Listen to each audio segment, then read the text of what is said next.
Hello, everyone. This is Tyler McMillan here, host of the Basement Podcast. Before we get into today's episode, I'd like to take a couple minutes to thank some of our friends and sponsors out there that are helping make the Basement Podcast possible.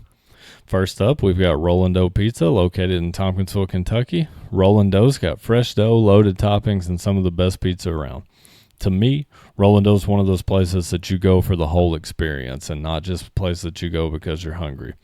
Rollin' Dough's ran by a great family. They've got great food, and it's a great atmosphere. And next up, we'd like to give a big shout-out to our friends down at the Eatin' Table, one of our newer sponsors. The Eatin' Table is located just outside of Gamel, Kentucky. If you're looking for a great home-style cooked meal, that's the place to go. The Eatin' Table offers burgers, daily specials, steak dinners, breakfast foods. They've got the whole package. Personally, the Eatin' Table's got some of my favorite breakfast food in the whole area. So if you're looking for a good breakfast in the morning with a good coffee, stop by the Eatin' Table. Either way, if you're in the area, next time you're deciding where you want to eat, stop by Rollin' Dough Pizza or cruise on down to Gamel and stop by the Eatin' Table. Make sure that when you do, you let them know that your friends down at the Basement Podcast sent you. So thank you guys. Now let's get into the episode. All right, welcome back, everybody, to the Basement Podcast. This will be episode 11. I've got an exciting guest for everybody. The person I've got on today is a former teammate of mine, a longtime friend, military veteran, and a longtime middle and high school football coach. We got Mr. Josh Harlan with us today.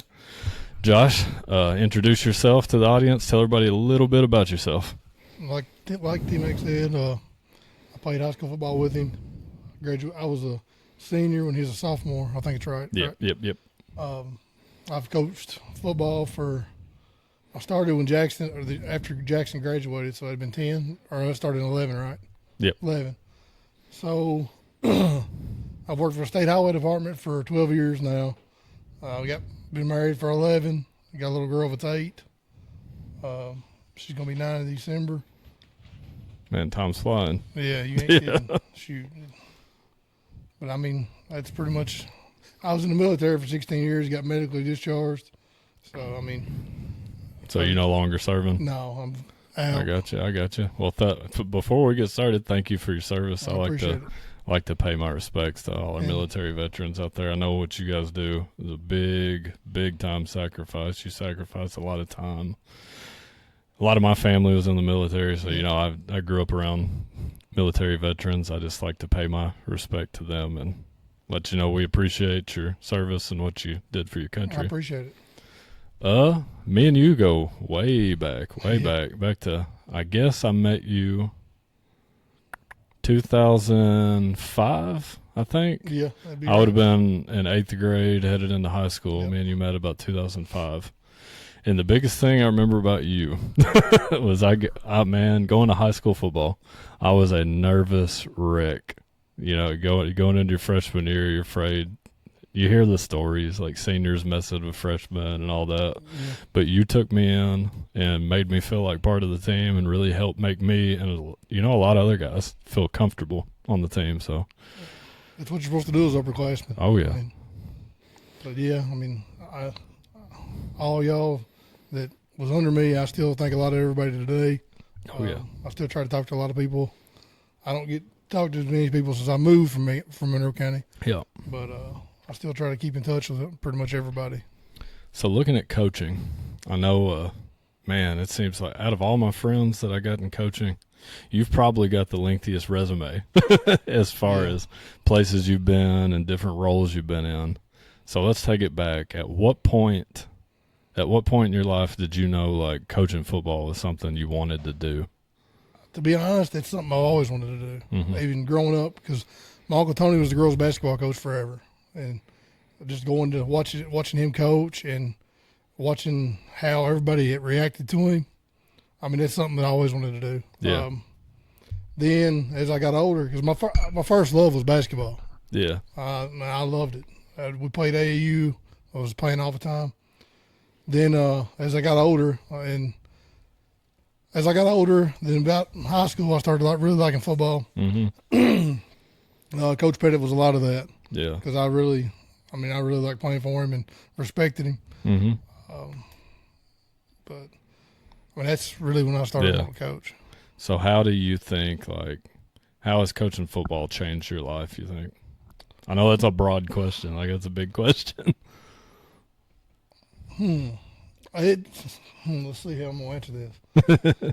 Coaching football has changed my life. Is that what you asked? Yeah. How has it changed your life? I guess it's helped me stay kind of feeling young. Yeah, that makes sense. Yeah. Oh, that makes complete sense.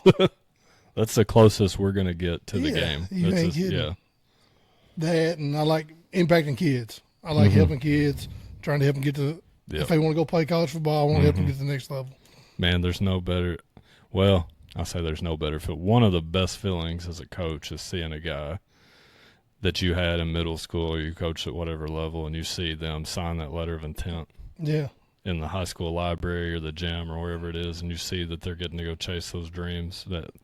That's a good feeling. That's a good feeling. I've been blessed enough to have a couple of my players. A lot of my guys that I coached in my short tenure as the head coach at MCMS, a lot of the guys I've coached are still playing, but I've been blessed enough to see a couple guys I coached sign those letters of intent and further their education in football. Yeah. What advice would you give to a young guy out there that maybe just graduated high school or just graduated college and they want to get into coaching? Just try to learn as much as you can. Mm-hmm. And do everything from going to fill the water and stay with, like when I first started and I come back to Monroe County wanting to coach. Yeah. I stayed with Coach White and Brad Crow. Mm-hmm. I was in Brad Crow's hip pocket. Yeah. I asked him questions about everything. Mm-hmm. And I wanted to know everything. Why we done this and why we done that. He's a good one. He's a good one. Brad Crow is one of my I've never coached with him, and I never got to play under him either. He came right after I graduated. But since I've been teaching and coaching myself, he's been one of my best mentors. I'm in his room a lot, asking a lot of questions. Not always about football either, but a lot of it's about football. Yeah. He's taught me how to break down film, things to look for, just stuff that I never would have thought about, Yeah, I mean, he's really knowledgeable. I mean, he coached at Campbellsville University. Student assistant, then he was a coach there. Yeah. Who else would you want to learn from, So if I'm thinking about advice to give to a young guy coach, that's probably what I'm going to tell him is find a mentor that you trust and learn from them. Exactly. And you learn a lot from bad coaches too. Yeah, you do. You do. Yeah. And I hate to use that phrase, bad coach, but they're out there. Yeah. And you can learn just as much from a guy that you don't necessarily want to replicate as you can somebody that's a great role model and mentor. You're exactly right. Just how many? Let's start. So your first coaching role, we talked a little bit before we come down here. Was it Red Bowling? Yeah, I was there for about 2 months. So how many? Take us back to that. And how many schools have you been to, and what were your roles there? All right, I was at Red Bull for about 2 months. Then they was talking about us getting deployed to the Guard, so I thought we was. Then I found out we wasn't. Then Ricky Woods had a spot open at Glasgow. Mm-hmm. So I was like, well, I went and talked to Ricky. And in the meantime, Coach Pettit found out that I was going to go to Glasgow. Mm-hmm. So, and John and my dad are real good friends, and I stayed over there all the time when I was little. John asked me, or I called and talked to him, and he said, I got a spot at home if you want to come back and coach. Mm-hmm. So I said, yeah, I would love to. So, that's how I started. Yeah. So. From Monroe, after Monroe, let's take us through all the places you've been. All right, after Monroe, I went to Metcalf with with LJ. Me and him was cousins, and he's a great coach. He don't always have the talent, but he's a good coach. You run into that at those 1 and 2A schools. His teams are always the strongest in the area. He's probably one of the best defensive coaches there is around. Then from there, I get a call from Jackson I called Jackson about a Taylor County job. Yeah. They was wanting to talk to me about being defensive coordinator. He said, "Hold on." He said, I said, "What's up?" He said, "I got offered the Barron County head coaching job." Yeah. All right. He said, "You coming with me?" I said, "Well, you know I am." Yeah. So then I went to Barron. I was there for 2 years. Then I went back to Metcalf. Mm-hmm. I went back to Metcalf because my brother-in-law was going to be a senior, and I wanted to coach him. Yeah. I coached him in middle school, and I wanted to coach him and finish him out. Mm-hmm. Gabe Zummerly. He was a good running back and linebacker for Metcalf County. Yep. Then after that, I went on deployment. Then I come home. I was kind of lost. I didn't know what I was going to do. Yeah. And Jackson gets the call. He says, "You coming with me?" I said, "You dang right. I'm going To Glasgow. Yeah. Yeah. I never thought I'd go. Yeah, that's the one place I never thought I'd be. Got a lot of buddies that I never thought I'd see in that Scotty Blue. Yeah. But now I follow. Me and Jackson go way back too. We were close friends in high school. He was my quarterback. Yeah. We were big buddies. Me and Jackson and you and Jacob and all of them. We got a lot of stories at that old house on 1049. Walls could talk at the White House. Shoot. But over the years, I've followed his career, at Barron County, at Boyle County, and now at Glasgow, and all the places he's been. And I really have a lot of admiration for the way he does things. He's one of the best. Yeah, I think he was blessed probably with a lot of good coaching mentors, and he learned from some of the best, and he's applied that to his coaching philosophy. And it seems, from my perspective, that he's really doing things the right way. Oh, he seems is. Like you guys got a good thing going over there. We do. I watch the videos. I keep up with y'all. Those kids, y'all look like you got some hardworking kids over there. It's one of the hardest working groups I've ever been around. Mm-hmm. And that's what it takes. Like those early mornings in the off. I try to tell my kids at the middle school, I'm like, man, the off season, that's when you win your football games. That's what makes or breaks you. Mm-hmm. Mm-hmm. But going back, so you were at Red Bowling for a very short time. Went to Monroe, Metcalf, Barron, back to Metcalf, and then Glasgow. Man, that's a resume. Now, have you always been kind of in the same coaching role at all of those places, or? At Monroe, I done JV and freshman, and I was the defensive coordinator for JV and freshman. Mm-hmm. Then at Metcalf, my first year at Metcalf, I was offensive line coach and head middle school coach. So I was having to go to both. Yeah, we've coached against each other. Yeah, we have. How many games did we have against each other? I think one. One? I think Was that your last year? Yeah. Okay. Yeah, the one. but yeah, I'm sorry. That's all right. That was a busted play, too. We should have knocked the ball down. We had three people there. That was a busted play. We targeted the wrong receiver. Yeah. We ran a little switch concept at backs. If you watch the video, Briar Burke was is wide open. I know. And then Maddox Morris makes an insane catch. That's just a tough one. Oh, yeah. You ain't telling me that. I mean, I got a lot, man. Lincoln called the timeout. We had y'all. I mean. Yeah. I got that formation from Jackson. Mm-hmm. You had me. I didn't see it. Gosh, dang it. And I hear the whistle blow. And I'm like, who called the time? Like, I'm mad. Well, we was going through a screen to our fastest kid, and it was 3-on-1. Yeah. I mean, it's a touchdown. Oh, I know. That's it. But I didn't know Lincoln called the timeout. To be honest with you, I didn't know an assistant coach could call a timeout. I don't know if you can. You can't. I don't know if you can. It's middle school. So I hear the whistle blow, and everybody's running back to the hole, and I'm mad. I'm like, who called a timeout? What are we doing? I was mad. Because we were down at the time that you guys were. We were down. Yeah. Right. What was the final score of that game? Y'all beat us by 1. Was it? But did we each just score one touchdown? We Was it scored 8-6? Yeah, because my game plan was to stop Reese Bartley. And you did. We bottled him up all night. You did. My game plan was to get Briar going, and we could never get him going either. Reese had a good year that year. Oh shoot, he's good, man. And you're related to him. Yeah, he's my cousin. Reese Harlan Bartley. Yep. Good. He's in high school. I'm so glad he's playing high school football Me again. too. He is so fun to watch. Yeah. There's not many players that explosive.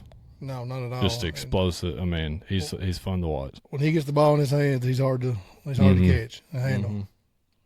That Monroe County team last year had a lot of talent. They had a very well-rounded, talented team. Yeah.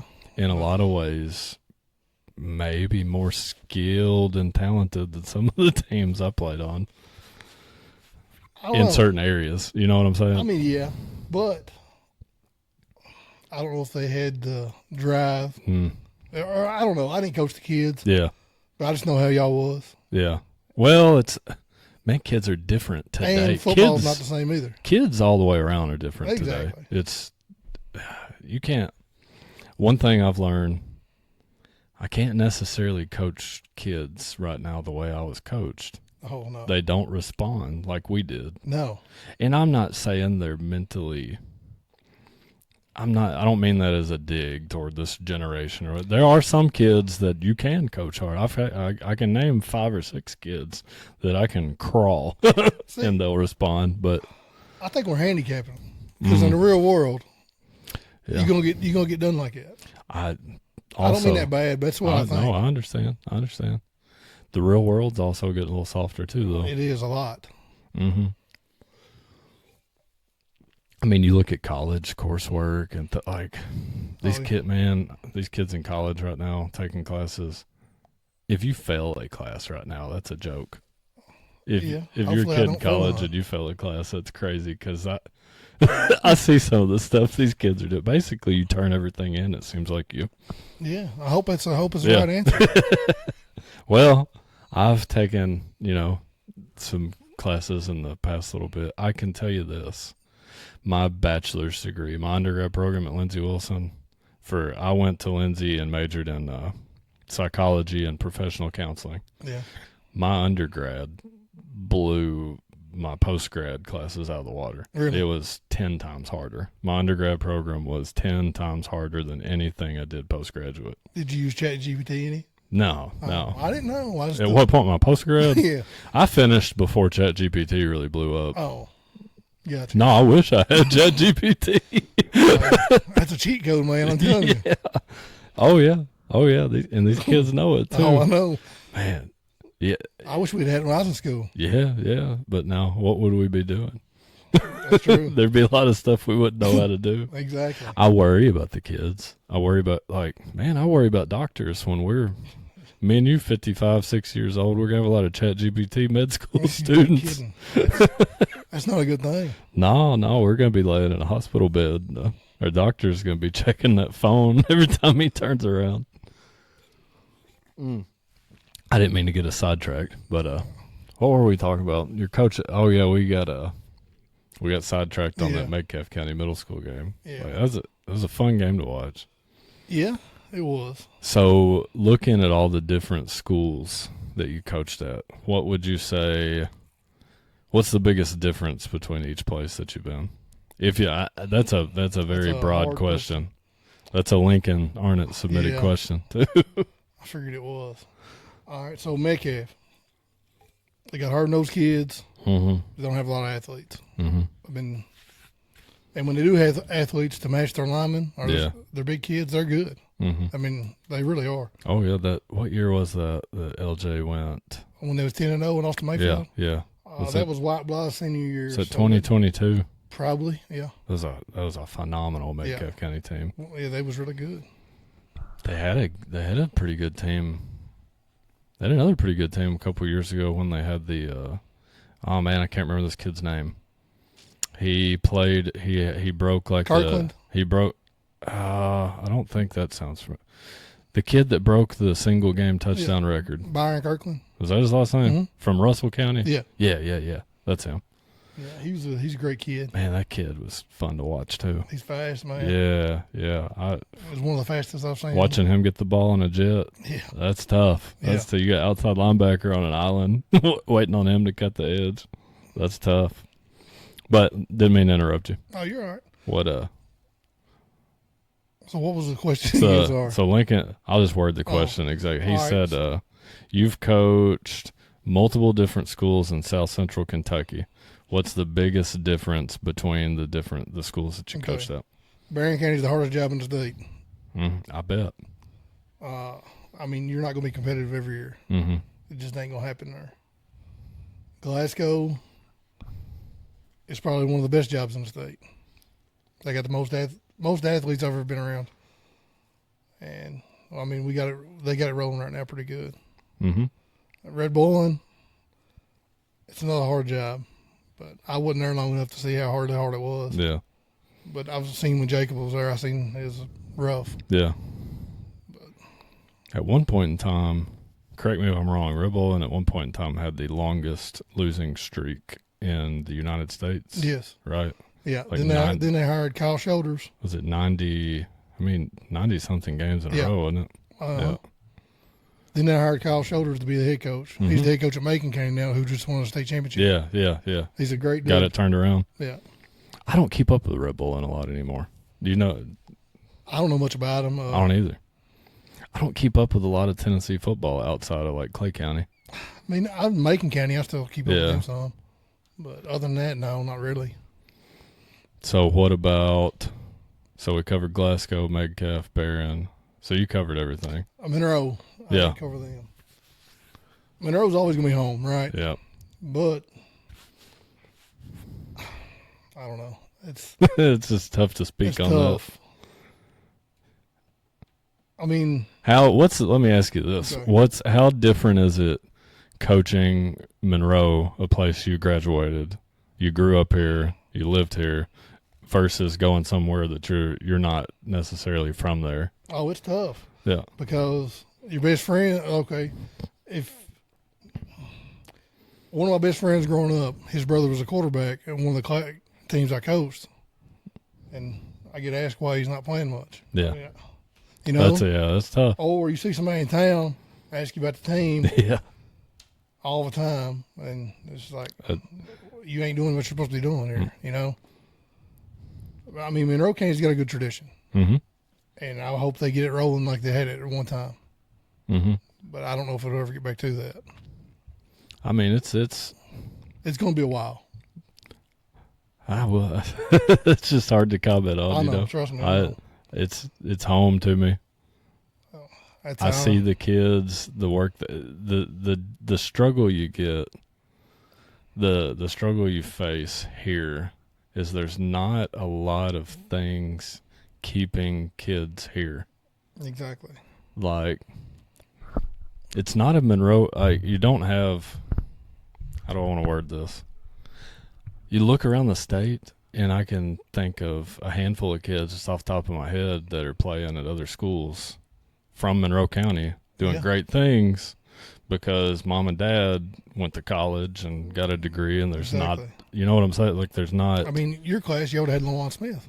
Mm-hmm. You know? Oh, yeah, and he's not the only one. I mean, I know. There's just, we live in an area we're not connected to an interstate or a parkway. No, and there's no jobs here. So you're not going to have like a plethora of factories that want to come here because a semi truck doesn't want to come into T-ville when they can. That's why they put the bypass in. They can go to Glasgow or wherever and be right there on the interstate and head out. Exactly. We don't have. I mean, you got places like Salina. They got Del Hollow Lake. Mm-hmm. That's a big. We just don't have a lot attracting job opportunities here. And I don't really know how you remedy that unless you build a highway. Don't either. You know, but yeah, you do face that struggle, especially in the last, like, me and you, we were growing up, got to go to college, college. That's all you heard. Yeah. I think maybe now people are seeing that college isn't the only opportunity for kids to make money. That may help things in areas like here. When you played Little League, did y'all have the 4 teams? Yeah. See, I wish they'd go back to that. I think it kills kids having to travel. Mm-hmm. Parents don't want to travel. It's definitely a struggle. Parents don't want to pay to go to the games. It's definitely a struggle. If they had Little League in town like they did have when we was growing up, you'd have more kids come out and be arrested, I think. I see what you're saying. Because, I mean, we had 4 teams, and we had 15 to 20 kids on each team. The only problem you run into, I guess, is, and I'm not saying, I'm not arguing with you either. That if you go back to that 4-team structure and then if you have like 25 kids sign up, what do you do? That's know, true. it's. I think then you can travel. But if you go, if you go to that 4-team structure, you might have more kids come out. I don't know. You would. I don't know. I know that our student population is down from what it was when we were in school. There's just not as many kids. And a lot of the kids I have in class, like I've been teaching 10, this will be my 11th year. Dang. So really? I've had probably 1,500 kids come through my room. Yeah. A lot of them did a lot of those kids didn't grow up. Their parents didn't grow up like playing organized sports. It's not something that's valued in their household. Okay. How many kids did you teach? What was the average of kids you taught that grew up in their parents grew up in Monroe County? It'd be hard to put a number on that. There's a bunch. I would say this. There's more kids I've had in class that their parents didn't grow up here than I thought there would be. See, I think it's a lot of the problem here. Yeah. Yeah, I see what you're saying. Because you don't got the. But I mean, it's people not. That's got roots here that played here, and you know what I'm saying? Yeah, the struggle's not that kids from Monroe County aren't talented. No, not at all. The struggle is keeping their parents here. Exactly. Yeah. That's why I was going with that. I'm not arguing with you. I know. But I mean, I think that's a big problem here. You got to keep people or people put their roots here. Yeah. You know. And I'll tell you another big problem is Somerset getting placed in our district. Oh yeah. You ain't kidding. How do you? I don't know how you compete with it. How do you justify that? Like how? Am I correct? They were 3A the year before, weren't they? Yep. So what happened that they dropped down to 2? When they were in 3A, they were very competitive in 3A, weren't they? Yeah, I mean they went to state championship in 3A. Yeah.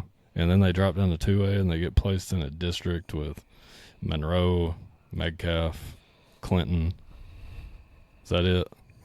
Monroe, Metcalf, Grant. I mean, Somerset. Look at the pool of kids that they get to cipher through. See, I'm glad they stayed at 2A because I thought it was going to go to 3 in our district. Yeah. So when they were 3A, whose district were they in? Were they in Glasgow's? No, they was out. They was out eastern part of the state. I don't know who they was with. I know that. Now, all right, Somerset High School. What's their feeder middle school? Meese. See, okay, Meese that's middle. what I thought it was. Yeah. Is Meese their only feeder school? Yes. See, I remember I coached against them at the Harbison Bowl 3 years in a row, and we were very competitive with them. Yeah. My first year, I know it's a scrimmage and it's template, like you can't really go up, but we beat them. Yeah.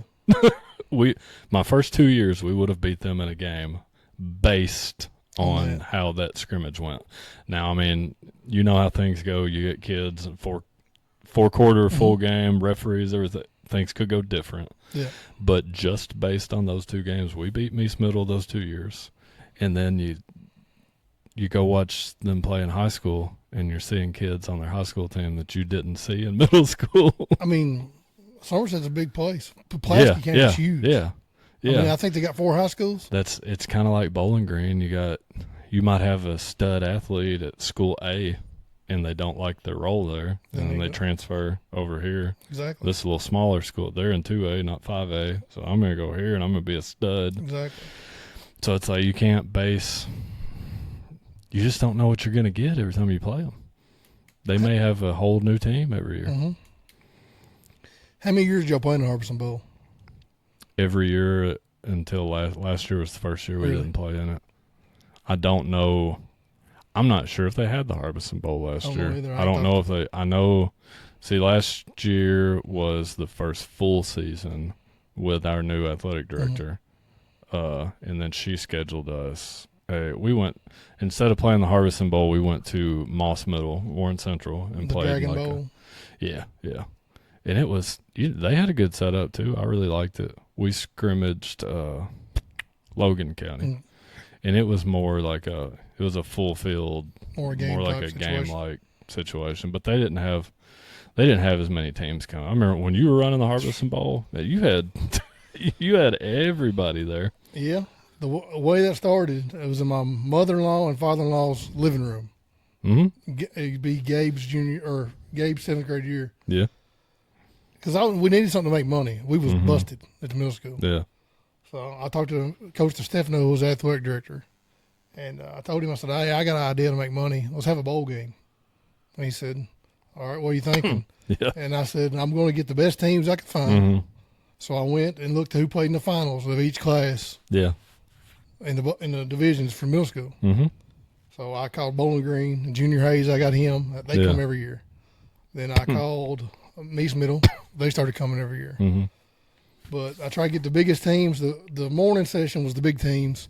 The night session was the little teams like Metcalf, Monroe, and Glasgow. Yeah. I remember, man, my kids always loved coming up there. You had a good – It was a good thing. You were very organized when you were running that. It was just a really good thing for the kids. That helped get us ready for the season. Yeah, I mean – I loved it. It was a good thing we had going. I hope we still do it. I don't even know who's coaching Metcalf now. Bryson Mays. And was he the coach last year? Yeah. Then before him, it was Coomer. Yeah. Is that right? Yeah. After I left, Coomer took over for me. I got you.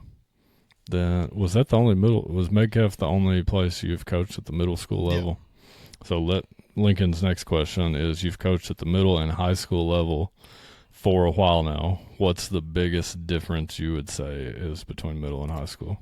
Middle school is not all about winning. It's about getting the kids ready for high school. Mm-hmm. So you could be the best middle school coach. Amen. And not win a game. Mm-hmm. But you're getting the kids ready. Yeah. And a lot of people don't understand that. Yeah. Like Metcalf, we had some talent. Yeah. But I tried to do what LJ wanted to do, if that makes sense. Yeah, yeah. So. I completely. I've been in the middle school since 2019. Mm-hmm. So I'm going into we're getting old, man. I know, trust me. COVID doesn't seem like it was 6-7 years ago. Oh, I know. And it's been a long time. It Yeah. Seems like it was yesterday. I started right before Jason Grissom was coaching. He came down from Allen County, got the middle school head coaching job, and I had never really considered coaching. And me and him developed a pretty good relationship in the classroom, and he asked me, would you ever be interested? I'm like, yeah, probably. And then next thing I know, I'm out there. Wow, he's a great dude, man. Oh, yeah, he's a lot of I loved coaching with him. His boy deployed with me this last time. Really? Yeah. Really? I don't know if I've met his son. He's a good dude too. We were Jason and I were planning on going to one of the Hard Rock like MMA fights in Bowling Green here a while back, and his son was going to go with us. Something happened. We ended up not going. But no, he was a great dude. Great dude. Super organized. I learned a lot from him in my short time with him. I try to base a lot of things that I do around the way he ran things. So organized. But no, we were in the process of trying to plan like a little jamboree ourselves, kind of like replicate like the Harvesting Bowl, and that. And now I have no. When I was in middle school, we had one. We had a bowl game every year. We played Trousdale one year, and the next year Justin and played Friendship Christian. Yeah. Yep, they won that game too. That was a good team they beat too. Oh yeah. Man, I remember. Everybody thought. Of course, you remember Justin's class, the streak. Yeah. The undefeated streak. Everybody thought Friendship Christian was coming in. Like, well, this will be the time they lose. This will be the game they lose. Nope. I wish they had the middle school state playoff system back then. I do too. That would have been fun to watch that group. Yeah. Of course, my group, you could, if you base, like you said, a great middle school coach can lose every game, but they got their kids ready for high school. Exactly. You look at my class, and I tell like these kids that I coach in middle school, when they go on to high school, that's the last thing I tell them after the last game. Like, what you did these past 2 years means absolutely nothing. Exactly right. My 7th and 8th grade year, we went 3-3, and then we went 5-5. Nobody thought we were going to do anything in high school. Then we go, win another region championship after that. So you can't. I couldn't word it any better than that. Your job as a middle school coach is to get the kids ready. That's your only job. And you can't. You've got to teach them not to like not to harp on what they did in middle school. They can't go into high school worrying about how their middle school career went.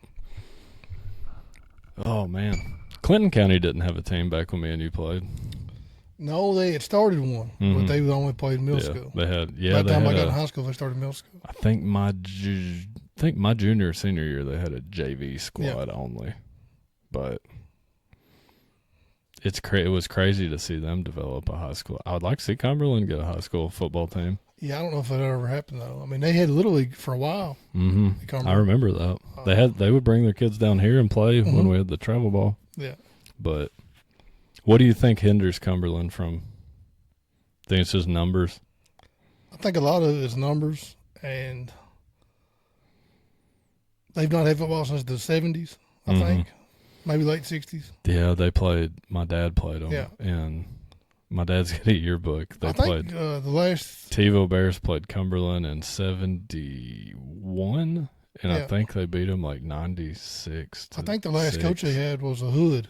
Brad Hood's uncle maybe, or daddy one? Yeah, it's I can't remember what was his name? Was it Joe Hood? Maybe Joe Hood. Maybe Joe. Yeah. But I think he was the last coach they had. I think I may be wrong. I think he had some success at Cumberland County too. I don't know. I'm not sure. I know he was a great coach. I want to think he's in like some coaching Hall of Fame somewhere or something. But the numbers kills them. And I think that's the main thing. I mean, they'll be 1A. They'll be back to Varna size. Yeah. Which, I mean, I like to see every school have a football program. I wish everybody had. I think it's really good for the school. It is. Your football team, man, that sets the tone for your school year. For everything. Yeah, you come in August, school starts, your football team's rolling. That gets kids excited. There's no better way to get a student population excited and full of school pride than getting them out to a football game. I mean, every place I've been, if you got a good football season, you got a good basketball season, you got a good baseball season. Yeah, and you got good test scores. Exactly. Yeah, exactly. So besides like your role as a middle school coach, what else do you think is the big differences between middle and high school? If you got a fast kid in middle school, you're going to win ball games. Yeah. I mean, it's high school, everybody's so much more developed. Oh, yeah. The tempo of the game, pace is a lot different. Yeah. I mean, middle school, you got one kid, you're going to win ball games. And, like, as a middle school coach, there's times that you may see, and you may disagree with me, correct me if you disagree with me, you may see opportunities, I can exploit this thing and score in X situation, but that's terrible for this kid's development. Oh, yeah. He's not becoming a football player if we exploit this, whatever it is, you know. You notice that a lot, too? Oh, yeah. But, see, at one time when I first started, I would take them chances. Yeah. I would do it. Yeah. Then I got to think, I was like, well, it's more about developing the kids, so and not about winning. Yeah.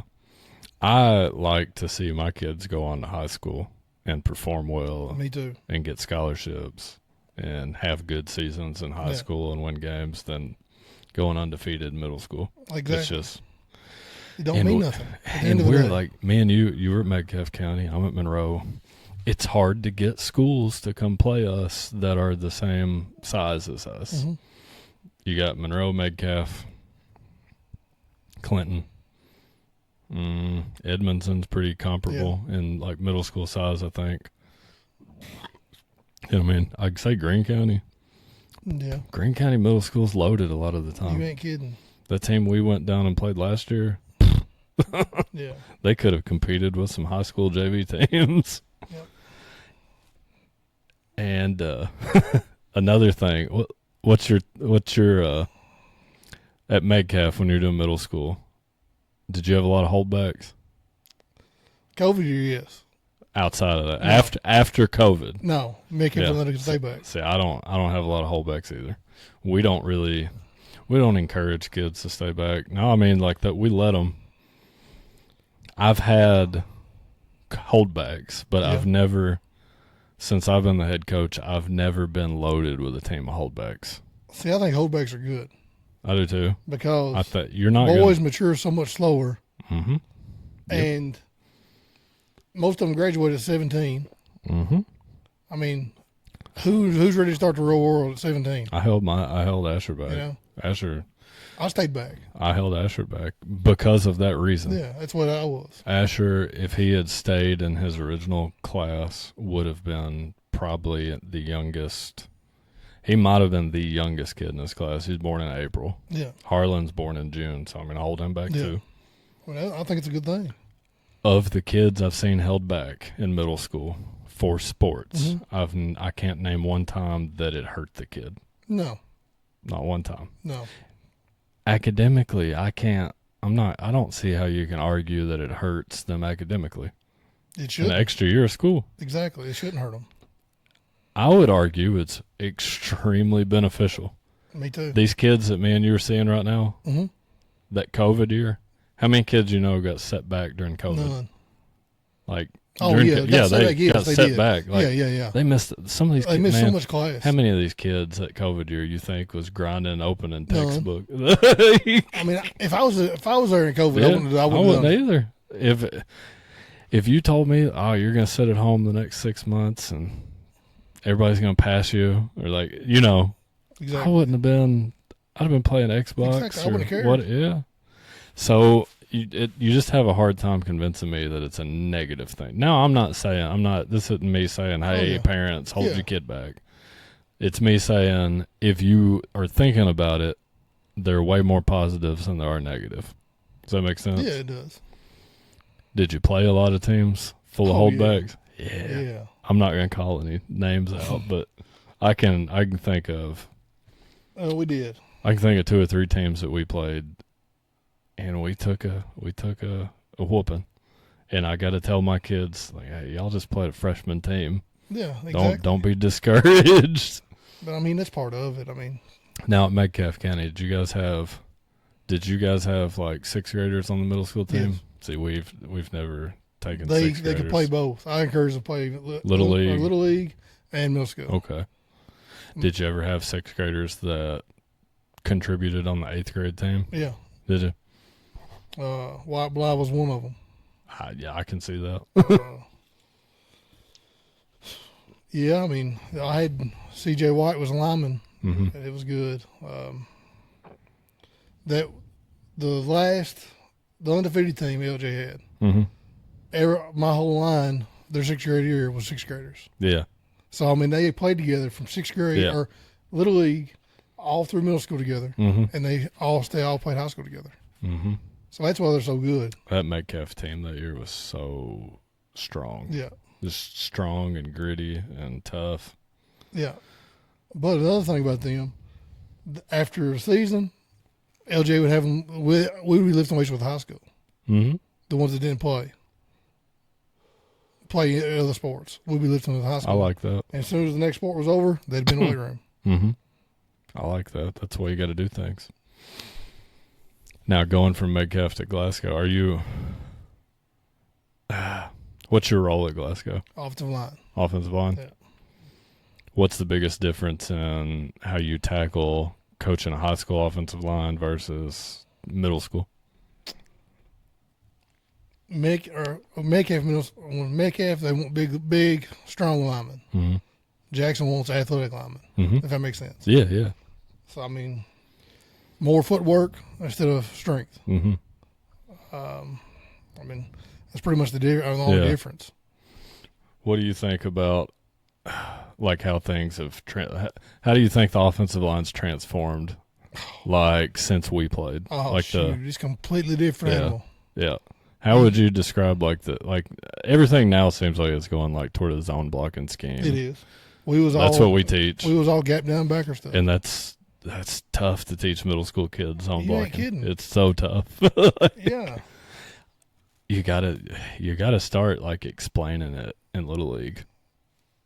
And and you can't expect them to get it either. You know what I'm saying? Yeah. You start explaining it when they're young with the expectation they're probably not gonna grasp it. Oh yeah.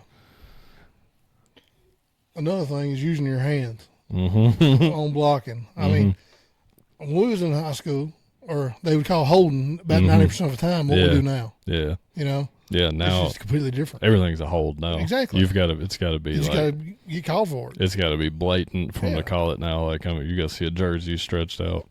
When my dad played, you couldn't use your hands at all. No, it was all it was the forearms, chicken wing block. Yeah. If you Yeah. used your hands at all, they called it. Yeah. That's how he described it to me.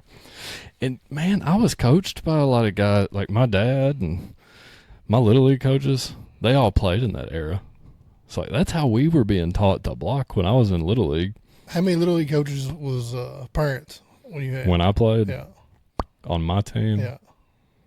All of them. Okay. How many of them play football, though? My dad. Every one of them? My dad. That's it? I don't know. Okay. I don't know. I had Greg Shirley, Tommy Young, and my dad. I know Tom played. I know your dad played. I don't know if Greg played or not. I don't know. I always liked playing for Greg. I think it's one of the worst things for Little League right now. His dad's coaching. Yeah. I would like to see. Because it's all about their kid and not the developing of players. It is sometimes. Yes. My dad was never like that. Mine wasn't either. My dad wasn't like that. My dad was tough on me. Oh, I know, mine too. But And I think more parents back then were like that. Yeah. Probably. I played for Scotty Turner. I had Greg High, my dad. Yeah. All them three played together. I know. Derek Profit was one. The Titans coaches were like Larry Wilson. I think Larry was a coach. Titans coach. Who else was on that team? How was J.W. Coomer coach on that team? He was Gamal Tigers, wasn't he? I know he coached, but I can't remember. I thought he was the Tigers. I can't remember. Shannon Monday was the Tigers. Yeah. Yeah, and you had Dennis Kirk. Yeah. Coach Tigers. The Bears was like Joe Howard Miller, I think. See, we was the Wildcats. Yeah. That was Scotty Turner's team. The Wildcats went to the Bears, right? Yeah. And then the Cowboys went to the Titans. Yeah. Man, those were the days. Oh, shit. Those were the days. I've got all the pictures hanging up I've got Little League film. Really? I got game tapes for when I was in Little League. See, I wish Little League was like that still. Yeah. I mean, I miss it. It's hard for me to like.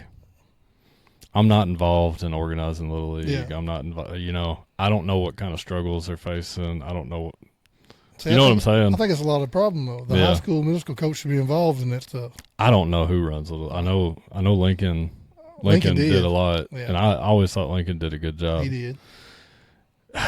What do you think about the age of kids playing football?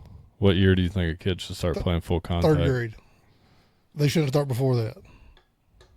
I'm not gonna argue with you. I can see your argument. I think flag football's a waste of time too.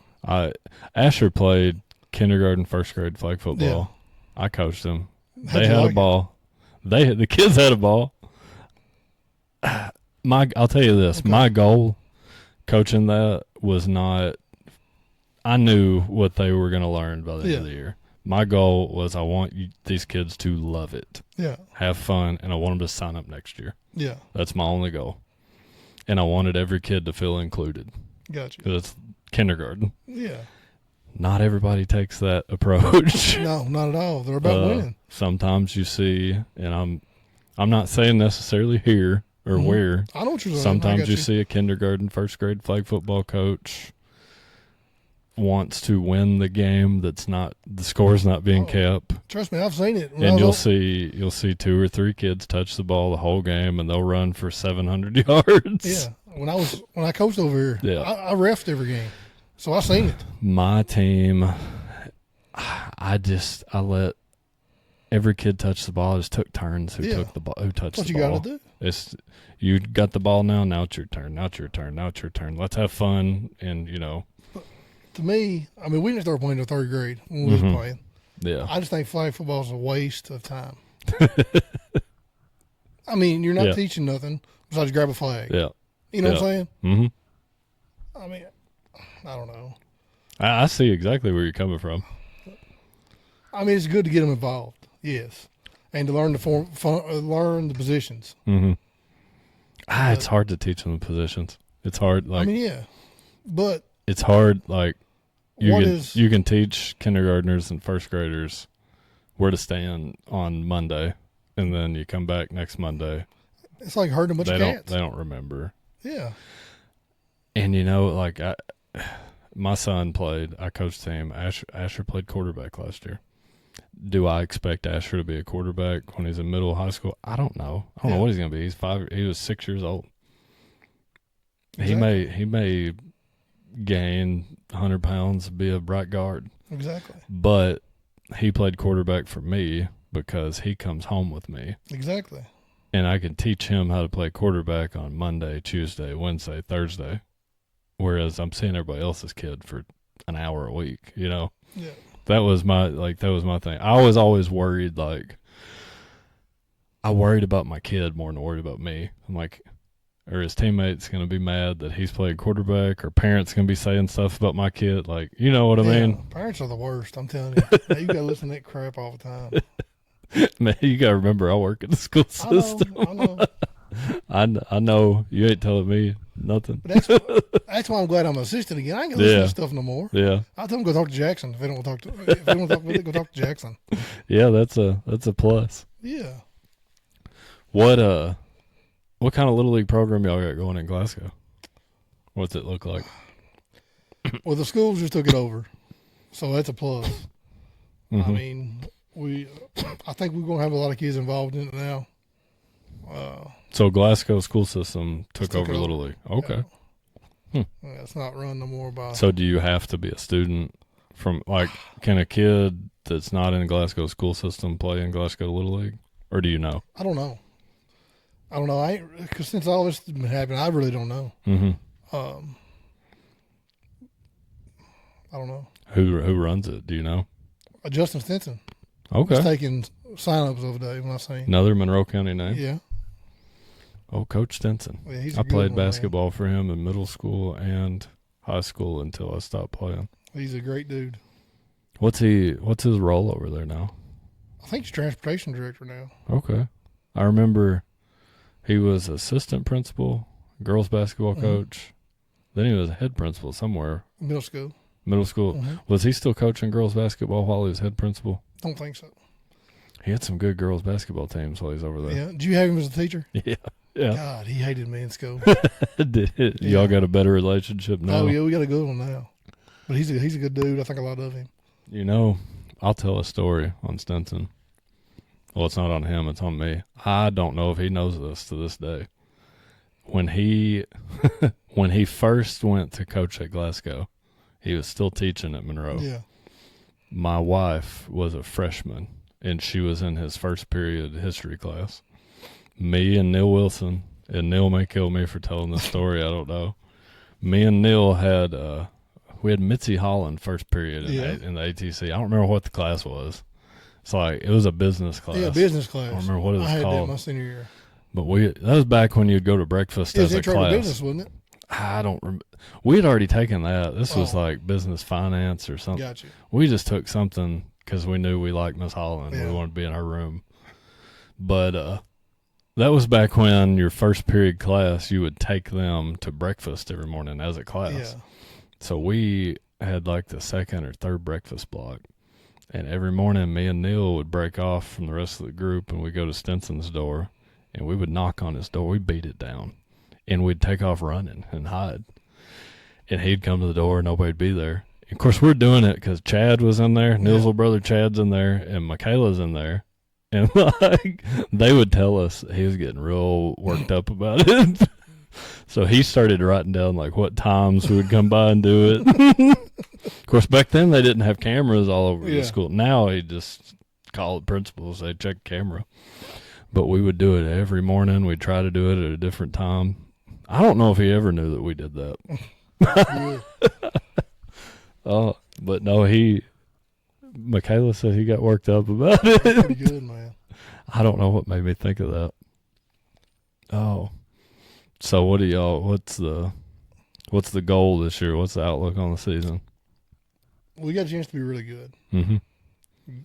We have a chance. That's all I'm going to say. Mm-hmm. We got the quarterback that moved in from Florida. Mm-hmm. Is really good. We just got to stay healthy. Mm-hmm. We got a line that's probably could be one of the best lines I've ever coached. Mm-hmm. And we got all kinds of skill kids. Mm-hmm. If we can stay healthy, we're gonna be good. Glasgow's always athletic. Yeah. Always athletic. Always seems like they got speed somewhere. Yep. Do you coaching any kids that have like parents that we may have known or played against or anything?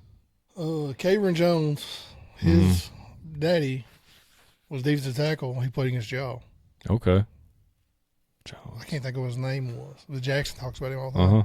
Said he killed him in the second half. I think that's what he told me. I said, the names I remember from when I played were Parker Cash. yeah. Sublet. So Jalen Jalen Sublet. Tavion Parrish. Me and Tavion went to school together. And We're pretty big buddies. We used to play 2K on Xbox together all the time. Who else they have? Hunter Bowles. Yeah. They had another running back, Griffin or Griffith or something like that. You know what I'm talking about? No. He said the kid I'm talking about started from he was a 3 or 4 year starter at Glasgow, I think. Yeah. Because I remember your junior year, he was a freshman and they had him lined up at cornerback on Neil Wilson. I don't know who. No, not lined up on Neil, lined up on Kelt Harder. Gotcha. And Neil noticed it and told Jordan that, like, hey, there's a freshman lined up on Kel. Jordan goes, talks smack. Next thing you know, Kel's touchdown. He's like, that's a freshman out here. You know, we can't keep up with him. That's just, I remember him. I don't remember his name. I don't know who it'd be. Oh. So who all y'all got on the staff? Right now, it's Jackson's head coach. Mm-hmm. You got Lincoln. He's just come over. He's going to be quarterback. I think he's going to do quarterbacks. Mm-hmm. Then I do offensive line. Then you got Coach Buford. He's running backs. He's been at Glasgow forever. Stephen. Then you got DJ, I think Purcell was his last name. Mm-hmm. He coached at Caverna. He's from E-Town. Yeah. He's a good dude. Then Gavin Bird, he helps me in the offensive line. He does defensive line. Mm-hmm. Who's the dude with the backwards hat? Jack Heron. Okay. He's the best defensive coordinator. One of the best in the state. I remember watching him coach last year. He's a great dude. He's young, but he brings the energy. He's smart. I don't know him. I don't know him at all. And I've only watched him coach once, but I could tell from that one game that he brings energy to the table. When he will get a head coaching job in the next 2 or 3 years. I bet those and the kids love him. That's what I was about to say. I don't know the guy at all. I've watched him coach one time. But that game, I watched him. I would have bet $100 that those kids would have ran through a brick wall for him. You got to have guys like that on the staff. He coached Team Kentucky too, so he knows all the kids across the state. Yeah. But he's a good dude. I don't know him at all, but he seemed like an energetic, just somebody like you want. Yeah. I'd be interested to follow his coaching career. He's gonna be a good one. Yeah. I've been around a lot of good ones, and he's gonna be good. Just. I don't know. I noticed him. Yeah. When you coach, you kind of catch yourself like looking at things like that on the sideline. Like, what's this? Oh me. Then you got Kevin Estes too. Mm-hmm. He was the middle school coach last year. He's going to help high school. Who's coaching middle school this year? Cam Garman. Okay. Is he related to? It's Jeff's nephew. Okay. Yeah, he was on the varsity staff last year. Mm-hmm. Then the guy that was offensive line coach with me last year is doing the middle school O-line. I think Monroe Middle's playing y'all this year in middle. I think. Really? Yeah. It'll be the first time we played in a while. Really? Yep. I don't know why. I don't. The last time Monroe played Glasgow, Randy was head coach. Randy Knuckles. Yeah. We played Glasgow we had like a little, it was like a little district set up. It was Monroe, Allen, and Barron and Glasgow. And we played Glasgow in the district championship, and we won it's another tie game, 8-6 or something like that. Glasgow was loaded. We were loaded. Good game that year. Yeah. What was the kid's name? They had a running back named Bull. Cam Bull. Yeah. He's good. Tough planning around that kid. Yeah. It's tough planning. Now is he still there, or did he graduate this year? Year. We had him, and we had Jarek Martin. Yeah, who's I at remember Missouri him State. too. He's going where? Missouri State. Awesome. D1. They're D1, right? D1, yep. What about Bull? Where's he going? Bull didn't go nowhere. He's going to be a lineman. Really? That's what Really? the last thing I heard, yeah. He could have went somewhere. I guarantee that. Then we had another, I think we had another lineman go play somewhere. Okay. Georgetown. Keaven went to Georgetown. Okay. Let's get into some of these audience submitted right. questions. Mikhail's got a couple for you. All right. What was your favorite high school football experience? Beating Owensboro Catholic my junior year.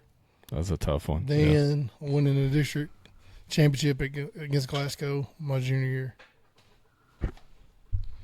That's a good one. Man, that season just ended too early. You ain't kidding. A lot of good football players packed up earlier than we should have. Yeah, we should have beat Glasgow. Was it 19-0? Mm-hmm. In a monsoon. Yeah. Then lost to them next round of the playoffs. That playoff, from what I remember, just everything that could go wrong did go wrong.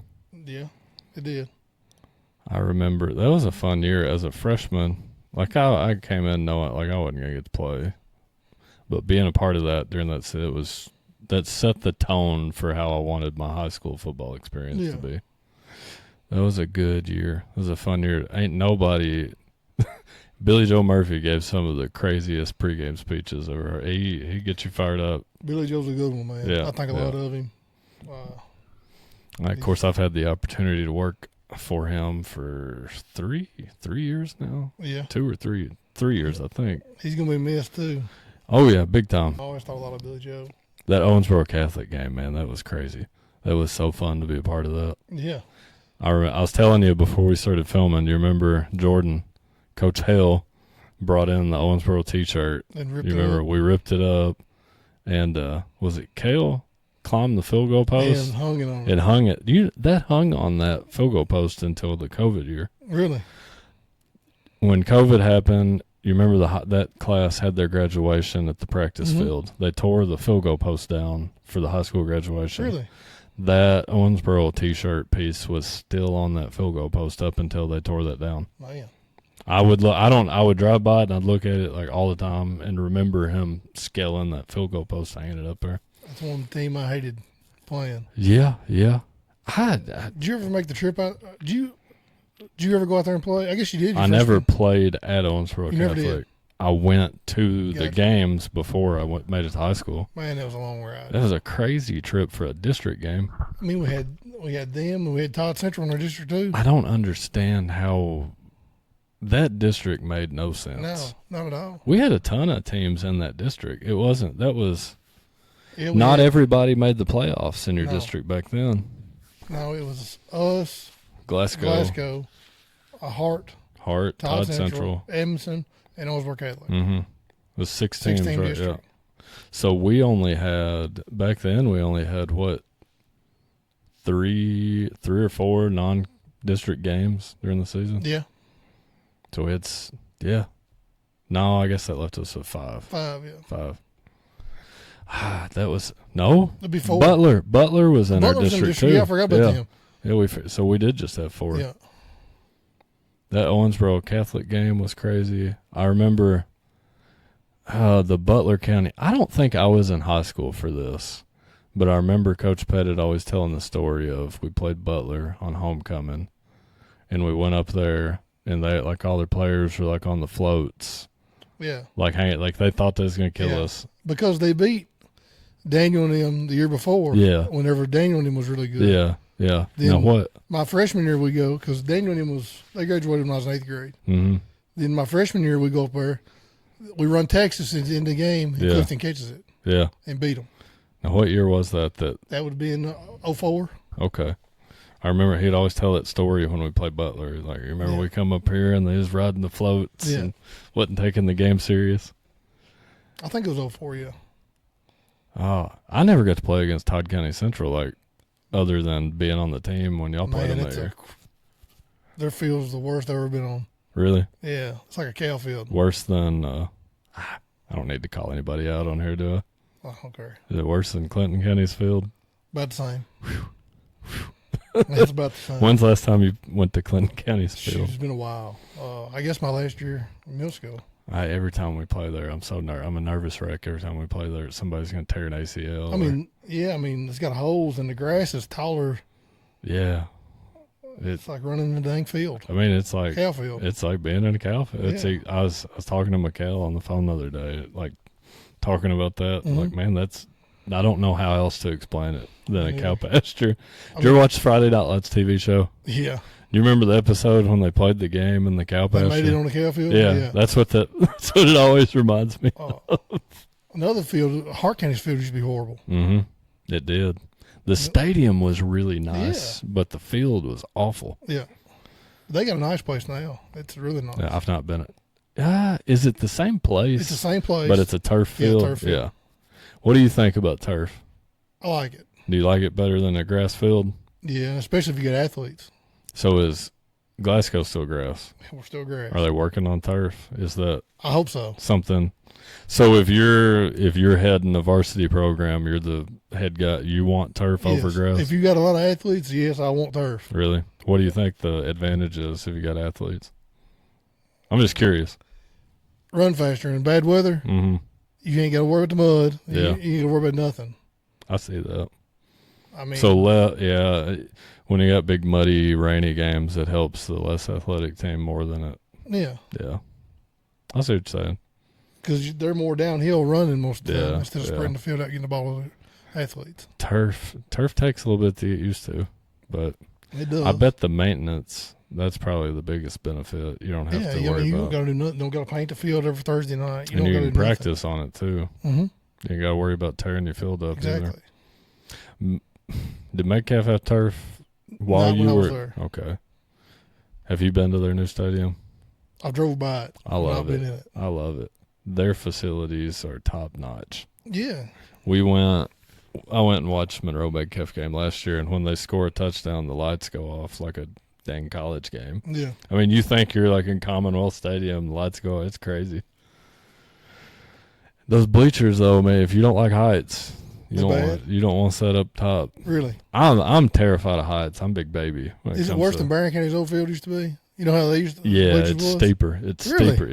Yeah. Golly. You climb to the back, man. It's sketchy. You're high enough and like it's steep enough. You can feel like the wind kind of like swaying the bleachers. I don't know. It scared me to death. But I'm a big baby. I don't like heights. I won't go to Mammoth Cave. I ain't going Really? down. No, I ain't going in that cave. You know that big tower you got to climb at the end of it to get? Yeah, I ain't going down there. We went on a field trip when I was in school, and I cried and cried and cried going up them steps. Oh, who else got turf around here now? It's Barron's got turf. The better question is who don't have turf. Yeah. I mean, pretty much everybody's got turf around us. I understand the benefit. If Daryl Carter ever went to turf, it would break my heart a little bit. I think a pretty well maintained grass. It's hard to beat. It's beautiful. Wayne County was always my favorite field. Wayne County was good. Nice. Looked like you got the shrubs Yes. right there. It's a beautiful field. But It's hard to compete with it. It was hard to compete with the Ronnie Butler maintained grass field. you're right. He kept that field top notch. He did. I mean, we might not have had the best stadium around. The field always looked great. That field looked immaculate. But he would get mad if we practiced. Oh, him. yeah. Golly. Yeah. I can still hear him. I can still hear him. He didn't like people messing with his field. No. I can still hear it. But I get it. I like turf too. I'm not one of those people that's like anti-turf or whatever, but I appreciate a pretty grass field. One of my first years at Metcalf, we was playing over here at Monroe, and we had the linemen down in the corner like they always do, warming up. Yeah. And they was tearing the grass up a little, and Ronnie come over and said, Yeah. come over and grab me. He said, you need to be careful on this grass. All right, Ronnie. So I had to move the kids. But no, I always thought the world of him. He's a great dude. I did too, man. You can't beat Ronnie. No. When Dad was sick, and I was going through all that, Ronnie would always make a point to ask me how he's doing. Yeah. course, him and Dad were like close to the same age, but he always like I had to miss a lot of school during that, and I had to miss. I was coaching baseball at the time. I had to miss some baseball practices and games. And I remember I was talking to Ronnie at one of the games, and I'd like expressed that I'd felt guilty about missing some stuff. And he said, "You worry about you." Yeah. I can remember that plain as day. He always made sure you knew if he cared about you. You know, he always made you feel cared about. But now he'd get mad too. Oh yeah. Oh, Ronnie, rest in peace. Yep. I think they've officially named the field after him. I think it's officially Ronnie Butler Field. It needs to be. I'm pretty sure that when they paint, have you seen like where they paint it? Yeah. I think that stencil's like in his handwriting. I was always told he wrote that on the field one time. He did. Did he? That's when it started. Gotcha. He wrote that on the field, I think. Yeah. That's how the story goes. He wrote that on the field, and I think they need to. I think the stencil is from like his handwriting the first time he did it. As much work as he done on that thing, they need to. Yeah. How long? He was a part of the program for. Shoot. Ever since I can remember. I mean, he's been around ever since his boy Bronson played, I think. Oh, I'm going to grab me another Dr. Pepper. You want one yet? Yeah, grab me one, please.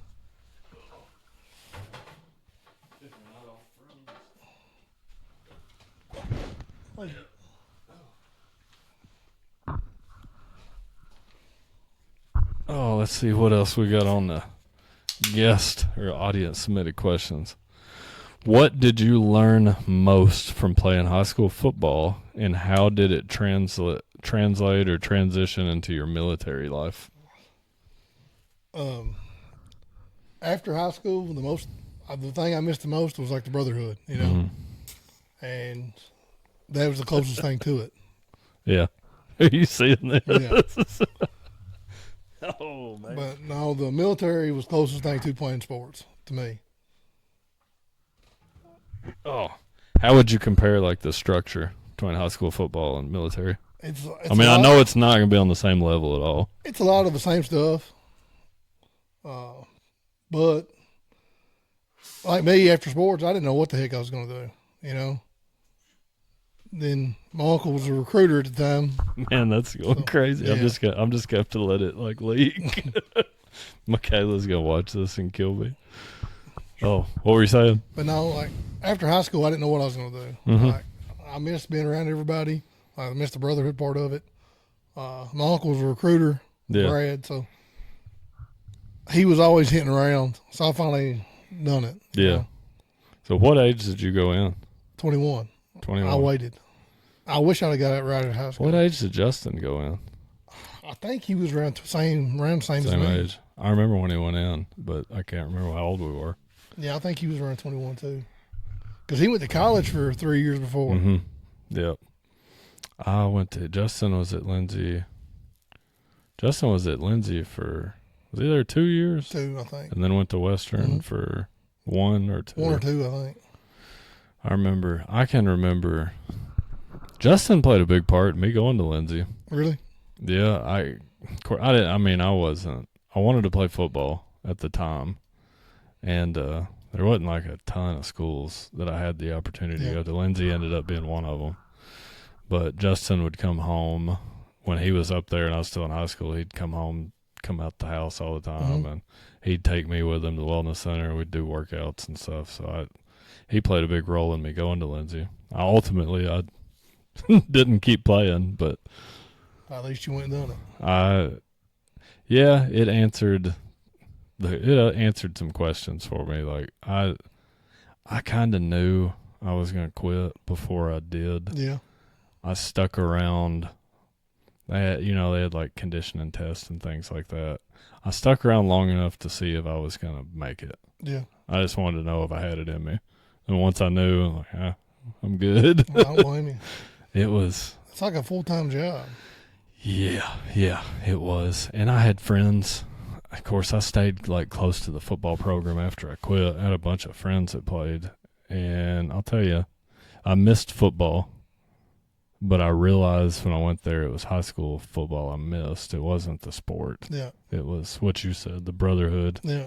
And once that part of my life was over. That was a big void to fill for a while. I never felt it again until I started coaching. That's well. I never felt any, like, of course, I didn't go to the military. After the military, coaching is as close as you can get. Yeah, it's just, there's nothing, like, I don't even think there's another sport like it. There's not. Because you can only play football. Yeah. I mean, you got, 40 games guaranteed your high school career? Yep. Then after that, it's done. Unless you go play college. Yeah, it's and you can't just pick up and play. Once you take the shoulder pads and the helmet off, it's over. Yeah. When you play basketball, you can play pickup ball the rest of your life. You can go play an old men's They league. got men's leagues. Exactly. They got YMCA leagues. I mean, baseball. I think baseball's got, like, men's leagues. They still do the old men's league. They got slow pitch softball everywhere. But I see TikTok videos of, like, baseball leagues. Really? Like, guys, around, like, my little cousin lives in Knoxville. I know they've got baseball leagues for old men down there where they, like, real fast pitch baseball leagues. That's crazy. So you can still do those things, but there ain't really football forever. No, not at all. They've got, like, those. You see the TikTok videos, the 37U football. No. You need to watch those. Really? Yeah. Of course, you know how, like, the little leagues got, like, 10U, 8U. So there's these, like, there are some old men football leagues around. And on TikTok, like, people make fun of them, and they call it 37U.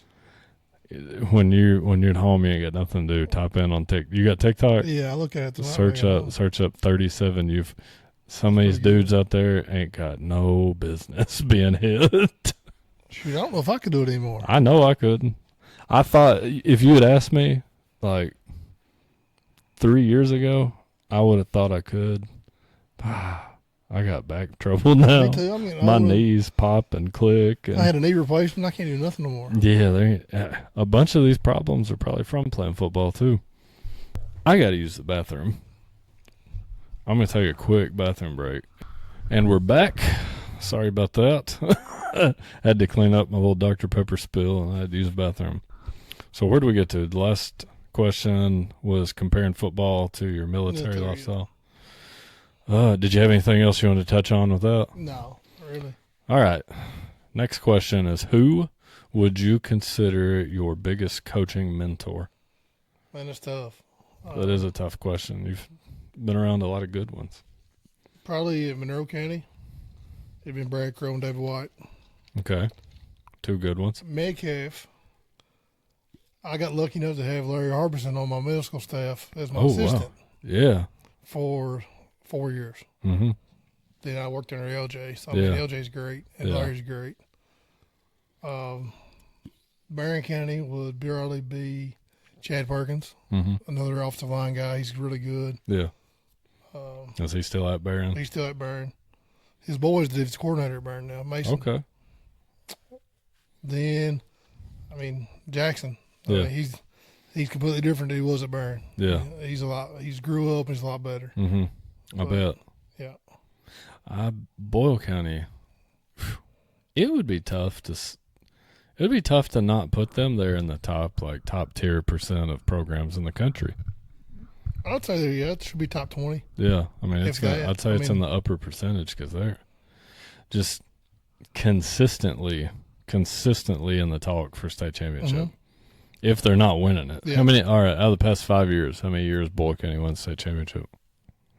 4 of the 5, ain't it? Yeah, I think. I think that's right. They got beat with Cupcake Jackson's last year there, and that was on that come down to like a 1 yardage situation, fumble, right? I think it was Cupcake, wasn't it? Yeah, I think. I don't know. I have to look. What was it? Was it 4th and 1? Yeah. And the boy fumbled. Yeah. Their best player fumbles. So you lose by fumble and like arguably 1 yard. I think that's right. Yeah. You're a fumble and a yard away, I think, if we're correct on that, from 5 state titles back to back to back to back to back. That's unheard of. How many other schools in the country are doing that? I don't know. I mean, that's really unheard of, kind of. That's a tough. It's tough to not put them in best program in the country. Yeah. They've got to be in the conversation. Yeah. And I don't know Haddix. I don't know. I don't know him really good. But I feel like I know a lot about him, like dude. From stories. Yeah, whenever I go up there with Jackson and Tracy, Mm-hmm. it's like they're like a big family, you know. Yeah. Everything's open to everybody. Yeah. Uh, I know. I can't remember what year it was. Boyle County had won the state title, and I had texted Jackson like congratulations Yeah. or whatever. I can't remember what we were talking about, but I remember this is when I knew like what Boyle County was, because they'd won the state title on a Friday, and then Jackson told me it was Monday, the following Monday, and I think if he's listening and I tell the story wrong, he can correct me. But I think he had tried, like, he was going to sleep in a little bit that Monday because he usually opened the weight room, you know, and he slept in. He had phone calls or text messages on his phone at like 5 in the morning. They're like, "Where you at? We want in the weight room." Yeah. Like, that speaks volumes to the work. You don't do that everywhere. Now, when you've got kids leading that, you got something good going on. Player-led teams are always going to be better than a coach-led team. I mean, Coach-led team can be good. Player-led teams can be great. I mean, I feel like you got to have player-led. Like you do. Where did you get the nickname Fudge? Well, you see, I run around with Jackson a lot, and Tracy gives everybody nicknames. So I walk in one day, he said, "Big Fudge." I was like, "Who in the heck's he talking to?" Yeah. He said, "Your new nickname is Big Fudge." I said, "Okay." I still don't know where he got it at. Really? Yeah. No idea. But no, I don't. I mean, like you said when he talked on, done on here, I would just show up random times. Mm-hmm. Him and Charlotte kept me out of a lot of trouble. Yeah. After all y'all left, mm-hmm. I mean, they did. They kept me out of a lot of trouble. I'd go over and just shoot the crap with them, you know. Yeah. Then I started coaching Lincoln, so I was around them all the time then. Yeah. But I don't know where it come from. I remember us hanging out younger, and you'd hang out with my dad a lot. Oh yeah. Shoot, Gary Mack's awesome, man. He was. He's like. He thought the world of you and Justin both. Yeah. Man, I got some stories. I got one on Justin. I kind of want to tell. I don't know if he'd care. I don't know if he'd care. My dad. You remember Dad read the water meters for the city while we was in high school. I know where this is going. You know, I think so. Were you with him? No, I wasn't with him. Or was it Garrett driving? Hold on. Justin's in the car with somebody. Or Justin might have been driving, and my dad was standing in the next to the McDonald's parking lot. Yeah, I thought you was going somewhere with this one, but okay. Where'd you? This is the way you thought I was going. We don't need to talk about it. No. Tell me when we're not. I will. You got to tell me when we're off camera. So Justin might have been driving, or Garrett. I don't know, but the story was Dad was standing next to McDonald's. And, you know, he had that big broomstick that he'd pull the water meters off, and he was making a gesture with the broomstick. and he turned around, and Justin had, I think Justin was driving. He had somebody grab the steering wheel, and Dad said he looked up, and Justin's got his bare hind end hanging out the driver's side window. I'd say you're right. I hope Justin don't care that I told that. Me and Justin... We found ourselves in a lot of weird, bad situations. Yeah. You know, I had the Ranger growing up. Mm-hmm. I rode in that a lot of times. Yeah. A lot of people did. But we was out riding around one night, and we was passing Tanner Kendall's, and they were shooting fireworks. Yeah. So we go get Garrett and Sheldon. Yeah. We was shooting fireworks out of the Ranger at the people. Parker Pettit was at Walmart in Max's truck. Yeah. You know, they had the fuel tank on the back of it. Mm-hmm. We shot one, landed right in the back of it. Oh, no. I was like, gosh, dang, I hope it don't blow up. Oh, man. Well, next time we had practice, Max said, "Heard y'all shooting fireworks the other night." I said, "Yeah." He said, "You better be glad my truck didn't blow up." I said, "That's exactly what I thought." But yeah, I mean, me and Justin was always into something. Oh, yeah, man, we could tell stories on stories on stories. I remember the first night I stayed the night with y'all. I can't remember. You was on the phone with somebody, Oh yeah. and I was sitting in the, I think I was sitting in the living room or something by myself, and Justin's in his room. That's when me and Justin became friends. Yeah. I was friends with you, like, really before me and Justin were close. 'Cause I ain't gonna lie, man, when we was in middle school, I didn't talk to Justin much, but I was like, man, this guy's probably a jerk. Like, I thought he was. He comes off that way to a lot of people. I can remember one time, this was my first impression of Justin. I was playing 7th grade football, and I was playing a receiver. I think Justin was like the corner in front of me or something. And Coach Gill's having us run through screen passes. So I was supposed to run like a little pop screen. Well, Spencer or whoever was playing quarterback throws a perfect pass, hits me right in the hands. I drop it. Mm-hmm. And Justin's standing there and says, ha, yeah, way to go. I'm like I was embarrassed already, and he makes a big deal about it. I'm like, man, I don't like this guy. And then that sounds like him. Then 2-3 years later, I would have considered him and you both one of my closest friends. Yeah. But I stayed the night at y'all's house, and he come out, and he's like, he was on the phone, and he's like, you want to come in here and hang out? That's when me and him started talking, really. I remember you had that big Tennessee orange bedspread in the basement, wasn't it? Yep. Your parents still live in the same house? No, they live in Summershade now. Really? Yeah. Man, who lives in that house now? Some Mennonites bought it. What? Yeah, drive by and look at it. It's completely Are you different. serious? Yeah. Do they got the pool and everything still, or is it gone?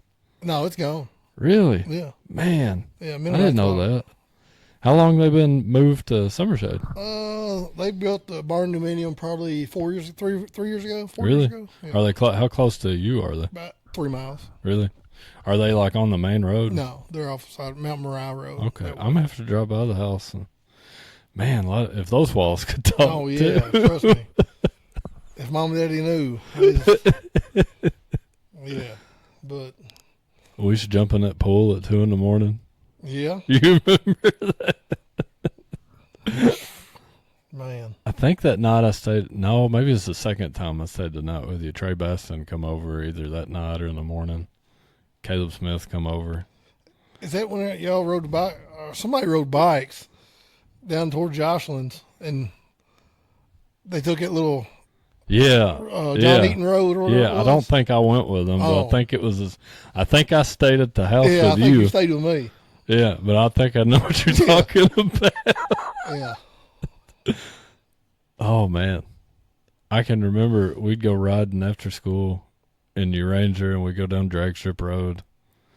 Wasn't Garrett with us one time? And there was a calf loose in the road. Oh shoot! Yeah. Yeah. Or you know the story of? Yeah. How did that get? Did he was going to jump on the back. Yeah. Yeah. I think it was a drag strip, wasn't it? It was like right before you get to his house. Yeah. If I'm not mistaken, we were headed to his house to watch film before Owensboro Catholic or something. I think that's right. Yeah. I remember, I didn't play. I never got to play, but y'all always invited me to film sessions. I think that's right. I think Garrett was going to jump. I remember we were getting ready to play OCAF. Garrett was I'll tell one on Mikhail, too. I remember Mikhail was always considered Mikhail a mentor. Always looked up to him, but now he made fun of me that day. We were at Garrett's house. I think it's Mikhail. And I'm sitting there. Y'all are watching film, and everybody's being serious, about the game film and watching everything. And Mikhail pauses it, and he said, whoa. Run that back.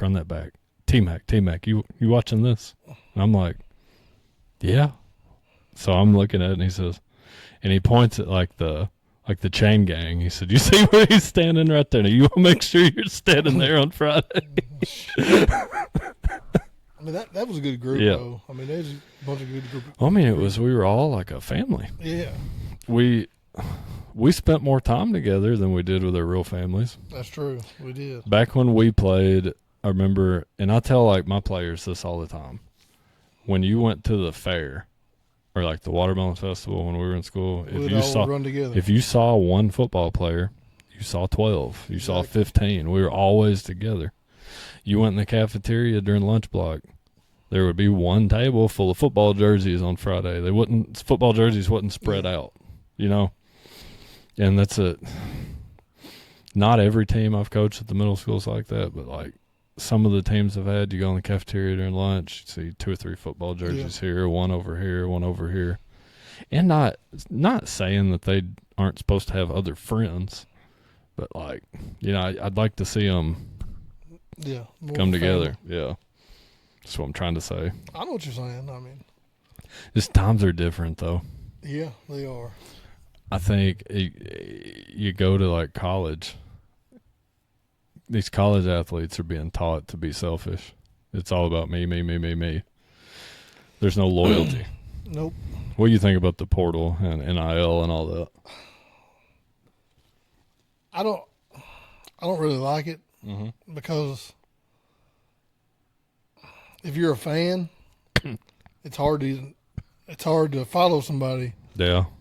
Like one or two the players for 4 years. Yeah. With the way they're leaving. Mm-hmm. I mean, heck, I don't know. Calipari used to be the only one and done coach, exactly. and now everybody's one and done. Doing it now. Mm-hmm. I mean, it's rare to see a kid stay at the same school for more than 1 or 2 years. Exactly. You never see a kid stay for 4 years. No. I can't think of one right now off the top of my head in the last 2 or 3 years. No. I can't think of a single one at any school. But now, I mean, I'm sure there are. But nobody like notable. You're not seeing any guys go to the NBA or the NFL after being at the same school for 3 or 4 years. Not at all. All right, next question. This is a Lincoln question. Okay. It said, ask him about the time he caught people messing with my truck and tell him to tell the story. All right. I think I've heard this story. So. Was Kel Rich involved? Yeah. Yeah. So I was walking out about midnight. I was going home. And I heard somebody, I thought, what the heck is that, Mm-hmm. Then it's like a bunch of, they scattered. It was everywhere. Yeah. I about made it to my truck whenever I seen everybody running. So I run back in the house. I fell. It was raining or something. There was mud. I fell in the mud. Yeah, I got in the house, couldn't breathe, told Tracy and Charlotte. That's some choice words. Yeah. I said, but it was, Kel Rich was one of them. Were you covered head to toe? I had it all over me. Yeah. And I think Little Stinson was another one of them. Which one? Landon? Landon. I think he was one of them. I think Kel's told me the story. Yeah. But yeah, that's what happened. Because then everybody was toilet paper in vehicles. Like when we grew up, everybody toilet paper houses. Yeah. We were good at it too. I was the getaway driver most of the time. We had it down to like a science. The worst one I remember us getting was Lauren York's. Yeah, I was involved in that. I know, because we left the White House. We took everybody was there. That was across from like Joe Harrison, right? Yeah. Well, John Ross Brown lived. We turned like the trampoline up on its side and everything, didn't we? Yeah. Yeah. Didn't it get windy that night or something and the trampoline blew away? I don't know. We got more than one house that night. Oh, yeah. Then there's another good one, but I ain't going to tell it on you. On me? Yeah. It was you and 4 or 5 more people. Was I in college? Yeah. Was it a neighborhood? Yeah. Oh, you can tell it. I don't care. Sure. Was it Woodhaven? It was Woodhaven. Yeah. Yeah. You drove one. And I was one of the drivers. Who drove the other one? Worst thing was, I was coaching with Corey Nixon. Right? So I get in the coach's office next morning. I've never admitted to this. Oh, you haven't? No, shoot, I'm sorry. No, I'm 35 years old. What are you going to do to me now? But the worst thing, I walk in the coach's office that night. He said, "Them SOBs got us." I said, "What the heck are you talking about?" He said, "SOBs got my mom and daddy's house." I acted like I was dumb, I was like, I don't know. We're at Woodhaven? He said, yeah. He said, they got the whole damn street. I thought, golly. Man, let's go ahead and tell that since I've never admitted to it. Let's go ahead. Do you remember how long I had planned that? No. I think you just called me the night of it and said, "Hey, I need somebody to drive." That wasn't like a on the spot, like we decided to do this kind of thing. If you remember, there was only 3 people. 4. There's only 3 or 4 people from Monroe County involved in it. Everybody else was Metcalf. Mm-hmm. That was for a reason. I knew we couldn't get a bunch from town involved because they'd go to talking. Yeah. The 3 or 4 that we had, I knew that we wouldn't talk. And then all the Megcalf guys, didn't matter if they talked or not. They didn't, there's going to be a Megcalf. Do you remember how many rolls of toilet paper I had? No, it was a bunch. So at the time, I was at Lindsey Wilson.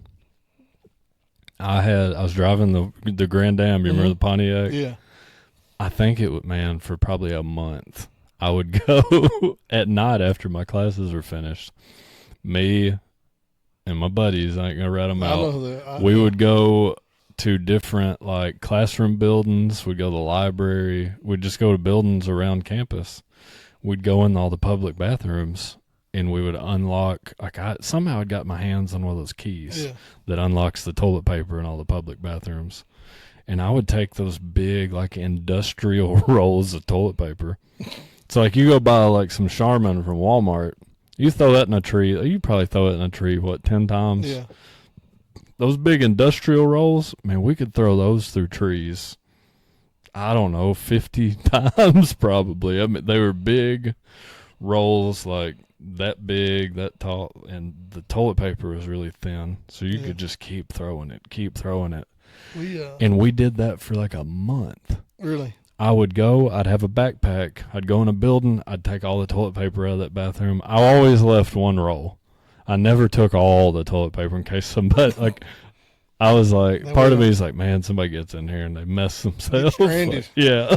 Like I never left nobody stranded.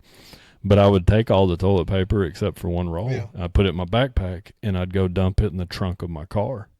And I collected toilet paper like that every day for like probably 3 or 4 weeks.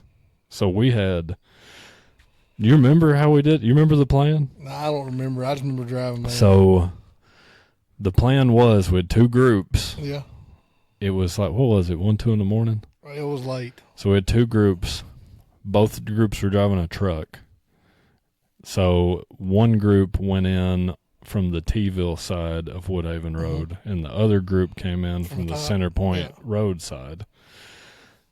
Each group jumped out of the trucks, and the trucks left. So then group 1 we all had the toilet paper in like Walmart sacks. You remember? Mm-hmm. Everybody had probably 6 Walmart sacks full of toilet paper rolls. So the first walk through, group 1 and 2 are dropping the bags of toilet paper like at the trees through the neighborhood. Yeah. So then when we met each other on the way out, we would go to the toilet paper bags that they dropped and we would grab them and we were toilet papering. And then you all met us at the end of the road. It took us like an hour.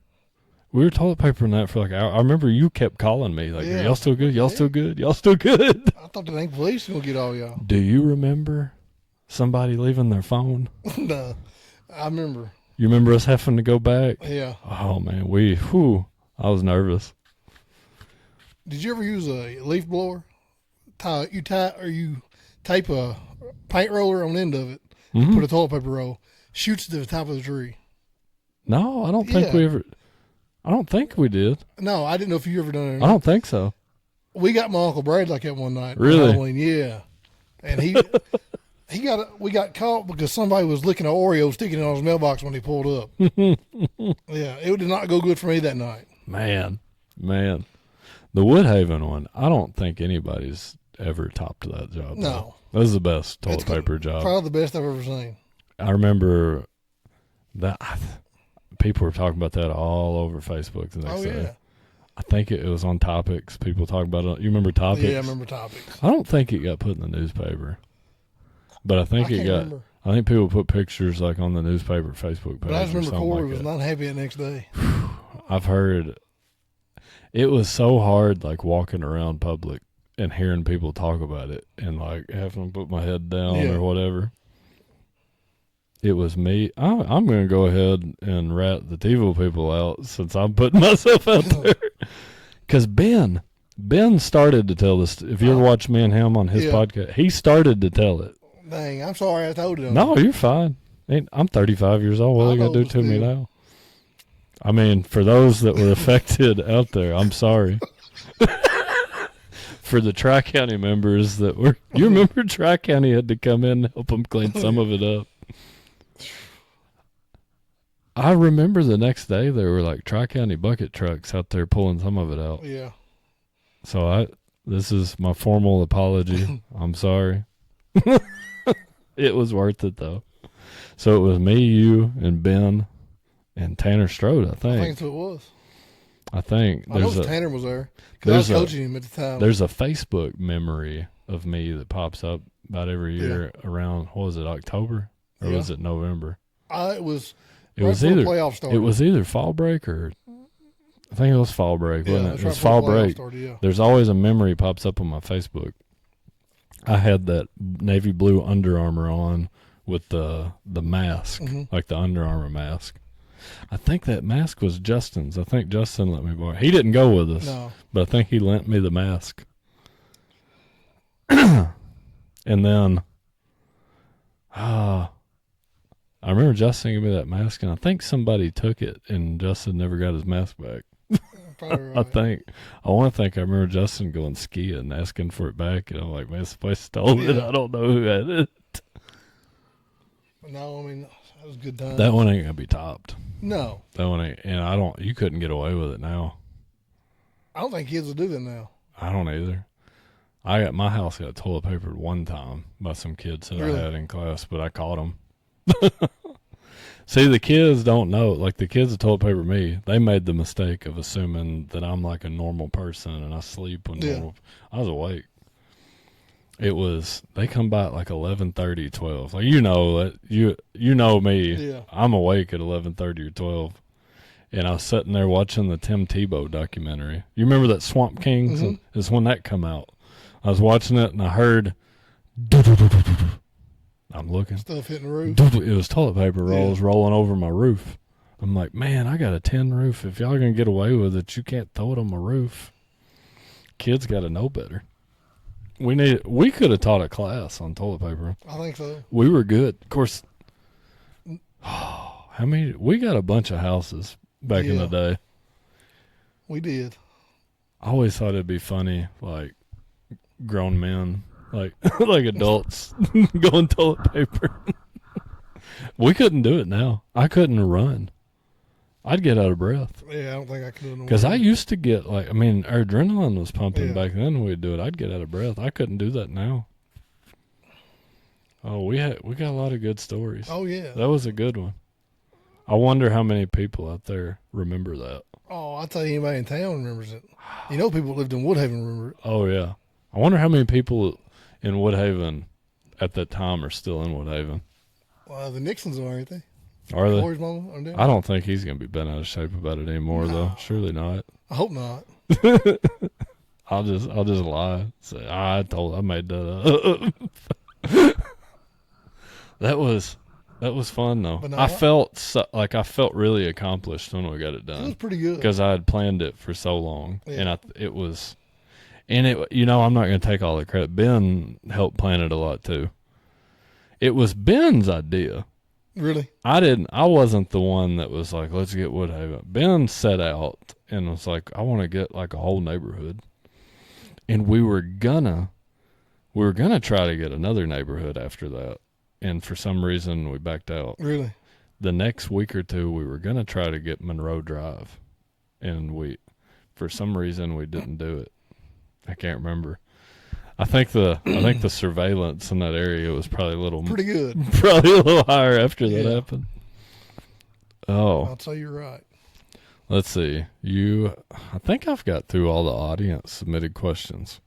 Favorite high school experience? You did that one, right?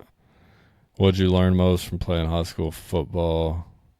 Who's your coaching mentor? Nickname Fudge? Middle school different? Yeah, we got through all the questions. Oh, man. So, you keep up with the podcast pretty well? Yeah. So, you are episode 11. Mm-hmm. What's been your favorite episode so far? I like Tracy's. Yeah, I've gotten a lot of feedback on his. Because Tracy and Charlotte's like a second mom to anything, you know?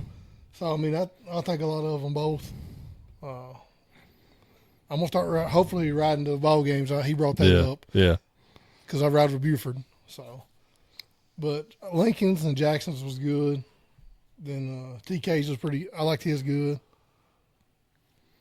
You know, McHale still got the most views. Really? He was first episode. one. Yeah.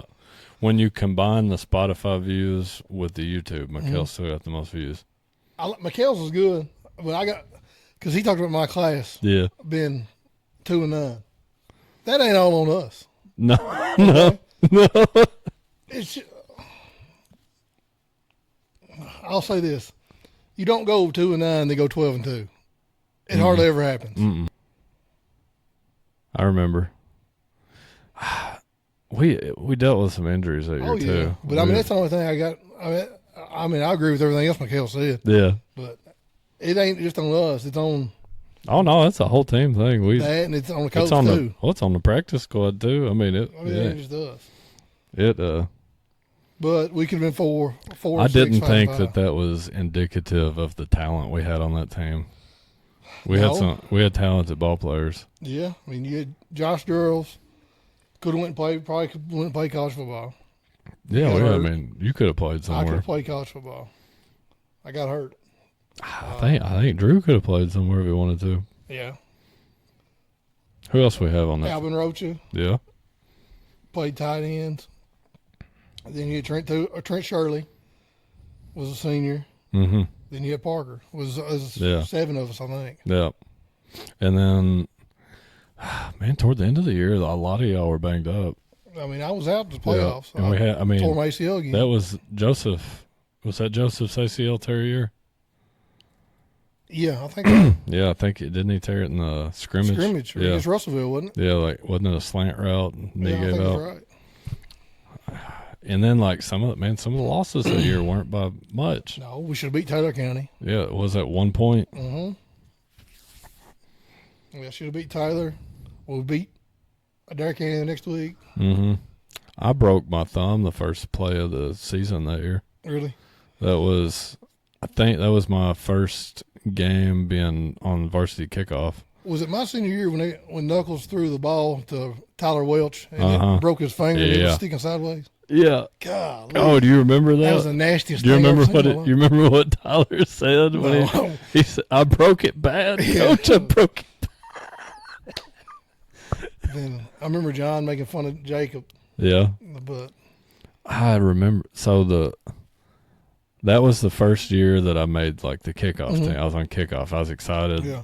First kickoff of the season. I run down the field. It's like 100%. All I had in me. Yeah.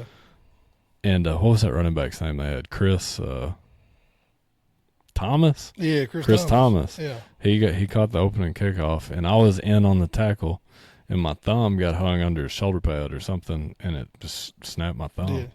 So I played the rest of the year. I didn't have a cast that year. I wasn't going to get it casted. I wasn't playing like varsity defense or anything. We should have beat them. But I broke my thumb. Yeah, that was we. And then the Adair County game. Yeah, the fight. Yeah. That was my fault. We had some people.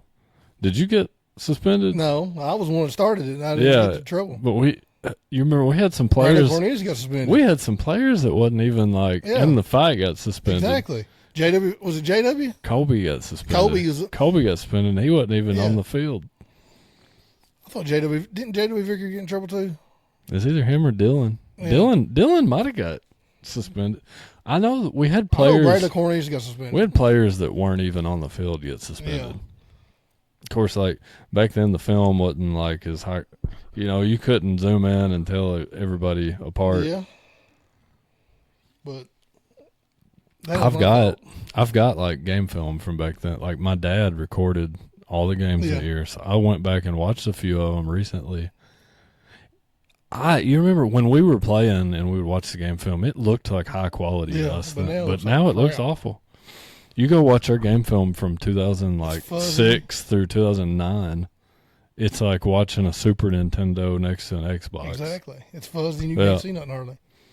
Do you remember when we played, John would have to he'd have to drive to meet people to exchange film. Yep.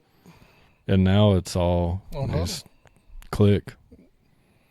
That's one thing I've never had my own huddle account Really? at the middle school. A huddle makes it a lot easier scouting teams. John's always been pretty good about like letting us use the high Yeah. school huddle, but like we got to keep it. So we'll get our film from another school, or I'll put something on there, and I got to make sure I delete it like immediately, so it's not, because they've only got like so much storage space. How much is a huddle membership? Shoot, I don't even know. It's expensive. Yeah. It's like over $1,000 or something, isn't it? Yeah. For like even the smallest one. But no, I wouldn't mean to take a shot at Mikhail there either. I just, He ain't I gonna love him to death. You know, he ain't he's gonna like a take little it. brother to me. He ain't gonna take it like I a know, shot. but I don't think he will. I hope not. Because I didn't mean that at all like that. I don't know. Yeah, he knows. He's pretty experienced in jiu-jitsu now I too. know. Trust me, I seen him the other day on Facebook. I was like, golly. He's getting too old for that crap. He's going to hurt himself. Tell me, I've been telling him I was going to go over there and do it with him, and I keep making old man excuses. Nah, shoot, don't blame me. I keep making him old man excuses. Do you remember? You remember when I got into it? Yeah. A little bit? Did you come watch me? No, I thought Daniel, you was crazy and crap. Daniel come and watch me in Did he? Louisville. Yeah, Daniel and Krista. There's no way. Daniel and Krista come to Louisville, watch me fight. I was afraid he's going to get beat to death, so I ain't going to watch it. I had some people rooting for me to get beat to death. Really? Yeah, I mean, like, I had some people in the family like rooting against me. Really? Yeah. What about Braden Ward? You ever hear anything from him? Is he still doing it? I don't think he's not doing it anymore. He did it longer than anybody else, like from that Really? group. He turned pro. Really? Yeah, he had a really good amateur record, and then turned pro and got some tough fights. Yeah. I mean, had some tough matchups. I don't remember how many pro fights he had. He probably his last fight was the last time I fought was 2018. So he fought a few more times after my last fight. I'd say he was probably done by 2020, 2021, something like that. I mean, he was tough. I think I watched one of yours online, maybe. At Louisville, probably the Louisville. Yeah. No. Yeah. Yeah. One of my, the Louisville fight ended up getting taken off YouTube. That's I don't know. I don't know if have I talked about that on air on the Yeah. podcast. The guy, there was a guy Died that before died. y'all. Yeah, he was 2 fights before me. Yeah. That was. I struggled with that a lot. Mm-hmm. I didn't struggle with him dying on the fight. Like when you do it, you know, like the risk involved. Yeah. Like you're going, anything can happen. Mm-hmm.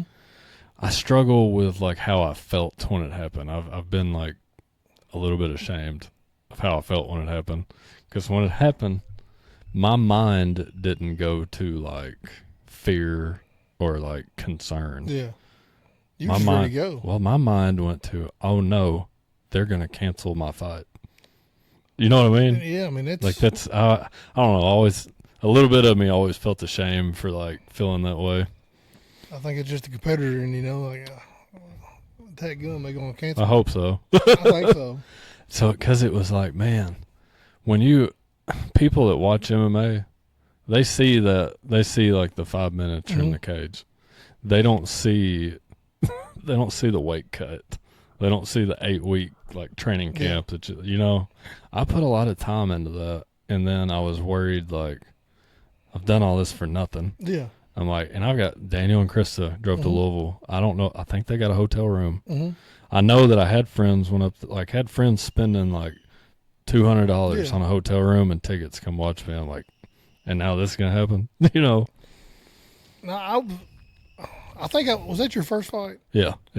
I got kicked in the groin, Yeah, I was going to go to that. dude. Something come up and I didn't Yeah. go. But I think I watched the second one online. Mm-hmm. Yeah, Hard Rock always did pay-per-view. Yeah.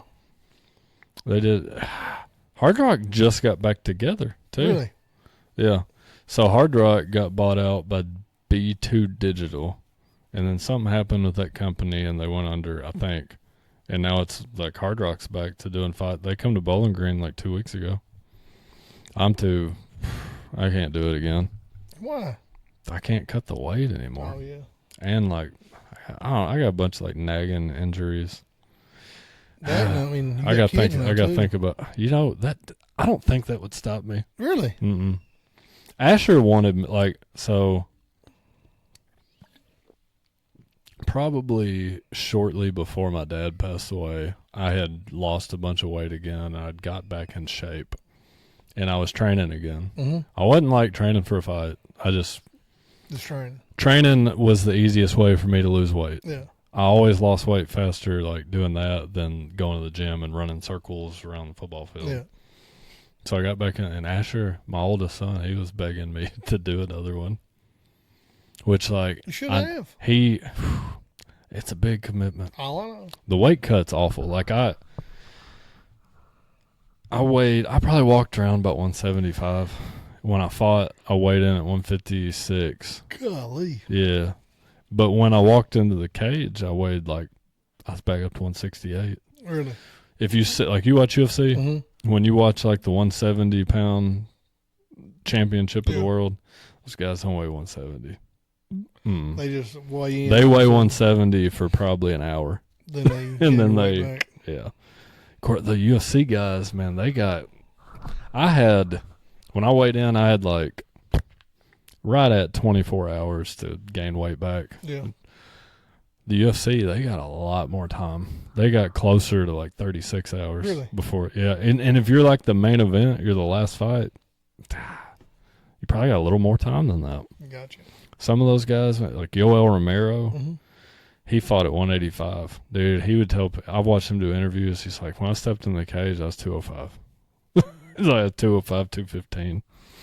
They cut that weight and they don't weigh. They're that small for an hour and a half.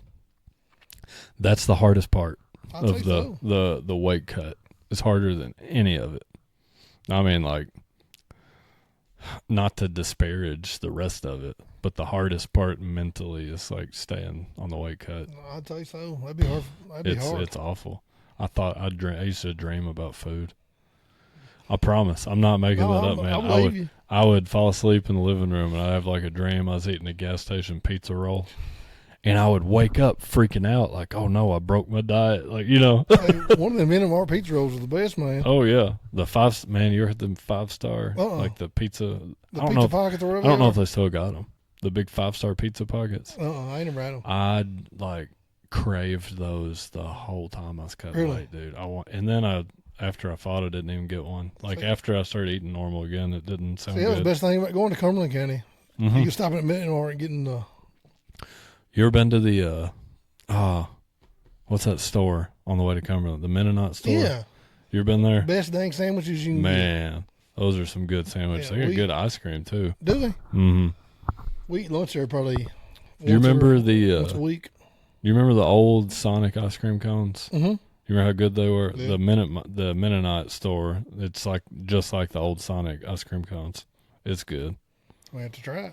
Oh yeah, you got to try the ice. And they've got Sonic always had the vanilla. Mm-hmm. You could just get vanilla. They've got the chocolate. They got the swirl. Yeah. Shoot. Yeah, but you got to try it. You can't beat the swirl ice cream, man. No.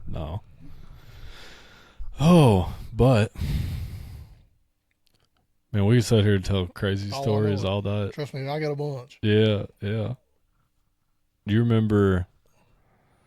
What was it I was thinking of? I just had a thought, and I forgot. I was about to tell a story about you and my dad. I can't remember what it was.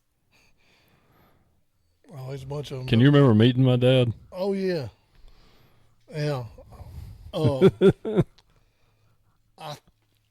Don't quote me on this. I think it was after practice, and I was going to take you home or something. He come up, pat me on the shoulder. You took me home. That's what it was. You took me home after practice, and he was working in that garden. Yeah, that's what it was. Had all them watermelon. Yeah. I think he sent 2 or 3 watermelon home with you. He did. Yeah. He was proud of that garden, man. He should have been. He stayed in it all the time. I keep one going here beside the house and I don't really even eat anything out of it. I just do it because it's something me and him did together. Yeah. But I remember, man, after that, I basically rode with you about every day. Yeah. And then Jackson and Jacob and that bunch, when they were freshmen, they got in with us. And the old Ranger's seen a lot of trips. What'd you ever do with it? What ended up with it? I wrecked it. Really? Yeah. Before Justin's senior year, before they played Metcalf, I was coming home from college, and and I flipped it like 3 times on 839. Why do I not remember I that? don't know, but I feel like I should it was remember just the that. senior year. Did you get hurt? No, Where was it at? I think is it 839 or 869. That Oh, road I coming ain't from good. in between Glasgow and Yeah, that's Thomasville. 839. Okay. That Dang. Caitlin Martin them live on. That's 839. Yeah, yeah. I think. I don't know. I ain't good with road I'm not names either. and stuff. I ain't good with road names. So how'd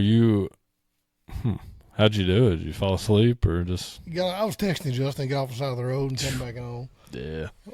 I shouldn't have been texting and driving, but I was. Man, everybody's guilty of it at some point. Yeah. I still see people doing it.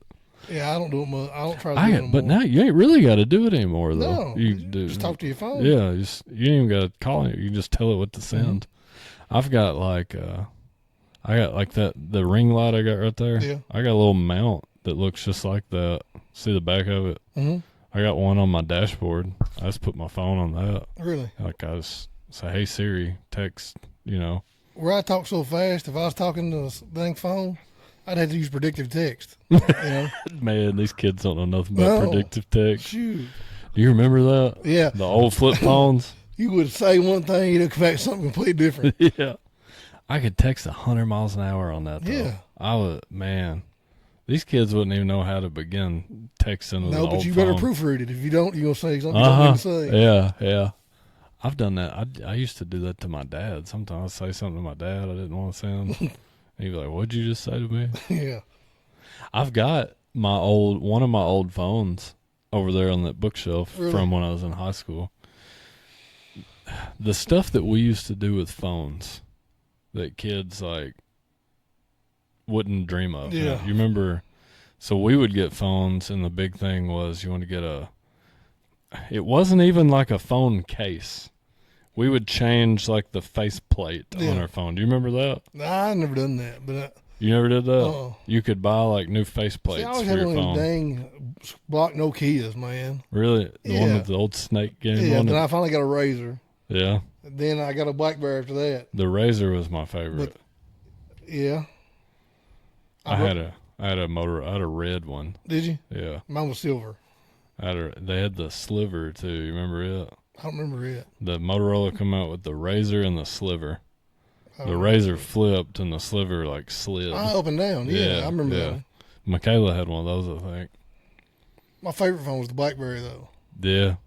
You watched that BlackBerry movie? No. It's Is it good. It's good. I can't remember what it's called. There's a movie on Netflix. It may just be BlackBerry. But there's a movie on Netflix about the guys that invented BlackBerry. I have to watch that tonight. And it's good. It's a really good movie. It shows how they went out of business. Really? Yeah. The CEO guy, he got too greedy. If he hadn't got greedy there at the end, there'd probably still be Blackberries. Dang. So the iPhone, when it came out in the movie, I won't ruin it. Yeah. I won't ruin the movie. I Watch don't it. care. Tell me. Oh. Say it. So the dude that made the BlackBerry, you remember it'd slide up and you had the buttons? Oh, yeah, and everybody talked about the BlackBerry click. Yeah. He got obsessed with staying true to the BlackBerry clicking sound. So when iPhone came out with the touchscreen phone, that dude was like, well, we got to make a phone to compete with it, but I got to have the BlackBerry click. So he had a touchscreen phone, but he made them put the keyboard underneath the touchscreen. Really? So you would still hear it click. And they ran out of time, and he couldn't have the people that normally make his phones make it, so he outsourced it to China. All the phones came back defective. Ruined the whole company. Dang go. Yeah. I'm gonna watch that tonight. Yeah, I can't remember what. It's really good. Really good movie. Of course, I like stuff like that, like the true story movies. What was I saying before we got off on that? Oh, you remember ringtones? Mm-hmm. Kids don't do that anymore. Yeah. Wonder what. I remember LimeWire. Yeah, LimeWire, Napster. Yeah. I think I gave my computer a bunch of viruses. Yeah, I think all of us did. Yeah. Or you would download a song on LimeWire, and you would think you're downloading a song. It'd be something completely different. And then it would be something, sometimes it'd be something rough. Yeah. You remember the Rickroll thing that was going around?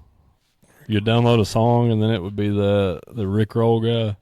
You'd go to play it, and it'd be that "Never Gonna Give You Up." That one, no, yeah. I remember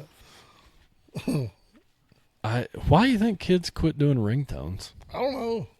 I always liked it. Can you still do it? Like, can I even know. still do a ringtone on my phone? My phone died. I remember, like, I would have a different ringtone for each one of my friends. Exactly. Yeah. Oh man, I remember your ringtone. It was I think your ringtone was "Pocket Full of Stones" on my phone. That's a good one. Yeah. That was a good one. I remember Jonathan's was "Fat Guy in a Little Coat." Davis? Yeah. How's he doing? Pretty good. I think I don't see him as much as I used to. Shoot, I ain't seen him in forever. We used to get together and play pool at the barbershop a lot. I mean, Cody Yorks. Mm-hmm. He cut my hair today. Did he? Heck yeah. That's the only place I go. Did you tell him he was headed out here? No, I didn't tell him. He would have put you up to saying something to me. I probably would. Man, kids I got in class will go get their hair cut at Cody's, and he'll put them up saying stuff to me. I got a lot of stories on him too, but I cannot tell them. A lot of them are brave enough to say it to me too. Are they really? Yeah. He'll put them up saying stuff. Who else? I had Jonathan. I had his ringtone as "Fat Guy in a Little Coat" because we always told him he looked like Chris Farley. Yeah. You remember that? Do you remember going to Jonathan's lodge down in Flippin? I do. The old lodge? Yeah, I do. Like the old one where you right next to the creek? Yeah. Man. They built a new one at some point. I went down there whenever they first got to college. Mm-hmm. They brought a bunch of people home with them. Clint Palmer and that bunch. Yeah. Dakota Waddell and all that. Yeah. That's the 2 times I've been down there. It's a pretty good time. Yeah. Did you ever go to the new one? No.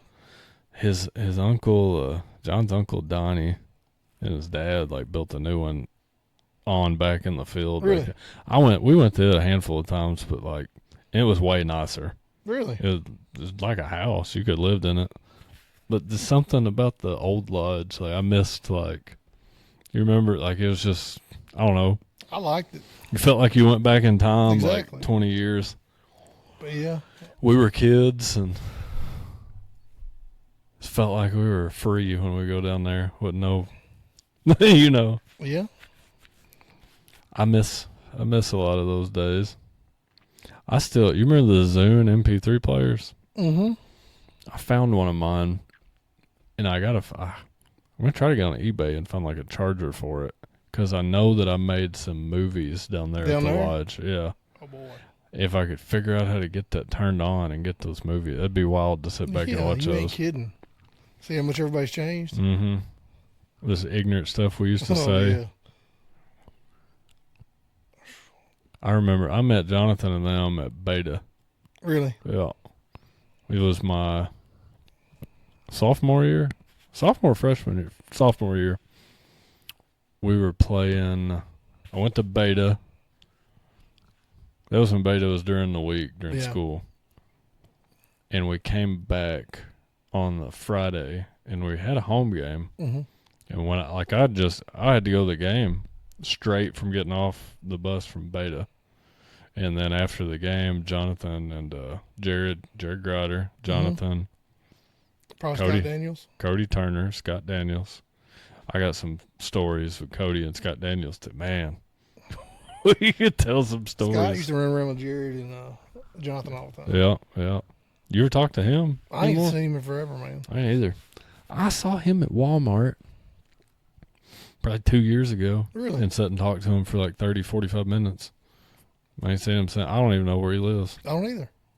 I think he might have said Bowling Green. Jared's in Russellville. Jared Grider is? Mm-hmm. I didn't know. The last time I talked to him, he was in Russellville working at that aluminum place. Colby Aluminum, maybe? I don't know what it's called. I don't know. It's just an aluminum place up there in Russellville. Is there a place up there called Auburn? Yeah, it's in. I think he lives in Auburn, or he did at the time. Logan, outside Logan County. Yeah. He was working at that. He was an engineer there. That's pretty good. Yeah, I don't know what got me on that. But no, I ain't seen him in forever. That group was like Jared and Jonathan and Scott, Cody Turner, Matt Burnett come down there to lodge with us all the time. Man, some names I ain't thought about in a long time. Like the people I graduated with, the only person I really talked to is Drew. Still, Really? Yeah. He's got a kid. He's got a kid that's like close to Asher's age. Yeah. Play baseball together. Is that his oldest? I think so. How old are yours? I got one. She's 8, gonna be 9 in December. Okay.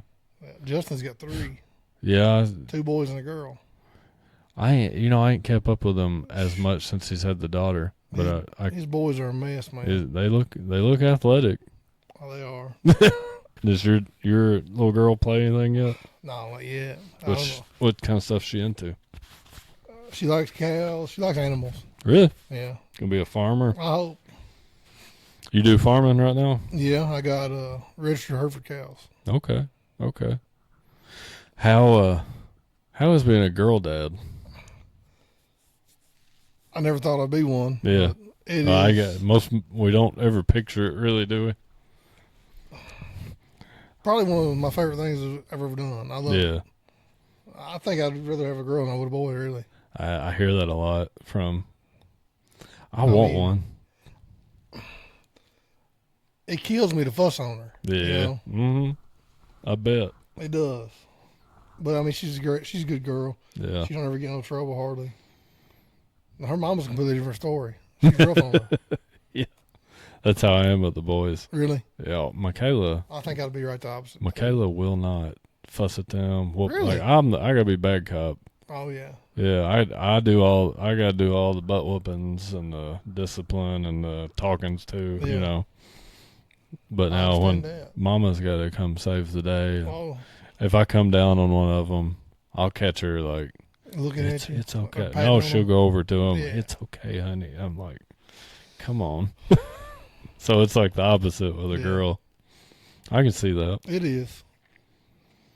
I mean, she's a little girl, man. Mm-hmm. So. I can't believe that much. I remember when she was born. I can't believe that much time's passed. Me neither. But now Asher's 7. It flies, I'm telling you. Asher's going to be going to first grade this year. Really? Yeah. It's crazy. It feels like yesterday I brought mine home. That's the way it is with mine. Like I can still hold them like that. Mm-hmm. They'd fit in both your hands, and now they're talking and got personalities. It's crazy. Which one acts most like you? Overall, probably my youngest one, Harlan. Really? But now Asher does a lot of stuff that I remember doing at his age. Like Asher acts more like his mama, but I think he looks at the world more like you, like me. If that makes sense. It does. But now he's more into like stuff that he's really artistic. Mm-hmm. He likes to draw, likes to paint, like. And I like to draw and stuff when I was little, but not like him. Yeah. He's really talented drawing. Like he'll bring me some stuff and I'll accuse him of not really drawing it. It's pretty good. But now Harlan's he probably acts more like me. He reminds me a lot of my daddy. Really? Yeah. Oh, man. I think he looks a lot like daddy too when he's not got his glasses on. He's got his hair, not his hair color, but like his hair texture is just like daddy's. And daddy, when he was still living, would always say Harlan looked like his dad. Really? Of course, my grandpa died before I was born. Yeah. I never. What about your daughter? You think who's she act more like? She's a lot like me. Really? Hard-headed. Mm-hmm. But she's got her mama's tendencies too. Is she a daddy's girl? Oh yeah. Yeah. Yeah. Now, is she old enough to be doing any like daddy-daughter dances, stuff like that? She is, but she ain't one of them yet. So I'm not really trying to push it, you know. Mm-hmm. Yeah. You know what I'm saying? Yeah. But yeah, she is the age of that, but she ain't wanting to do nothing yet. I got you. Where should she go to Metcalf? Mm-hmm. Metcalf only got one elementary school? Yeah. They used to have 3. more, though, didn't they? They used to have 3. They have one that was like North Jackson. You had North Metcalf. That's down toward North Knobblick Metcalf. I said North Jackson. Then you had Summershade. Then you had Edmonton Elementary. So what brought about the closing the other ones? Save money. Really? You ain't get as many teachers. Yeah, that's true. So when those closed, did the teachers? I don't know. I wasn't there when they closed. Huh. I hadn't really thought about that. Where is the new elementary school? It's the old elementary school. Edmonton Elementary is where they all go. Interesting. Because the elementary school used to be the old high school. Yeah. Yeah. So, What'd they do with the football field? What's it used for? The one at the park? middle school still plays on it. Middle school. And Little Okay. League. So middle school's got their own. Yeah, they're still paying the city to let the Yeah. middle school. Yeah. Which is Well, that's- crazy to me when you got Yeah. a turf field. It's handy though. I mean, I guess yeah. there's not you ain't got to worry about like scheduling conflicts and stuff. But I mean, you're still having to pay to use do the middle school kids get to play it on the turf at all? No, I don't think so. I love that field though. Those facilities, like you go to make It looks nice, man. But I ain't. I've only been there once, Mhm. but like you walk in and you look around, and, those facilities are top notch. For it's an attractive like place when you look at it from a coaching perspective. Yeah. Like you look at it like, boy, I'd love to, have these Mhm. resources. I'm gonna take another quick bathroom break if you're All good right. with it. All right, and we're back, everybody, from our short little break. I can't even remember what we were talking about now. I can't either. Oh, but we've done a lot of talk about football. What are you doing right now currently, like career wise? I know you said you work for the state. I work for the state highway department. Uh-huh. I'm going back to school. Yeah. To finish my degree. I used to joke around and say I was on the John Pettit plan, Yeah. where I took forever to be a teacher. Yeah. So that's what I'm wanting to do is go be a teacher. Okay. Hopefully get hired on at Glasgow. And I keep helping at Glasgow. What you got a content area you're hoping for? Or you're gonna be pretty Whatever I can get just into. whatever you can get into. You care like what level it's at? High school, middle school, No, I don't anything? care. As long as I just get a job. Yeah, I got you. That's how I got into teaching. My bachelor's degree, like I told you, was in psychology counseling, and I worked at Life Skills for like 2 years, and then Michaela, her aunt, was a special ed teacher at the middle school. Gotcha. You remember her, Billy Kay? Yeah. Yeah. So Billy Kay called me one day, and she's like, of course, when I was at Lindsay, I kept I started off in English education. I dropped out of the teaching program, and I kept my English like minor. So she called me and she's like, I remember you had like all those hours in English classes.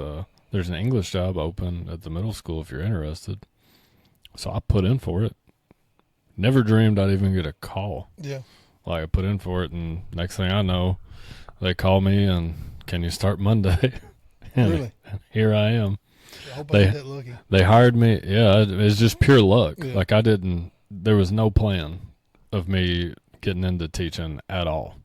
At all. Yeah. I thought I mean, if you talked to me in 2014, 2015, I thought I was life skills. Was you working? Tyler West worked at Life Skills too. Mhm. Was y'all Yeah. working at the same time? We were working at the same time at Life Skills. He was at Metcalfe Yeah, he's at County, Metcalfe. and then I was at Monroe. He actually, I think he replaced me when I left. I think when I left, he came to Monroe. I may be wrong on that. Either he replaced me or Chelsea did. Okay. Chelsea might have replaced me because she ended up becoming like a therapist. She's a licensed therapist. Really? My job title was behavioral health specialist. Basically, I was like, I don't want to use the word probation officer, but like that's the only thing I can compare it. Like I worked with kids, Yeah.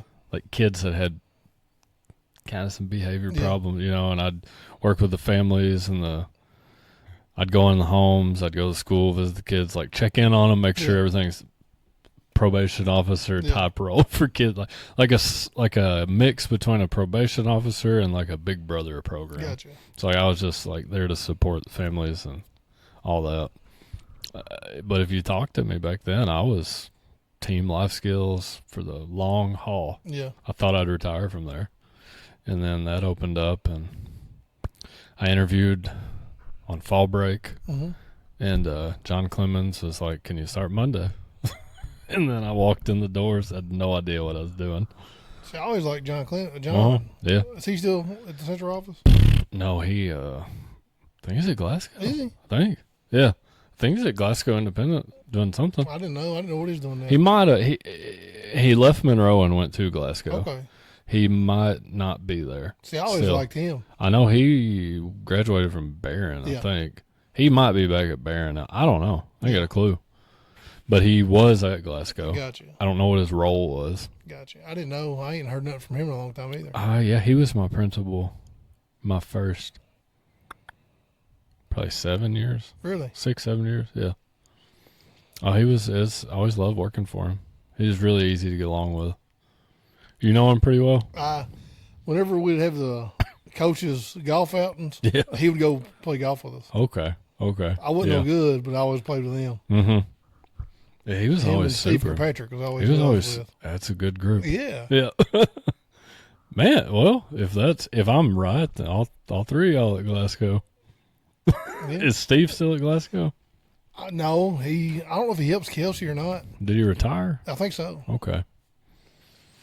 I couldn't remember how old Last he time was. I seen Steve is when Jackson had his introduction thing at Glasgow. Yeah. They all showed up. Kelsey's the Girls girls basketball coach. high school Yeah. head coach. Mm-hmm. That's awesome. I think Lincoln's going to help her. What about Tucker? What's he doing? He was helping at Barron. I don't know what he's doing now. Okay. I get on 2K with like Daly and Georgie and that bunch, and Tucker'd be on there with them sometimes. But I didn't know what he was doing. Mm-hmm.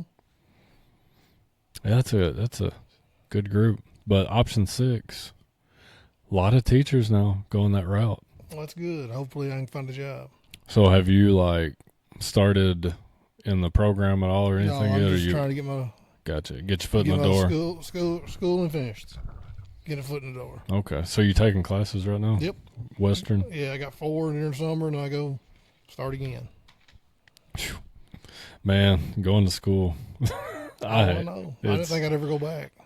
I didn't either. When I got my principalship, I was, how old am I now? I'm 34. When I started going back to get my principal certification, I was like 33. Going to school at 33, I don't like it. Have the kids at home. Yeah. Trying to coach. Oh, man, I'm logged into my class, kids running around. Exactly. Makes it rough. When I first started coaching, I was working on my master's degree, and I wasn't coaching football. Yeah. Do you know what my first coaching job was? No. Guess what sport it was? Don't know. Take a guess. Wild guess. I don't know. Soccer. Really? Yeah. Dang. My first ever coaching job. How'd it go? It was fun. I didn't have a clue what was going on. You know Neil Mathis? He was the preacher at Tompkinsville Church of Christ for a little while. I think I remember him. Had like a reddish brown beard, Yeah. big beard. Yeah. Yeah, he was the head coach, and I don't know how long he'd been coaching, but he was head coach, and they couldn't find. They're having trouble finding somebody to help him, and I just started teaching, so you had to do it. John, you know how John is. Oh yeah, trust me. He can talk you into. He can talk you He into can sell anything. ice to Eskimo. Yeah. So he come knocked on my door. We need a soccer coach. I'm like, not interested. And next thing I know, I'm out there at Gamel with a whistle around my neck. I didn't coach long. I was like a year or two, I think. Might have just coached 1 year. I can't remember. But yeah, like we were talking about options. There were many nights I was at the soccer field, games going on, and I got an AirPod in listening to my class. Yeah. So I'd be talking to a kid, like, you need to do that. And I'd, hold on a minute. And I'd have to talk in my class. Yeah. But no, that's the plan, is to go finish my degree and do that. So are you going through Cumberland's or Western? I'm doing Western right now. Okay. When you do option 6, I'll probably go through Cumberland's. Cumberland, I recommend it. That's what everybody's telling me. Yeah. And now, dude, it's not even. When I started my option 6 classes, you had to like log in at like a specific time, but it ain't like that anymore. So it's like the online classes I got It's now. just As long as you do your work. you just do your work. Now they'll give you like due dates. Yeah. And some teachers won't give you due dates. Really? Some of my professors are like, "Here's your work for the semester. Have it done by this date. You're good to go." So that's the way too my summer classes are. Yeah. I got all that work done in the first 2 weeks, so I ain't got nothing Yep. to do. Oh, I love it. Me too. It's I love the professors because some of them will say, "Here's everything from now until here. Here's the due date. You have any questions? Call me." Exactly. Now a lot of them will still lay it out Yeah. like due dates each week, but like I tried to work ahead That's what I'm because trying I wanted do. to get it over with. Yeah. And I mean, man, ChatGPT and stuff like that now. Like, I'm Yeah. not advocating for Oh, I people who. know. I ain't saying go cheat, Oh, but I know. it's there. It's a resource. If you're, there's nothing saying that I can't use ChatGPT teaching as a resource. Exactly. So use it for. I mean, it's here. It ain't going nowhere. No, it's here to stay. So we might as well learn how to use it to help us. What's your opinion on it? AI. I don't know, man. It's got. I don't think you learn as much using it. Mm-hmm. You know what I'm saying? Yeah. I think it's going to handicap the kids in the long run. Yeah. I agree. But like you said, if it's here, you might as well use it. Do you use it for much? Shoot, everything. Yeah. Will you do it? What? Let's hear. I What's can't- some? Huh? Man, I work with What's some some of guys your in the favorite state. things to do with it? I make pictures of all the time. Yeah. Is ChatGPT your go-to? Oh yeah, I love it. Do you use any of the other ones? No, it's all what I use. All right, try Grok. Really? GROK. Is that Grok. free or is that you pay for it? There's a free version. Gotcha. Yeah, I don't pay for it. Gotcha. I pay for ChatGPT. I do too. Grok now, like, how do I want to word this? Grok is more like unfiltered. Some more adult version. Yeah, Gotcha. yeah. Grok will cuss at you. Really? Yeah, if you give it permission to. Like it won't do it. It won't do it without you like unlocking it for it. Like you'll tell, hey, talk to me like a real person. It'll talk to you like a real, like it's wild. I might have to download it. There's another good one, Perplexity. Never heard of it. Joe Rogan uses it. Really? I just started using it. But Is it as good as the other two? I think I like it better than ChatGPT. Really? I think so. So far, I still just use the free version.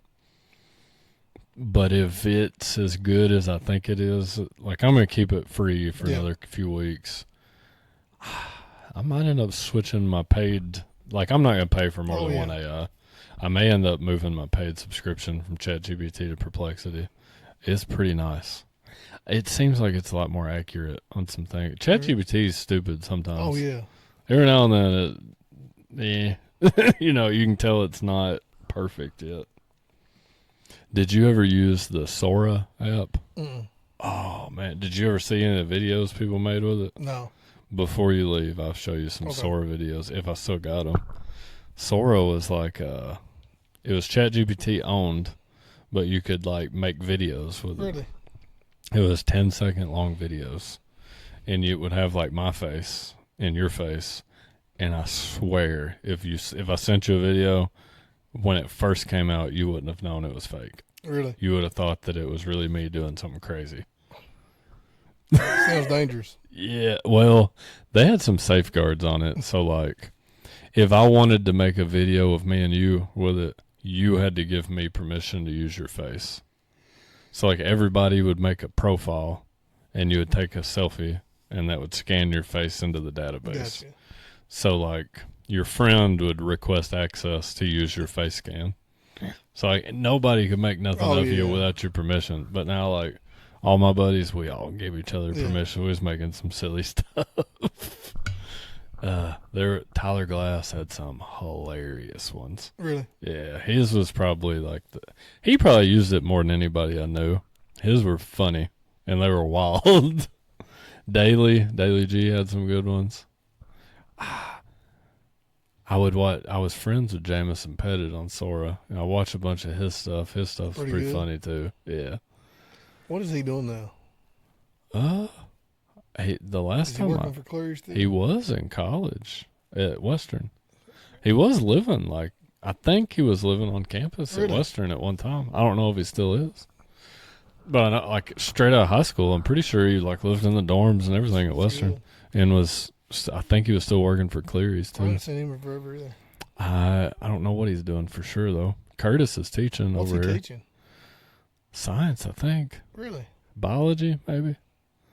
Science for sure. I don't know. It was biology, but the kids all love him. Everything I've heard, they all love him. They say he does a good job. Curtis was always sharp. Yeah. I remember it. You remember them being the ball boys, the water boys? You remember Jameson dropping his pants? Yeah. He'd walk up to you and hit you in the nuts. Or Yeah. Jameson was mean when he was little. He's funny, though. Yeah, he was. That's crazy. I think all those kids that were water boys when we played, I had a bunch of them in class. Yeah. With Jameson, Brian, Braden Murphy. Yeah. You probably coached Braden. I coached Tim and Brooks. Or I think I coached Brooks. Yeah, I coached Tim and Brooks. What was your first year on the Monroe coaching staff? How soon after? Being the year after Jackson graduated. Man, you didn't miss being there while I was there by much. No. You got into it young then. Young. How old were you? You had to be 20, 21? 21, 22. I just turned 22 whenever I started. Yeah, you got into it. See, I didn't get into it until a little later in life. Me and Clifton started coaching the same year. Okay. Was Clifton, did he do football for a little bit? Yeah. How long did he do it? I don't know. I want to say he done it for 3 or 4 years because me and him both done JV freshman. So how many years were you at Monroe? 4. 4. I think. What was your last group? My last group would have been Lincoln and them's sophomore year, maybe. So you weren't there in Lincoln's senior year? No. They had a good team too. I was at Metcalf then. Lincoln's group, didn't they go really far in the middle school playoffs? Mm-hmm. Semi-state. Who beat them? Lexington? Lexington Christian, maybe? I want to say that's who it was. Or Lexington Catholic? I want to say Lexington Christian. I can't remember. I can't either. It's crazy to me that Lexington Christian's 2A. That's wild. I was talking to somebody. Can't remember who it was. They're telling, and this may be inaccurate, maybe wrong. I don't know. It's just what I was told. That South Carolina, their private schools enrollment is counted differently than public schools. Really? So I know that you've heard my dad probably said it. Everybody's argument: private schools should not play with public schools. In South Carolina, if my information is accurate, private schools play with public schools, but every one kid at a private school counts 3. So they're still allowed to give the scholarships, and they can get by with recruiting that way. But say Fort Campbell was in South Carolina, instead of 2A, they would have probably been 4A. 4A. I like that. I like that model. Yeah. That lets them continue to do their own thing, and it levels the playing field. Because those Fort Campbell teams, they could have competed at 4A. Oh, that was good. Yeah. Who won 4A that year? I don't even remember. Might have been Boyle County and Lone Oak in the finals. I don't even remember, man. I think it. Too long ago for me. Lone Oak's not even a school anymore. No. They consolidated. I remember that game, though. It was one of the best high school football games I ever watched. Really? I can't remember which team won, but it was Boyle and Lone Oak, and one team was up 28-0 going into the 4th, and they tied it, took it to overtime, and the team that was down ended up winning the game. Yeah. I can't remember which team was down, though. But Lone Oak and 2 other schools combined made McCracken County. Mm-hmm. What year was? You remember the year Harrodsburg and Mercer County consolidated? They consolidated, but they didn't do the new enrollment. No, they was playing 2A football. Yeah, but yeah, that was nuts. Yeah, that was crazy. They walked away with the state championship that year. Yeah, how did they let them get by with? That's crazy. They had 1 million kids in that school playing 2A football. There was nobody going to beat them. I went to college with some guys from Mercer County. Yeah.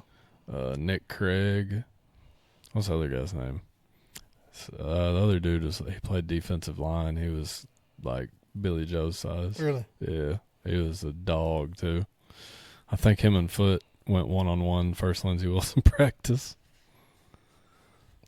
So who would you say the best players you played with in Monroe County? At Monroe, Yeah. Best players. Yeah, players. Put me on the spot. Or your there. favorite players? How's that? Like that I played with. Yeah. I ain't gonna say favorite. I got you. This is all my boys. Yeah, I know. But I mean, Neil's obviously in the conversation. Mm-hmm. Justin's up there. I was one of the best quarterbacks I've watched at the high school level.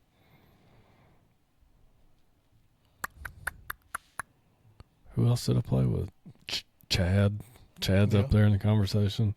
I mean, he was starting tight end varsity as a freshman, and he didn't look like a freshman. No. He was like a man. Yeah, I mean, he earned that. He earned that position. He was the best guy for the job. He got thrown to the wolves at a young age, and he excelled. They either make you or break you. Yeah. You don't see many freshmen doing that.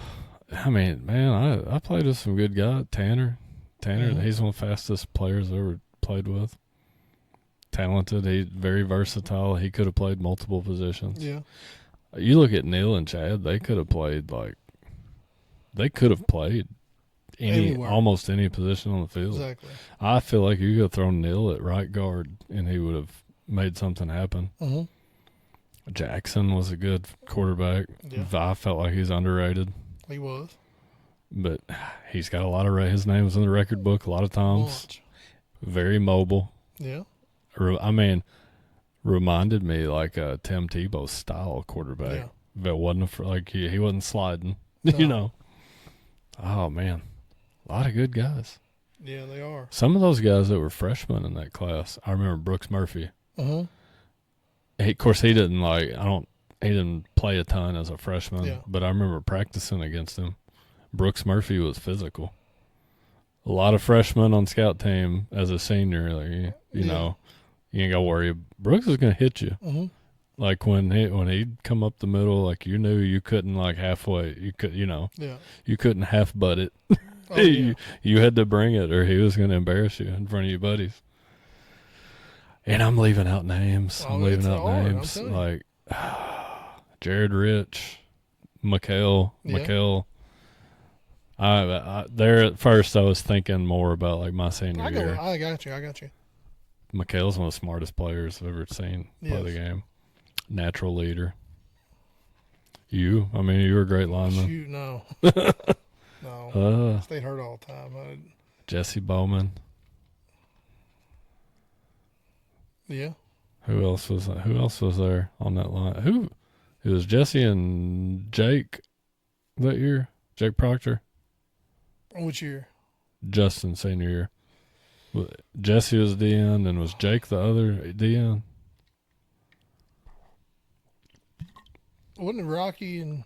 Yeah, Rocky. I mean, Jake Proctor. Rocky and... I thought the one that had the twin. Troy. Troy was a 1 or a 3 technique. I thought he played in some. I don't think so. Maybe in like some sets or something. Linebacking core: Clint Bobby, Mikhail Garrett, Joseph Eaton. Joseph led the team in tackles one year. It was like from safety. Yeah. Who else? You know what doesn't get talked about a lot? Justin was a dang good free safety. He wasn't bad. And people talk about he that a wasn't lot. bad. His tackling style was tough. He's an ankle biter. Yeah. And he might have been the best I ever saw do it. Another person that was good at that was Jacob London. Yeah. But now Justin perfected it. He was good. One thing about Justin, though, with John, he didn't let the quarterbacks play much defense. Mm-mm. No, I don't mean I get that. Yeah, I mean, I do too. But he's a good DB. I never tried to tackle anybody like that. I don't think I could have. No. I'd have missed. Like the skill and the precision involved in making a tackle like that's nuts. Like it's a high risk. Like you miss touchdown. Yeah. But I don't remember him missing much when he did that. Many. I don't know. I don't know that I can remember him missing one. But now I know I'm leaving off names. Like, all right, mine here. Okay. Yeah. Billy Joe Murphy, Mm-hmm. best player I played with. I mean, I should have named him. Okay. Then number 2, McHale. Mm-hmm. Then is when it gets. Then you got Seth Graves. You got Kel Tarter. Then you got. See, like it's hard. It's so hard to name. Hard. We played with some Seth Graves, state record book. Yeah, was one of the best. I guess you could say most shifty backs I've ever seen. Yeah, he wasn't the fastest, but he was really shifty. Hard to tackle. Slippery. That's how I would. When I was playing guard, I was always aiming for the safety. That way he could cut off of it. Yeah. Caleb Maxey. You can't count them all. Sheldon Hamilton. That was some of the most talented teams to come through Monroe County. Yeah. In a solid period, besides my group. Mm-hmm. And that freshman group, my senior year, when they were seniors, they went. That's the best team I've ever coached. They were loaded. Yeah, we should have beat Louisville Central. I remember hearing Brad talk about that group and like just the things he was able to do as a coach, like let the players call. Like the way it was described to me was the defense like could just call itself. Mm-hmm. He wasn't having to signal stuff, But I know in other podcasts y'all talk about the best teams. Mm-hmm. That's the only team I think that won a state, or that should have been in the state championship. That should have been. Should have won a state championship. Because we was ahead of Louisville Central. We don't. If Little London don't get a concussion. Yeah. Because he's punted the crap out of it all year long. Yep. But you think back to y'all. Justin and him had Fort Campbell on the. Mm-hmm. Then Jackson and them did too. So that's 3 state championships Monroe County could have had. Yeah, we were right there. In what 6 years? 4 years. Yeah. 08, 09. Then 10 went to region but lost. 11, I don't know what 11 did. They might have won a playoff game or two. No. Hold on. They won one play. Daniel Hammer, Lucas Short. We got beat in a district championship by Evanston County. Mm-hmm. So we had a home playoff game. Yeah. Did Josh Ford try to kick a field goal that game or something? Josh Ford was our kicker. Did we attempt a field goal that game, or am I? No, extra point. We had an extra point blocked, and they blocked one of our extra points. I think that's right. I remember I was at the game because I was still filming. Because we had Jack, what's her name? I remember there's something to do with the kicker. Yeah. She was horrible. But that was a great game. We should have beat them in. For some reason, I remember Josh kicking extra point field goal or something, and they tried to ice him, called a timeout. He was good. Josh Ford was good. Who else was in that class? They had Daniel Hammer. Jesse Frank played, didn't he? I think so. Was he in that class? So they all run together. Did they win a playoff game that year? I don't think we did. Get beat by Trigg. No, we did. We did win a playoff game. They beat Trigg, didn't they beat Trigg and then go to Paducah? Yeah, because I went to that game too. Oh, a forever drive. Yeah, then the next year we beat Heath first round. Tillman here. Tillman here. And that was one of the best football games I've ever watched. How much was we down 20-7? We were down 3 scores. We were down 3 possessions. I remember Coach White saying, I'll never forget it. He said, I've seen a lot of teams get beat 20-21. Because they only scored, it was only 20. The second half, we come back and played good. Yep. Brooks Murphy made that big tackle. Mm-hmm. Did he recover a fumble in the end zone or something? Shoot, man, I can't remember. Who was it when the Bryant? What's Bryant? He was a Bryant. Corey. Yeah. Yeah. He caught somebody blocked a field goal or something. He caught it and ran it back. Yeah. Yeah. Was that game? I can't remember. It was a playoff game, I think. So was Paducah Tillman? We beat Paducah Tillman round 2, and then beat South Warren in the region championship, or was it backwards? No, it was backwards. So it beat South Warren and then beat Paducah Tillman. Okay. Paducah Tillman was the region championship. It was a home game. Yes. And then we had to go to Louisville Central. And I drove. State. Who was the crowd? Me and Dad went up there. And talk about a culture shock. Yeah, yeah. You know, they were the. I don't know what y'all's experience was that game, but Louisville Central's fans were really nice. They was nice. They were really nice to like me and my dad. We hung out before the game with John Paulston, Ricky Miller. Dad went up there, met up with them. Where did did your daddy film at night? No, that was the only game that year that we didn't. We just went and watched that game, but we filmed the rest of the season.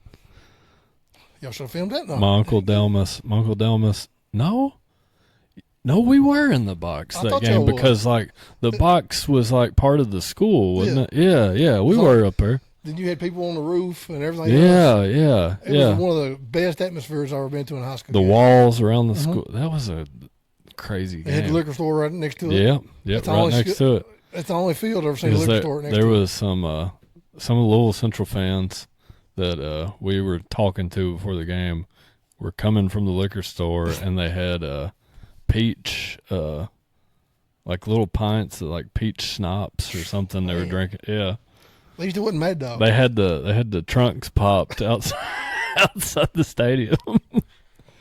We took charter buses that game, didn't we? Yep. Yeah. That's why I thought we didn't film the game. Was me and Dad didn't ride the charter bus. We drove separate, but my uncles, I think they rode the bus. See, after I graduated, my Uncle Delmas was filming when you played, before I got to high school. He filmed for several years. And then I graduated, and we kept going with the film crew. Yeah. A bunch of good players and good teams. I played with. I mean, I know I left some people off. It's hard. It's hard not to. I hope nobody's offended if I left them off. They won't it's just Clint Jenkins. Yeah, I mean, he was good. Clint Bobby at center. Clint Bobby was really good. Yeah, he was tough, man. But it's just hard to believe there was that much talent in that window of 5-6 years. You know, in a school with not many kids. Exactly. There was a dude wrote like an article in the Glasgow Daily Times. I can't remember the stat, but it was something like between like 1980, like between like 1987, 88 or something, and 1994, it was like 1 in every 4 kids born in Monroe County played football. Not 1 in every 4 boys. Yeah. It was 1 in every 4 kids. Like, that's nuts. Yeah. That's nuts. You think about that. So, like, all those years consistently, Monroe County's got, how many kids we have in the school? 400 or 500? Mm-hmm. So you got a group of 400 or 500, which is roughly the amount of people like in a mall food court at one time. So now go to a mall food court, which is what the guy in the article is talking about, and find a starting lineup. It's hard to get a football team out of that select group of kids. But I mean, we had 70 to 80 kids every year. Yeah, and you don't see that anymore. No. And you know, it's not just Monroe. A lot of the small schools, you don't see it anymore. I know. Metcalfe County used to be like, they used to have a lot more kids on the team, I feel like. I mean, they didn't have 70 and 80, but I feel like they were consistently putting 35, 40 out there. Yeah. How many do they field now? Shoot. Right now, probably got 20. I just feel like society's different. It is. Like kids in general aren't as apt to play football. Yeah, I mean, and I feel like the media discourages football. The concussion stuff is a killer. Mm-hmm. I mean, I all think those CTE studies and all that. Like people, you look at the NFL, they're trying to take the physicality away from the game. Mm-hmm. That's going to trickle down to college eventually. I really think football's a dying sport. It is. Because in 10 years, it's changed so much since I graduated. You can't, I mean, NFL, you can't touch quarterback. No. And the way they do kickoff now. Mm-hmm. Yeah. I mean, it's changed so much in the last 10 years. What do you think about the NFL kickoff? It's crazy. I hate it. I've got buddies that like it, but I don't. Kickoff's fun to watch. Yeah. That was my favorite when I was a freshman, sophomore. That was my favorite part of the game. Exactly. But football's a dying sport because they keep changing everything, making it softer. Taking the physicality out of it. And less people are buying into it, wanting to play it. Well, their kids are discouraged, but Exactly. like they get on TV and watch news articles, like all this news stories. Yeah. And so they're discouraging you from playing. Exactly. Which that's everybody's business, I guess. But society's different in general too. Like, think about where kids get like their dopamine hits now, like where they get joy in life. It's all on a screen. Exactly. On a game. There's no outside like, playing. Virtual reality games are crazy. Yeah. Have you ever put one of those headsets on? Oh, we've got one. Wild. We've got one. Really? It's nuts. It's not the stuff they're doing with it now. I put that on. Asher will play it, and it's funny watching Asher and Harlan like play it. You don't know what they're doing. They're walking around grabbing stuff. The one that we've got, I don't know if you've played the new one, the new virtual reality head. So we've got the Meta Quest, whatever it is. You don't even have to have controllers anymore. Really? You set the controllers down and it tracks your fingers, and so you can grab stuff. It's wild. It's wild. And Asher was playing like a Batman game or something, and I tried it. I put it on. I'm standing on the edge of a building, and I get that like sick feeling in my stomach, like I'm really standing on the edge of a building. It's just crazy. Really? Think about where that's going to be in 10 years. Yeah. Kids are going to be playing sports on that. I promise. I know that sounds crazy. That's pretty wild. I know that sounds crazy, but in 10, 15 years, you're going to start seeing like sports teams on VR. It's nuts. That boxing game, you ever played the boxing game on it? Dude, you can get online and like box against a real person across the country. That's crazy, man. I've done it. I've got on there and played the boxing game. You play like an online game so that you're looking at another real person with a VR headset on somewhere in like Arkansas or California. Yeah.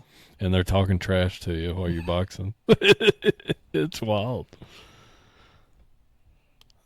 We got I don't know if Glasgow or Metcalf or any of these Monroe's got an esports team. Really? Yeah, like a video game I think team. Glasgow does too.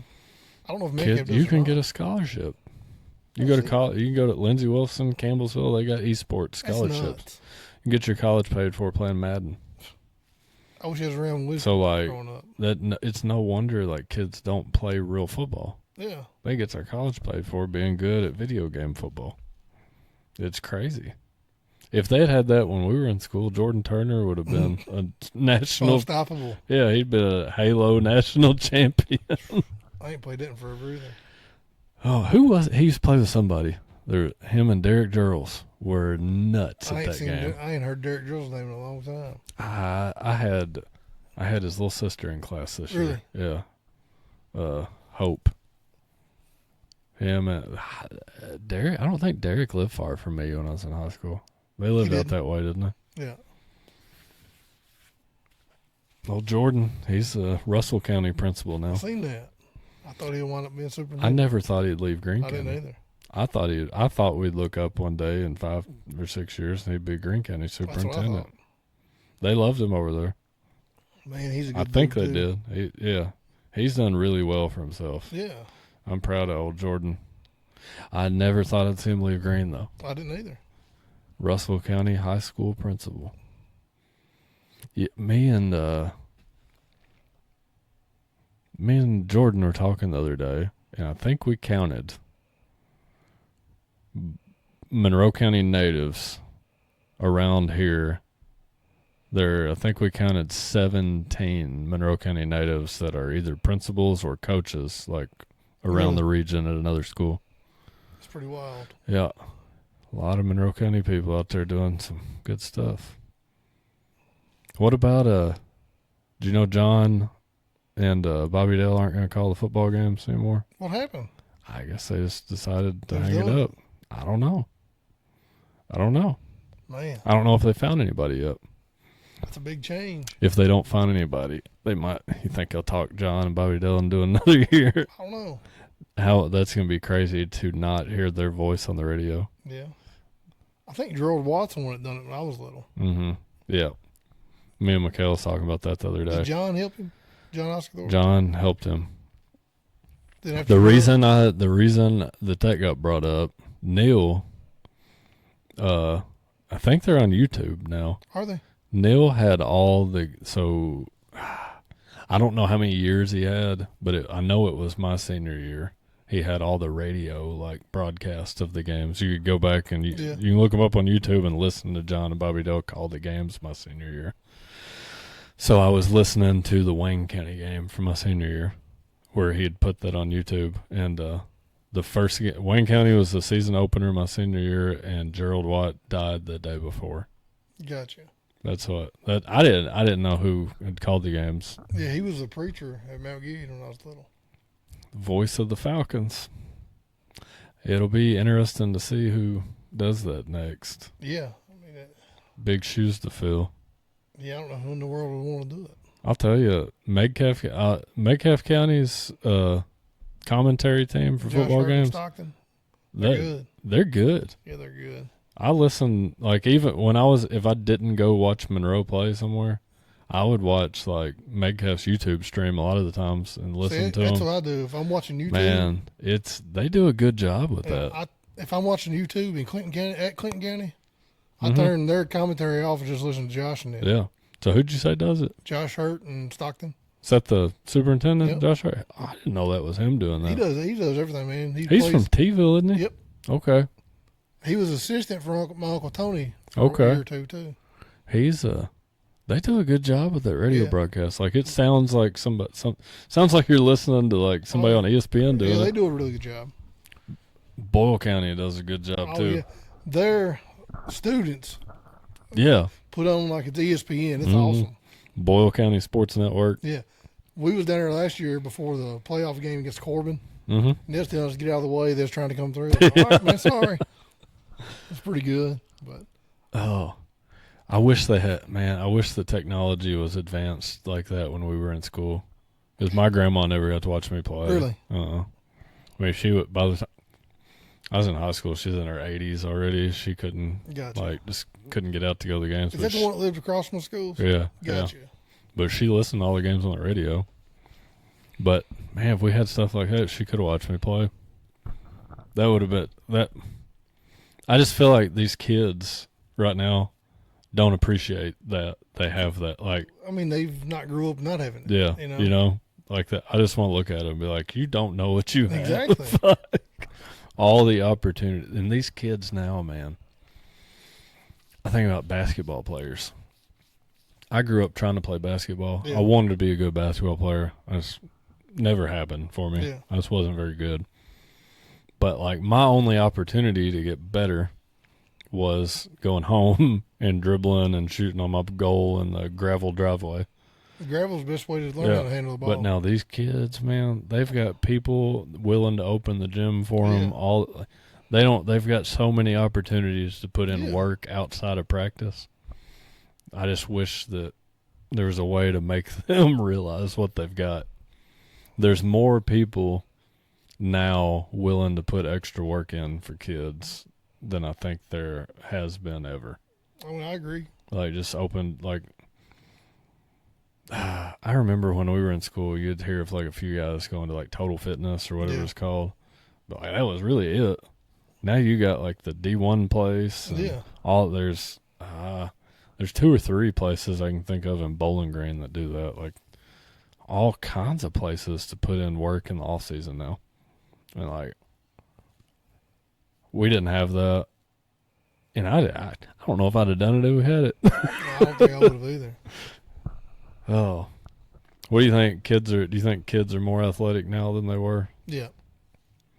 I think the athleticism continues to improve It does. over time.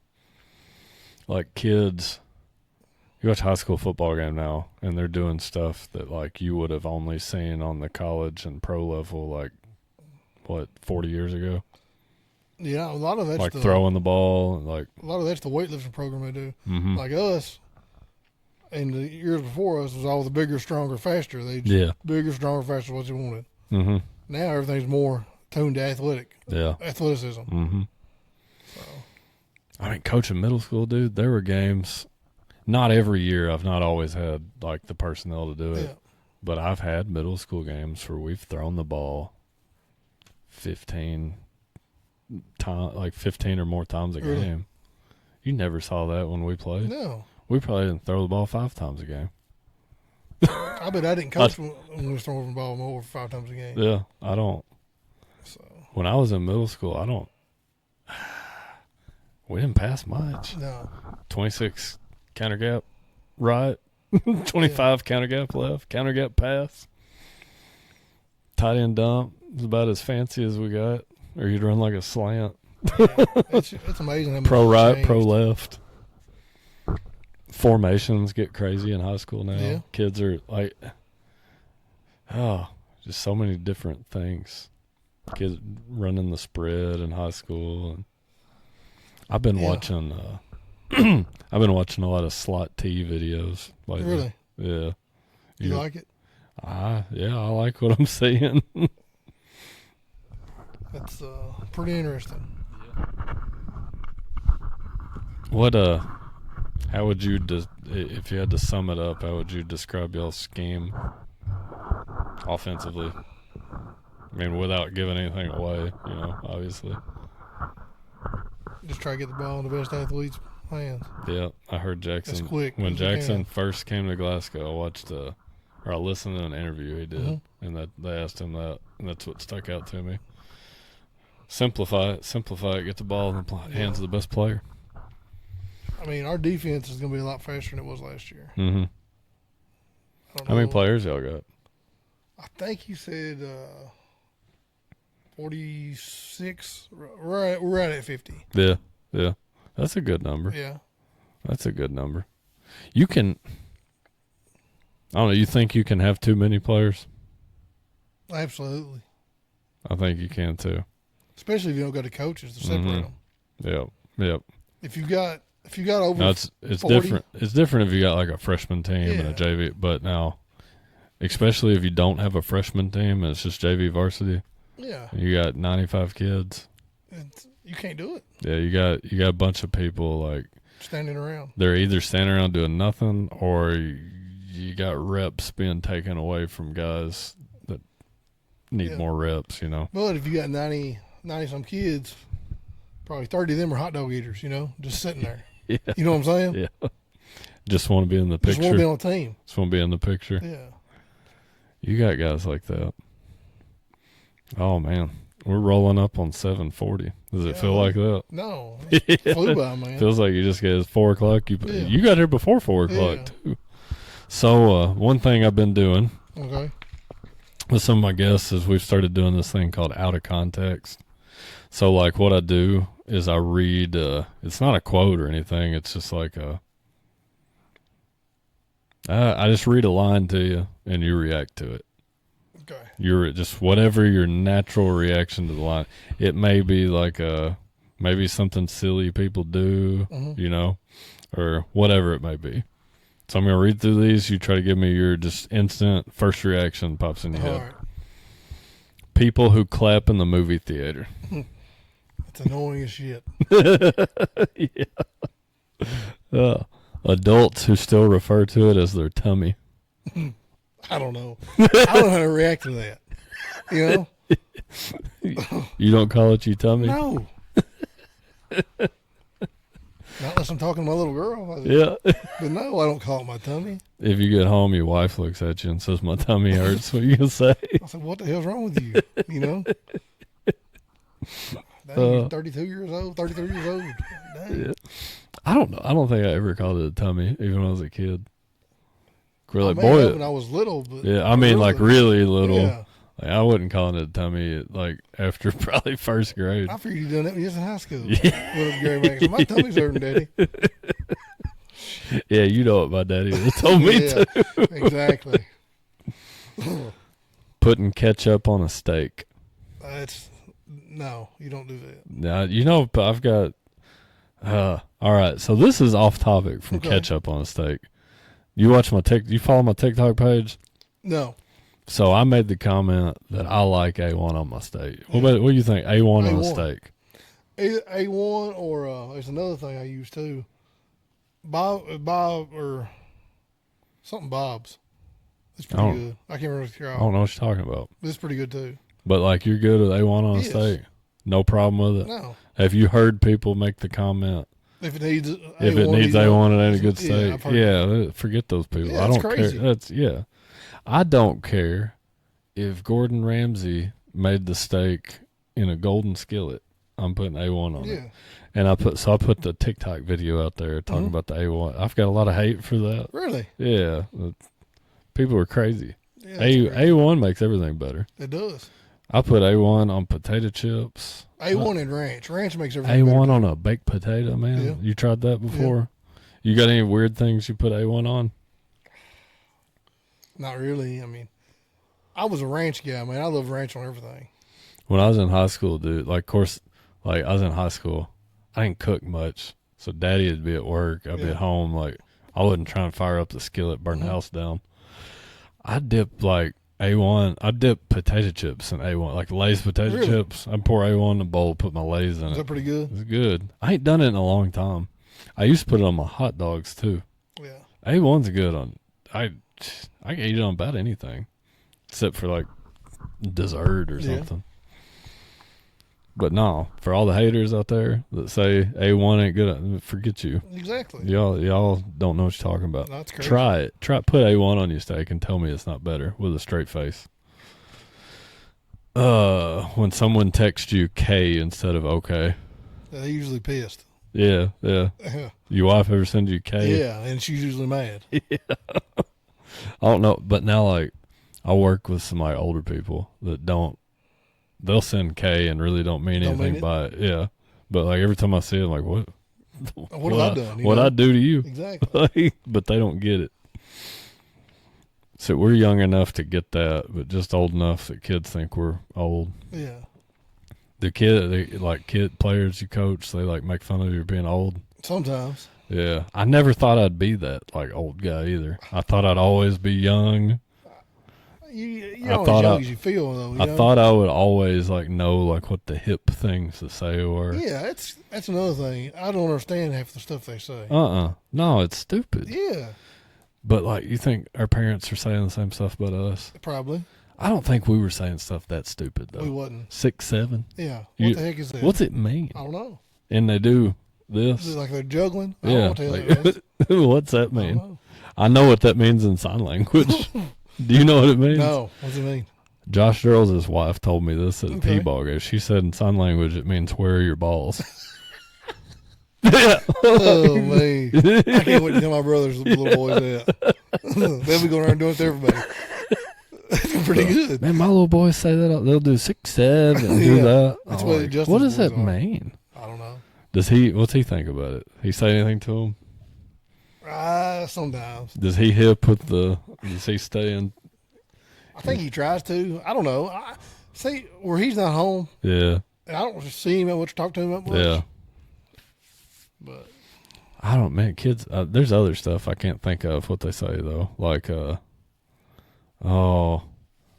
everything's fire. yeah. Like, that's fire. It's like, what? Like, or, what else they say? I can't think of nothing right now. I can't either. If I wasn't on camera trying to think about it, I could Exactly. think of 10 Come different right off of things. Yeah, but I can't. I got 8th graders in class, and they always coming off with something nuts. I figured Just, it. yeah. Just something crazy. And then they'll do stuff. They will do stuff that we did when we were in high school, and they think they came up with it. And I'm like, y'all ain't the first, but like, Yeah. you know, the circle hand thing. Yeah. Kids still do that. Do they really? Yeah, and they think like they think we don't know what it means. But they don't do it the same way we did. They do the circle hand, and you look at it like, I got you. We used to do it. Knock a head. Or Yeah, head up, you know? we'd smack. You remember the redneck? Yeah. Or what else did we used to do? We would do that. I remember people just smacking you in the neck, or like the flinch thing. You remember the flinch? Yeah. Like if you get somebody to flinch, you'd hit them twice. He's talking about smacking people in the neck. If Neil Wilson heard you cuss in school, two pokes. two pokes. Two Exactly. pokes. Or if you told him something and he didn't believe you, Yeah. he'd say doubles. Yeah. Doubles. Doubles on stacks is what he'd say. He still does that. Does he really? He don't do the poking thing, but he'll still do the doubles. I gotta call him back too. Yeah. Make sure you remind me of that. Old Nick, next time you talk to him, ask him when he's coming on the podcast. I will. He's been supposed to come on the podcast since January. Well, I'm gonna make sure I send some questions in. Send him some. I'm going to. All right. Letting your alarm go off more than twice. See, my wife is the world's worst. Really? She's got like 20 of them. And if I don't go to work, I that's me. keep listening to that crap. I finally roll over to her, turn that crap off. It See, annoys the crap out of me. That's me, though. I Really? do that, too. Yeah. I set one for but I'm nervous I'm not going to get up. When I set my alarm the night before, I'm not like, what if this one don't go off? So I'll end up setting an alarm like every 5 minutes. Yeah, I understand that. And then I won't wake up on the first one. And then the next one will go off. And I'll You hit got like 20, man. I'll hit snooze. So then that one will go off. My snooze will go off. I drive Michaela crazy. It drives me nuts. Michaela gets up on the first alarm. That's how I am. I can't, man. I'm lazy. I'm more like your wife in that sense. I don't want to get up in the Gosh, mornings. She's got to get up and be at work at 8. And because she works from home. Yeah. But she sets alarms from 6:30 to 7:45. Oh wow. Yeah. So are you a morning person? Yeah. I'm not. I wish I was. I'm jealous of morning people. Really? I wish I was. I'd give anything to be a morning person, but I'm just not, man. People see me at school like 8 in the morning. Like, how you doing? Like, I don't know yet. Ask me again at 10 o'clock. I can't. I don't know. I can't get going in the morning. I used to not be like that though. It's like the older I get, I hurt in the mornings. You hurt when you wake up in the morning. Everything goes to creaking. Back hurts, hips hurt, knees hurt. Used to, man, if I slept bad when I was in high school, I could fight through it. I'm bounce around, I'm fine. Let me stretch the timer. But now if I don't sleep good, my whole day's ruined. Exactly. And I don't sleep good much. You sleep good at night? It depends. If my little girl don't try to get in bed with me, I sleep great. They get in bed with you a lot though? Yeah. Does she push you over on the nightstand? Yeah. You ever wake up with your head on the nightstand? Yeah. She got in bed last night. I finally just got up and went to the couch. I said, I'm not doing this all night. I've done it. Asher's bad about it. If he crawls in bed with you, his knees are in my back. Mm-hmm. Puts him knees in my back, and he'll stretch his feet out and kick on me. Like, what are you doing? Exactly. He's probably 3 feet tall, takes up a whole 6 foot bed. Yeah. But now Michaela does that too. Really? She's 5'1", 5 foot nothing, just sprawl out all the way. Like, I don't do that. I don't think. When I go to sleep, I don't move much. I'm like a rock. All right. Telling your friends we should get together more often. I mean, I do. I'm guilty of that. Most of the time, you should. Yeah, I mean, we should, but like nobody really ever. Who's got the time though? You know. Yeah. We all got kids now. Exactly. All got jobs. We never thought we would be in this situation. No. Oh man, I miss like just not worrying about anything. You remember when our biggest worry was, is anybody going to be at Walmart when I circle? Yeah. Do kids do that anymore? I don't know. Remember going to Houchins when they kicked us out of Walmart for a while? We had like 4 different. We had like a chain of 4 places we'd go to. You drive around to see till you seen somebody. Well, we'd go to Walmart. We'd get ran off from Walmart. We'd go to Houchins. Mm-hmm. And then we go to the car wash. Yeah. Usually we got ran off from the car wash pretty quick. Was a definite. And then you remember City Park? We go to the horse stables for a while. But now it was always dark out there. Like, you couldn't see nothing. But Walmart was the go-to. Can you remember, like, just going to town to circle Walmart and see if anybody's there? Like, we would, like, kids now, like, got to plan everything out. Like, then you drive to seems Dairy like they Queen, got in. come back, see his ways back out. Yeah. Or I remember we used to run to the crossroads and back. We'd just circle the crossroads and come back and listen to music. Yeah. You'd ride around with your buddies and nobody'd even have to talk. You'd just listen. Jonathan Davis had Toby Keith greatest hits, the 2 disc greatest hits, and I bet we burnt that up. Oh, good times. Yeah. But I remember, like, I'd be at home and Daddy would be gone somewhere, and I'd just hop in the car and go circle Walmart and see if anybody's out, and then we'd stay out till like 1, 2, 3 in the morning. Yeah. You remember coming to the old house and playing cornhole? Oh yeah. Till 2 in the morning. Then winter would come around. We'd go in the trailer and play pitch. Yeah. Play pitch all the time. Yeah. Daddy would get mad. Me and Daddy couldn't be partners. We'd always end up into it. Some good times.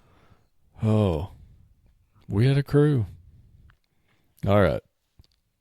Oh wait, I just read that one. Watching a TV show without your spouse. I mean, I do it. Do y'all watch stuff together, like, and try to? I'm supposed to, but if she can't watch it, I always just turn it on. Yeah. And she gets mad. Michaela don't ever get mad at me. Really? No, I watch stuff without her, and she don't ever get mad at me. But I get mad because she falls asleep. She'll be like, "Let's watch a movie," so we'll spend forever picking one out, and then she's asleep in 5 minutes. I'm like, so am I supposed to pause this and not, like, am I supposed to wait on you? Yeah. I usually end up just watching it, and then she'll want to watch it later, and I'll just pretend I didn't see it. Yeah. What are you watching right now? You got any shows you? No, not really. I ain't either. We're watching the new Dutton Ranch or whatever it is. Oh, yeah. Then we just got done watching the Marshalls. I never got into Yellowstone. Shoot, I love it, man. My dad was all about it. That's good. He was all that. For Christmas one year, I bought Daddy, like, all the Yellowstone seasons on Amazon. And he would log into my Amazon Prime and watch them. But now Daddy, they're toward the end. He before he had the strokes and everything, he didn't understand how Amazon, like, Prime Video worked. Really? He thought it was like Netflix. So, like, I'd get my bank statement back at the end of the month. I'd see like $80. I'm like, what? And I'd log on to Prime. He would have bought, like, he would buy, like, random episodes from TV shows, thinking it was free. Yeah. I'm like, what you do? You killing me? Like, he probably cost me $200-$300 on TV shows. Oh, me.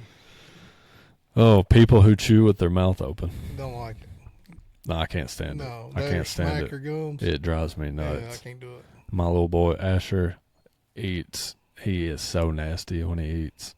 I can't stand. I can't stand. I get on him so much. Today I went and picked him up from that field trip. He went on and we stopped. I got him a candy bar. Mm-hmm. Get in the car. I'm going down the road. I don't have the radio playing or nothing. I hear. Yeah. Like, it's like, man, eat that candy bar with your mouth shut. Exactly. Oh, I can't stand, like, crunching chips either. People crunching Really? chips. I can't stand it. I can't be around somebody eating potato chips. I probably got, like, a mental illness, so, like, it makes me, like, madder than it should. Like, I can't do it. People snoring. Do people snoring bother you? No, because I snore. So, like, if you're in a room with somebody and you're trying to sleep and they're snoring, it don't keep you up? No, because it's usually me. I usually go Really? sleep for everybody else. Yeah, I feel like I remember you snoring. Oh, yeah, it's bad. Asher snores like a grown man. Really? Yeah, I don't know. Tracy and Charlotte used to have a video of me snoring. Really? Yeah, like I'd go over before I go work at the ferry, just to bullshit with them. I was just getting a recliner. I'd be out. Really? Yeah, loud. Who's the worst snorer you've ever met? You know Benny Kirk? Uh, He was in the guard. I don't think so. Yeah. In the barracks, he'd nobody could go to sleep if he was after him. Do you remember David Beecham from Yeah. Metcalf? Ain't nobody I've ever met snores like him. Really? Yeah. He'd stay the night with me. Now, you remember the trailer. You remember where my bedroom was? Yeah. You remember where Daddy's bedroom was? David would be asleep in my room, and Daddy would wake up. He'd wake Daddy up on the other end of the trailer. He would come in, and he'd, like, throw tennis balls at him. He'd say, man, you're going to die. You don't start breathing. Is is Beecham still working for Coke? Yeah. Dude, he works in T-ville every day. Does he? Yeah, he's here, like, every day. Almost. Good deal. He's in T-ville. I think he covers everything up until 5-star. Like, he doesn't do Falcons Nest. Yeah. He's got 5-star and then everything toward, like, Glasgow. Gotcha. But I see him a lot during the day. If you go to Walmart, like, anytime around, like, lunch, you'll see him. He's a good dude, too. He's big buddies with John Michael Poland now. Is he? Yeah. You know John Michael does a little Debbie cake. Yeah, they're big buddies now. I'd say so. They probably see each other. I talk to David about every day. Really? Yeah, you remember Eddie Cologne? Yeah. Cologne. Yeah, I still talk to him all the time. He's I don't know. He works for Homeland Security now. Really? Yeah. He went to be a state trooper, didn't he? I don't know if he. I thought he went to the trooper academy at first. I don't know. He might have, but he at one point he was living in D.C. Really? Washington. I guess going to, like, whatever the process is of becoming what he is now. So, like, I guess he's a Fed technically. It's pretty good. Yeah, he's big time. Also, like, he'll Snapchat me, and he'll Snapchat me one day, be in Chicago, then another day he's like, be in New York, then he's in T-ville. Then, like, he's all over the place. That's pretty cool, man. Do you remember who else? Do you know Austin Coffee? Yeah. Yeah. You know him pretty well? He was in the guard for a while. Okay. Yeah. He used to come when you'd open the armory and we played ball, didn't he? Yeah. So I talked to Austin about it every night too. Really? Yeah, we still play 2K together. What's he? Where's he working now? Well, he worked for WBKO for a while. He's living in Louisville. Really? Yeah. He's still doing something with, like, video. Gotcha. I don't know exactly who it's for, but I talk to him about every day. You still got Xbox? Yeah. You play college football? Yeah. Me and you were supposed to start a dynasty at one time. What happened? I don't know. You still play it? Yeah, we'll do it next year when the new one comes out. In a month? Yeah. When's the new one comes Have out. you done a dynasty with anybody yet? Yeah. There's a bunch of high school coaches across the state. Really? Yeah. Like head coaches and everything? Wow. Yeah, like there's 4 of us from Glasgow playing it. Yeah. Then we'll play. Man, get me in on it. I want in. I'll have Jackson add you in. Will they let a middle school coach? Yeah. Let me in on. Who's your team? Well, you start out. I got Michigan State right now, but I started UNLV. Yeah. So. Did you go straight from UNLV to Michigan State? I got one going right now with my little cousin. It's just me and him. Yeah.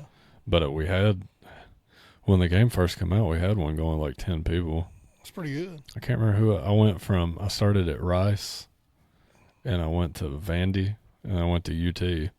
And I'd been wanting the UT job like the whole time. Yeah. And then I finally get UT offered, and then everybody quit playing. Pissed me off. They knew it was over. Yeah, I'm like, man, UT's fun to play with on the game. I'll tell you so. You get them ranked in the top 10. Somebody come into Neyland, like, you don't know what button to push in Neyland. We need to get one going though.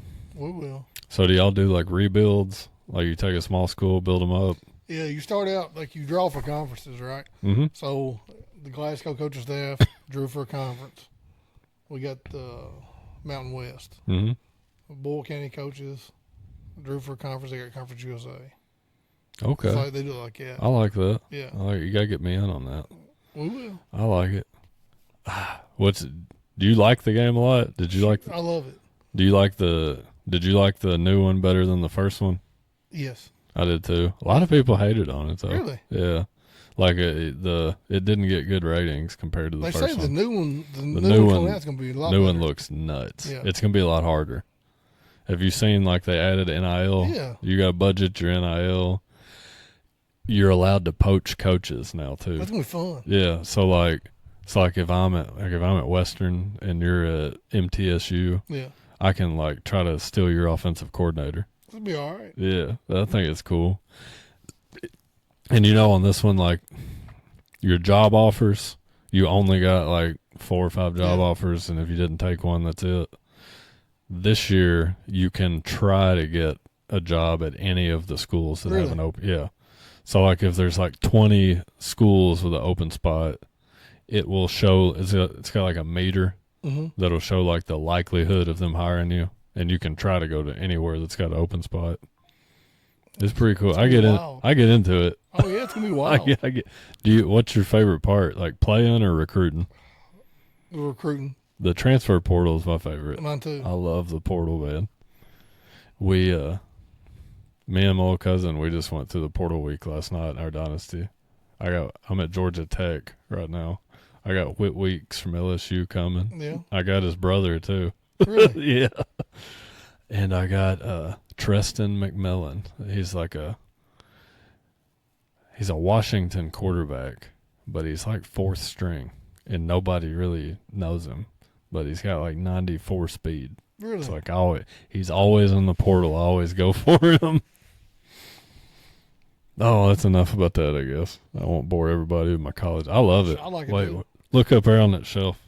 The one next to the Furby. Yeah. That's either the first or the second ever college football game. College Football 95. Yeah, on Sega.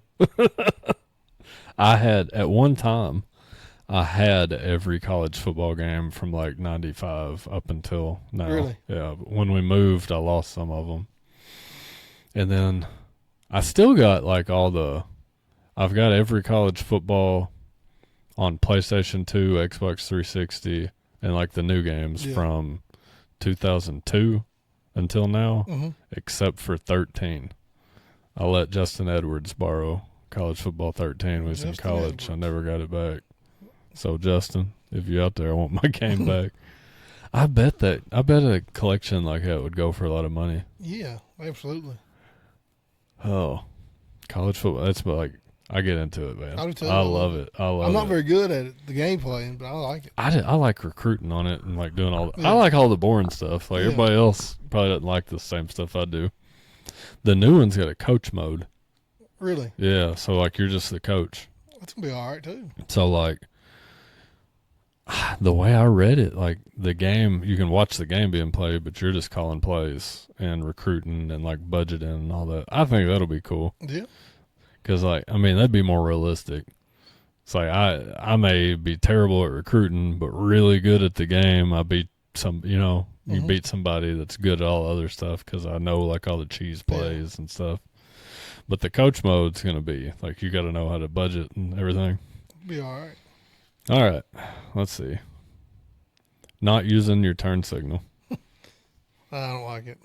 I do it all the time. Do you really? Especially right now, my left turn signal's out on my Challenger. My front left turn signal's out, and I ain't even attempted to change it.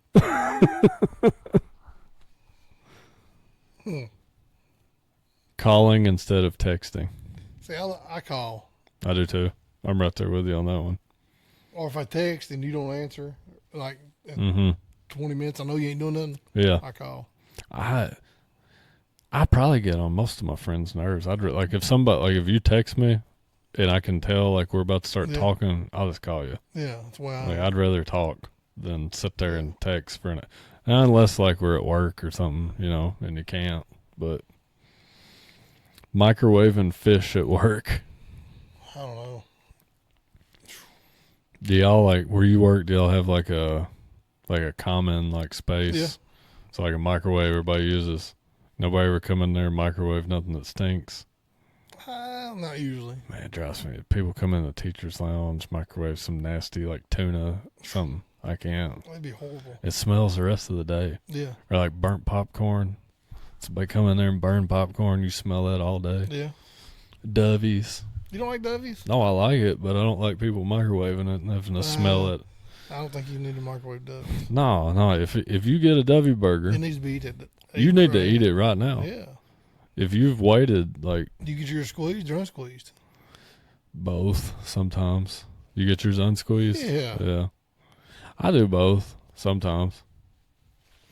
I try to do unsqueezed more now, though, that I'm older. And I probably got arteries clogging and everything in the world. But, like, it probably ain't going to matter. Nothing better than Dovey burger and a big cold milk. Yeah. Or RC. Yeah. RC. You go in Dovey's much? Yeah. I still go. Me and Jonathan Davis used to meet up there every Saturday morning for a long time. That's probably where all that come from. It happens. It does. The older you get, the worse it gets. Yeah, I can't lose weight like I used to could. Probably because I still eat like crap. Yeah. I don't exercise as much anymore either. I try to. Like, I'll go to the gym sometimes, but, like, I just get so sore. I can work out for 15, 20 minutes and hurt for 5 days. Yeah. That's part of getting older. Yeah, it's It ain't no rough, good. man. You still go to the gym at all?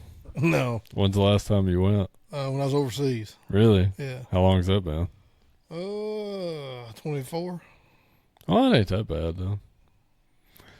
I went to the wellness center like a month ago.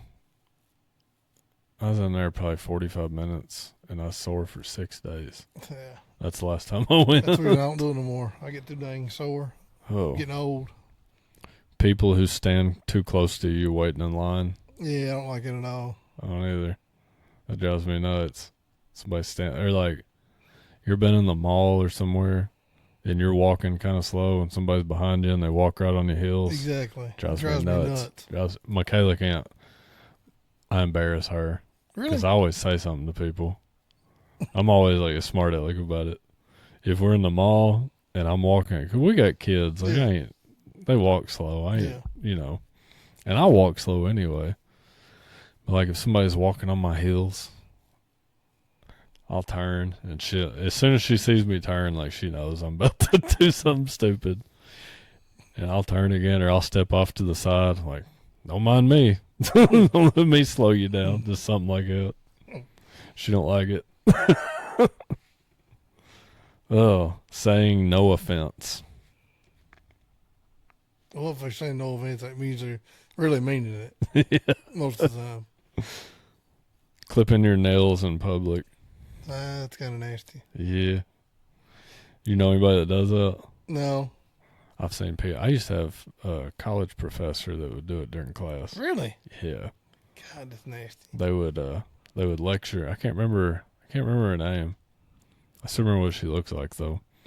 She'd lecture and then she'd give us something to do, and we'd be working, and you'd hear. She'd be sitting up there sometimes she'd clip her toenails. God. Yeah. That's wild. Yeah. It's sick. Taking speakerphone phone calls in public. Most of the time, you don't want to take a speakerphone. If I'm calling, especially don't put it on speakerphone, because there's no telling what I'm gonna say. I bet. Yeah. Oh, not tipping the waiter. Yeah, I don't like it either. Mm-hmm.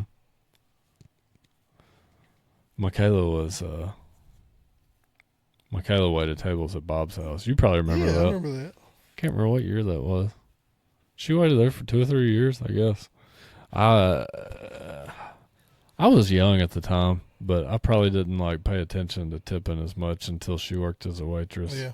And I knew like you get like a first hand of how hard it is for them to make money. And I'll tell you what, man, she could remember who tipped good and who didn't. Really? Yeah, she knew everybody that didn't tip. Well, they had some of the best fudge pie there ever was. I miss Bob's house. Yeah. Big liquor store now. Yeah, I think Bob's that. House Liquor. We got a liquor store every 50 feet in Tiva, it I looks never thought like. it'd be like that. You remember the car wash next to the Falcon's Nest? Yeah. It's a liquor store. What are they putting there now? I seen her tore all the gas pumps out. Grandview? The Grandview, yeah. I don't know what they're doing with that. So the Falcon's Nest, the car You go to the wash, Falcon's Nest. You It's a remember where liquor my store. grandma lives? Yeah. That car wash. The old car wash. Yeah, it's a liquor store. Really? The car wash. They I don't know who owns it, but they like tore the bays out of the car wash and put looks like just aluminum wall, and they sell liquor there now. Dang. Right across from the school. Yeah, I never thought TV would be like that. I didn't either. It surprised me. They voted it down once. But the car wash, that's a wild crazy place for a liquor store. I never thought. Does the Falcons there still have the pool tables and all in it? Really? No. You go in the back room, it looks like they just store like all their pallets and stuff back there. Dang. Yeah, I don't even know if same people run Falcons house. We used to play pool there all the time though. Boy, we was up there like every night. Yeah, for a while. I miss that too. This is a cool place to hang out. There was a big bunch of us used to go up there. Yeah.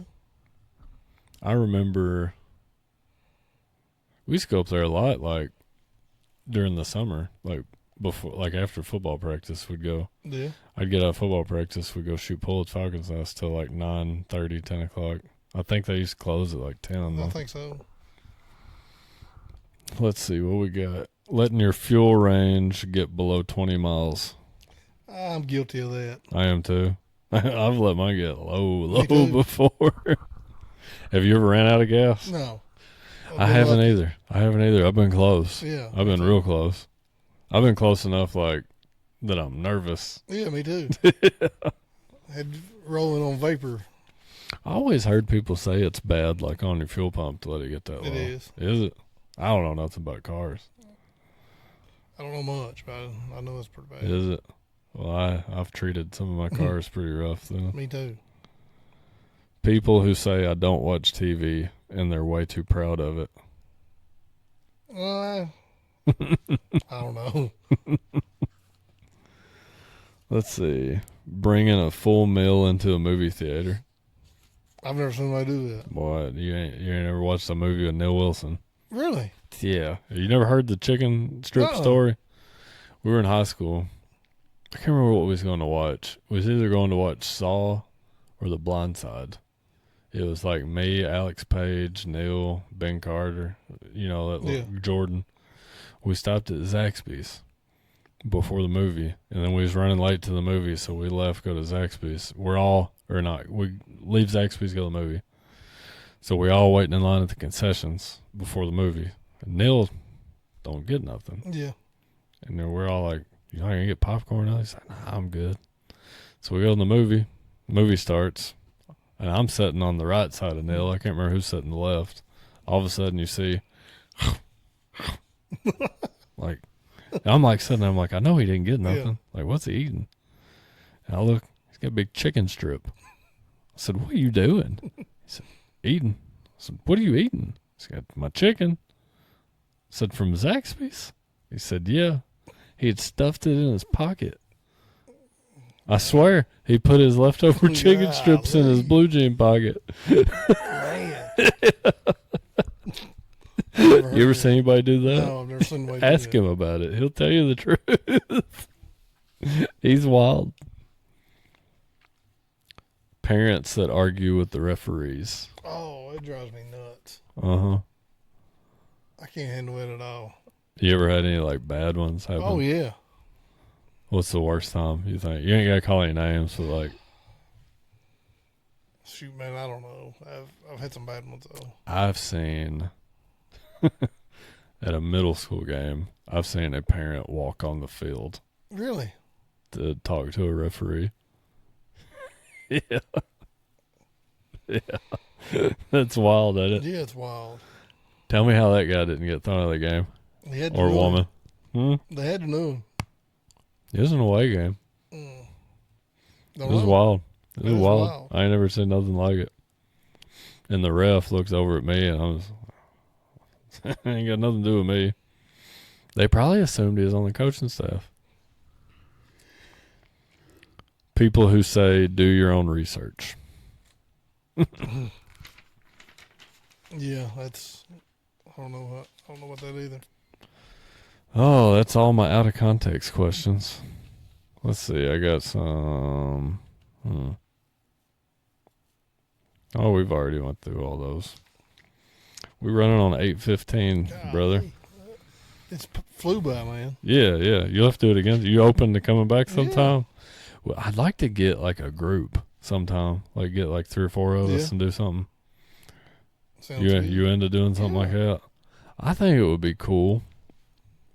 I've got a few ideas. I don't know what I want to do. I want to do some, I want to do a bunch of stuff.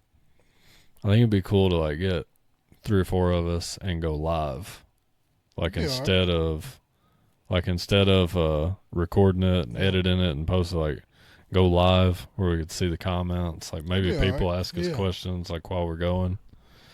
I think it'd be cool. Like, so Rolando like partners with me. Like they sponsor me and help me buy some of my equipment. Thought it'd be cool to do like a live podcast show like at Rolando one day. It'd be all right. I've not talked to Logan or nothing about, but I think something like that would be cool. He'd probably be fine with that. I think he would. I mean, it would help him too. I think. It may not. I also thought it would be cool to get like some guys we played football with and like watch some like old game film like live on the podcast. Be all right. Go through that, or I don't know, just do something cool like that. Do you watch any podcasts? Every now and then. Other than like us? Not really. Like you watch Rogan or Theo Vaughn or anybody? I watch Theo Vaughn some. Did you see his episode with Mike Tyson? I've not seen it. It is wild. Is it? Yeah. Yeah. They did a live one in front of an audience. Really? Yeah. Him and Mike Tyson did an episode in front of like a full theater. You have to give that one a watch. It's kind of wild. I watch the Kelseys every now and then. I've watched a few of their episodes. Do you like them? Mm-hmm. What do you think about Travis and Taylor? I don't know. I think it's overrated. I think it's starting to die down a little bit though. They ain't getting as much attention. They don't need to. But it is kind of wild. Yeah, it's wild, but they don't need to get that much attention. I was a big fan of his brother. What's the brother's name? Jason? Jason. Yeah, he's cool. Yeah. I like him. His wife's got a podcast too. Does she? Yeah. I don't watch it, but I see like clips on TikTok and stuff. She talks crazy sometimes. Really? I'm a big Joe Rogan fan. I don't watch all his episodes, but like I watch all of them where he has somebody on that I know. What else do I watch? Rogan, Theo Vaughn. You ever watch Kill Tony? No, you probably heard me talk about it. Doing it, but I've not watched it. It's good. It's good. Yeah. And if you've never watched it, man, there's so many episodes. You would have stuff to watch for weeks and weeks and weeks. Yeah. He's probably got like 800 some episodes. Do you know what it's about? Like, like. I've just heard you talk about it. I don't know. Kill Tony is like, so he'll have an episode, so it's live. Yeah. There's an audience and there's like people waiting in the back alley behind the building and they all sign up for the show. So he'll have like 300 names in the bucket. And if he pulls your name, you get 1 minute of stand up. So like you can come out and some of the people are not stand up comics. Like some of the people are terrible. Yeah. They're not funny at all. But those are almost the more fun ones to watch. Because once they're terrible, after their minute's over, the panel like makes fun of them in front of everybody. Really? Yeah. It's wild. Watch it. It's good. Michaela started watching it with me. I didn't think I'd ever get her to watch it, but she's finally got to where like every Monday we sit down and watch a new Kill Tony episode. I watch KSR about every day too. I watch that one. I thought you're not a Kentucky fan though, are you? Tennessee fan. So what are you doing watching KSR? You just like it? I like it. Ooh, what do you think about Mark Pope? Man, I don't know. Justin seems like he likes him. Yeah, I like him. I think he's doing a good job now. Yeah. With the recruits he got lately. Hopefully. But I think he's going to be fine. They just got to give him time. Yeah, that's tough, though. Like, in today's landscape, nobody wants to give you time. Everybody thinks you got to win right now. The days of, like, coaches building something over, like, 4 and 5 years. And I'm not. Oh, I know. I want to see a coach given the opportunity to build something. Yeah. But it's hard to do that now because, like. With the portal. Well, I mean, the portal, NIL, and social media. Yeah. Like, when Rick Pitino got hired in, 1988, 89? Yeah, I think that's right. You didn't have Facebook and Twitter. Like No. all the fans that hated him, you didn't hear them No. talking because it's just, you just had the news. Exactly. But now, if you get a coach It's everywhere. and people don't like him, they have somewhere to go and voice that they hate him. And that drives me nuts. Yeah. Like, and I mean, I ain't going to sit here like I've never criticized him. Yeah. Because I've criticized him. But give the guy, like, Give him a chance. Give him a chance. Rick Pitino's first season, he went 14-14. Exactly. Coach K at Duke, he was bad for several years. Yeah. He didn't have a good year for a No. while. And then even after he got good, he had some bad years in the middle. Mm-hmm. People don't Look talk. at Cal's time. Mhm. After COVID, Cal wasn't very good. No. But I was also, like, I'll admit, I didn't want to fire Cal. See, I loved him. it's time to go. Most people agree with that. Most people aren't like me. After the kneeling of the national anthem, that's what got me. That's when I quit watching. Yeah. I mean, I understand that. I just thought, I don't know. I thought Calipari pulled Kentucky, like, out of a terrible spot. He did. Kentucky basketball was not in a good place when he took over. No. And to do what he did, even if it was time for him to go, I don't like seeing all the Kentucky fans hate on him. No, I agree. They shouldn't have. Man, he did some great stuff for the state. Like, give the man his flowers, But I don't think he was that good of a coach. Probably not. He was a great recruiter. Probably. He's the best recruiter that's ever. Yeah. There's nobody But better with the than teams him. he has, he should have had 2 or 3 more national championships. Mm-hmm. John Wall and Cousins was one they should have had. Those are the best 2 players in the country. You're right. Carl Towns that year, he should have had one. Exactly. He had a lot of good teams that he Yeah. didn't do much with. You're right. But I don't like seeing people hate on him. I know. I got you. Gillespie was bad. Oh, yeah, he's horrible.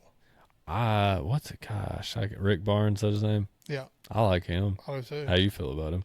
I like him. Did you like Bruce Pearl? Yeah, I love Pearl. Man, that's who I wanted Kentucky to hire. Well, Pearl was my favorite. I love Bruce Pearl. Tennessee messed up by getting rid of him. Kentucky messed up not hiring him. I mean, I agree. Even if Pope does great, Yeah. I wanted Bruce I Pearl know, so bad. I agree with And I you. think he would have came if they offered him. Because Kentucky's one job. Bruce everybody- Pearl's always gave Kentucky props. Yeah. He's always kind of talked in interviews like you thought he kind of wanted to go there. I feel like. But it's the one job everybody's got to listen to. Yeah, it And is. that's even with me being a Tennessee fan, Mm-hmm. How's Tennessee football looking this year? I don't know anything about. They're going to be all right. Are they? They're going to be all right. Kentucky's a big question mark. I think they're going to be fine too.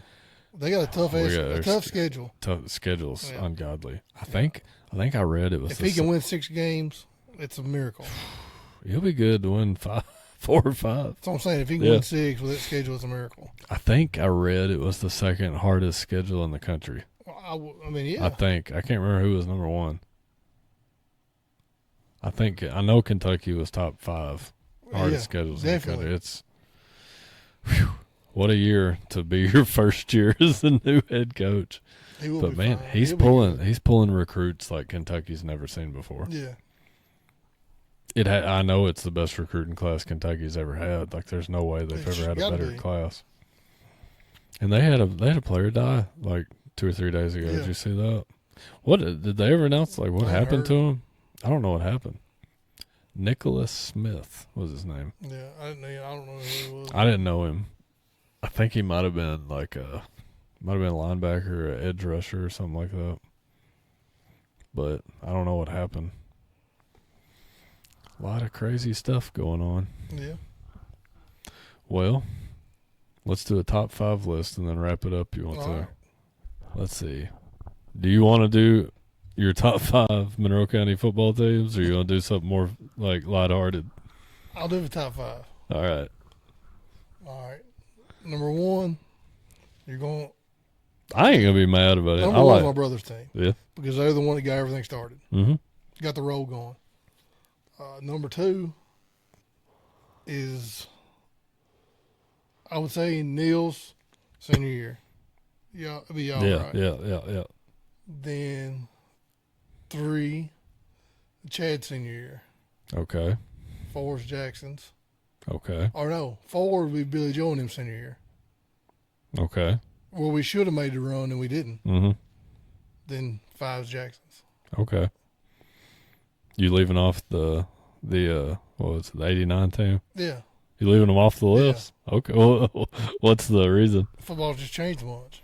Okay.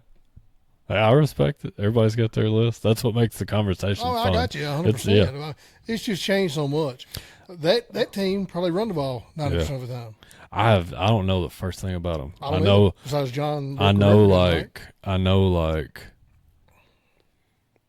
I don't know if I could name 5 players on the team. I don't think I could either. John, Casey, Tooley. That's it. I don't know anybody else. Was Jabbar on the team? Maybe. I don't know. I really don't know. I don't know either. Who was it when you were at Barron County? This is off topic. Yeah. At Barron County, Jackson had somebody else from Monroe helping him on that coaching staff. Kelly Maxey.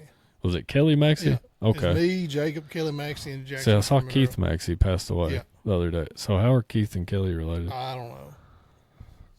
Don't know. Are they related, or do you know? I mean, I'm sure they are. I don't know either. See, Kelly was Caleb Maxey's uncle.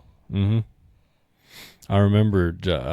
I just remember him being on the staff, and like it was just kind of out of nowhere. Yeah. I thought it was cool. He coached at Glasgow Middle School. Okay. So I knew him. So I called Jackson and said, "Hey, I got another guy if you want to do it." Okay. I thought that was pretty cool. What's he do now? I don't know. I ain't talked to him forever. So was he living in T-ville when he was helping y'all coach? No, he was living in Glasgow. Okay. Yeah, I saw Keith Maxey passed away the other day. I didn't even know he was sick. There's so like I notice like the older we get, it seems like more and more people that we know. Yeah. You know. That's just a hard topic. Oh yeah. You know, people, I guess, so many people I've known like closely have died in the last 4 or 5 years. And a lot of the time, like, you don't even know they're sick. You know, it's just. See, I didn't know your daddy I was overseas. I didn't know he was sick. It happened like that. Yeah. It was on a Friday, me and Daddy were out in the yard hitting golf balls. Really? Yeah, like planning on going golfing soon. And then Monday, he couldn't walk. See, I didn't know. He had a stroke. And that, like. I'm not gonna get into this. Yeah. Oh, this is a long story, but it started with a stroke, and then got hospitalized and kept having they couldn't get his medication lined up. Kept having more strokes, and then he had like cancer came back, and he had like liver failure. There's not man. The list of stuff that wasn't wrong with him probably shorter than the list of stuff that was going on with him. It just all like. Stacked up, happened at one time, and then my mom passed away like 4 or 5 months later. See, I didn't know that either. Yeah, you didn't know that until just now. No, really? Yeah. Yeah, Daddy died in May 2024, and my mama passed away the 1st of November. See, I had no clue. Yeah, it was a rough year. Sounds like it. And my grandma passed away the next year. Really? Yeah, it just keeps adding up. Well, I'm sorry, man. I didn't know. Oh man, you're good. I know how it is. Like, I'll be on Facebook scrolling. I'll see somebody died that I knew, and I didn't even know they're sick.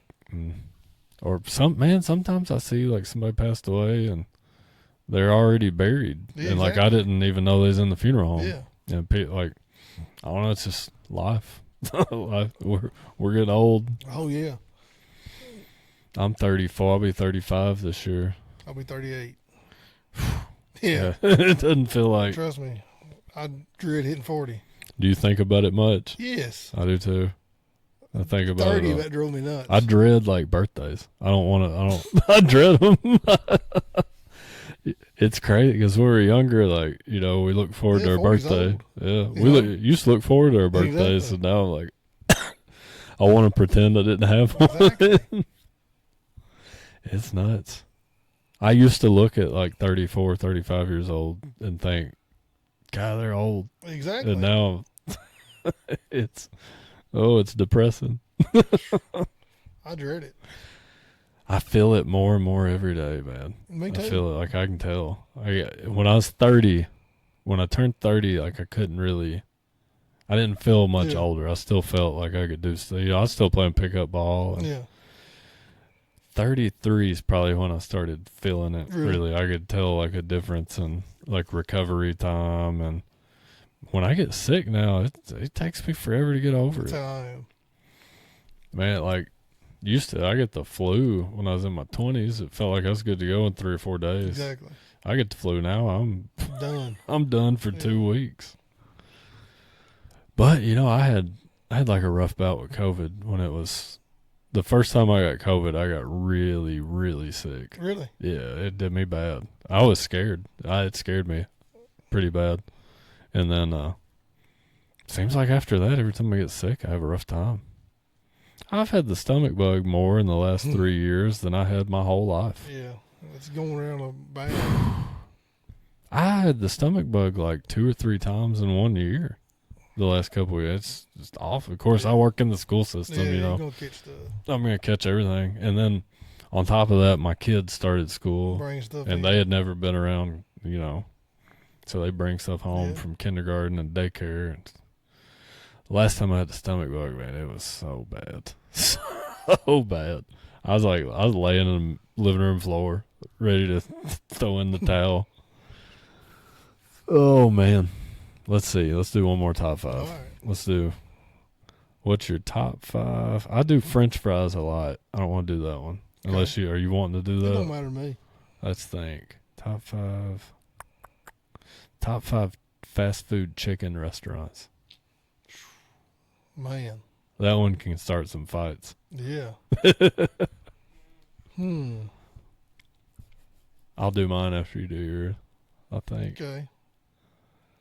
Let me see here. That's a tough one, though. I know one that's not going to be on my list, and it's going to make people mad.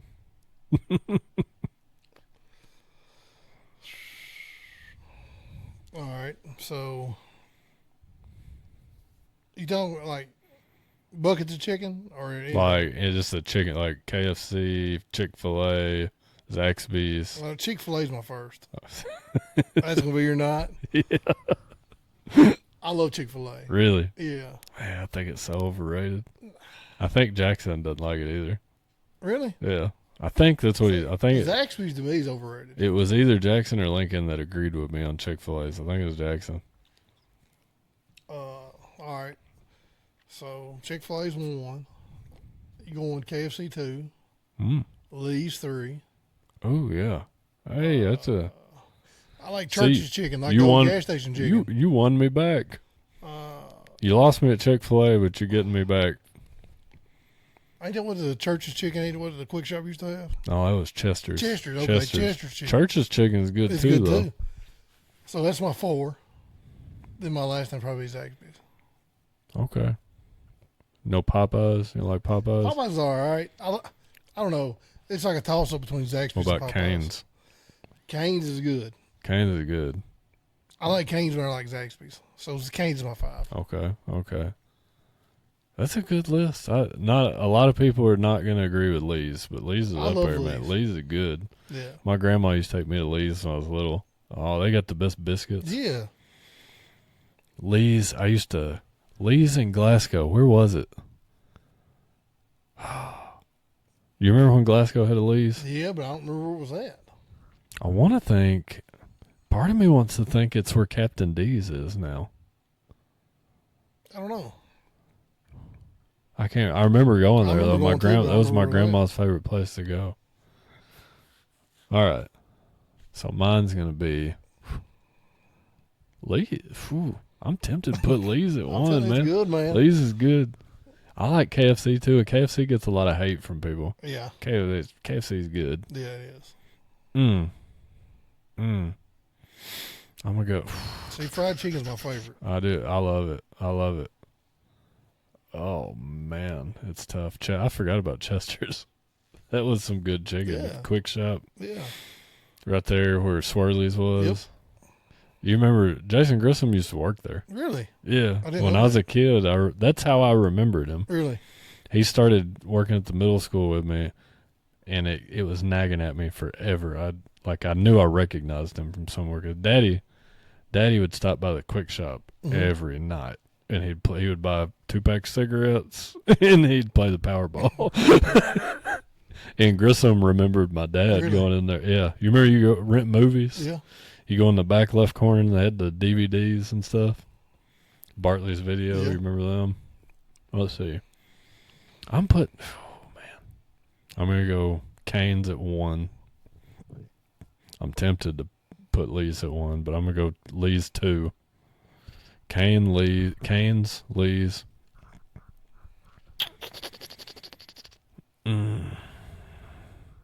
KFC.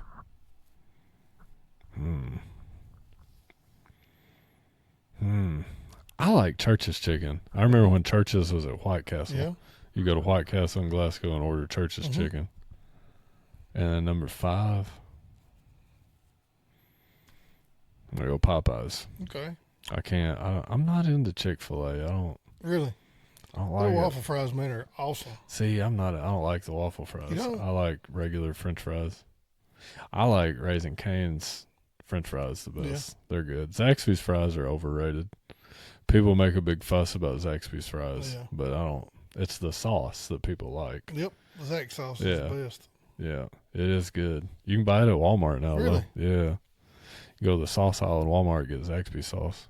So like once Zaxby sauce went to Walmart, I had no reason to go to Zaxby's anymore. I just buy it. That's a good list, man. I'm glad you brought up Chester's. I forgot about Chester. They're getting an honorable mention on my list. I love Chester's. They had the best chicken strips. Yes, they did. They had good biscuits, tater wedges. Remember the big tater wedges they had? Tater wedges is awesome. Grandview Market used to have really good chicken. Really? When we were I in never school, stopped in there much.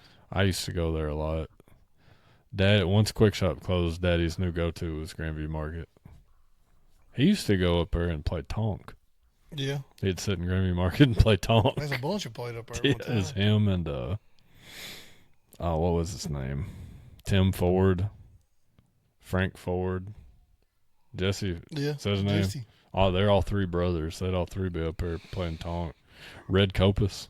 There was a crew. They'd play Tonk for like a quarter and 50 cents. Where's he at now, Red? I don't know what he's doing. I saw him I not ain't too seen him long ago. forever. I saw him not too long ago. But it was the first time I'd seen him in like a really long time. I'll tell you a story on Reds real quick. Yeah. We had a party at my house. Mom and Dad's at the lake. Mm-hmm. And Red started going to church. And I had a bunch of people in the basement. I seen church pants coming down. I was like, oh, man, here comes my grandpa. He's going to bust it. It was Red. I was like, what the heck? Out of nowhere. I was like, my grandpa's going to bust this party here. And it was Red in his khaki pants walking down the steel steps. I was like, man. I had a heart attack.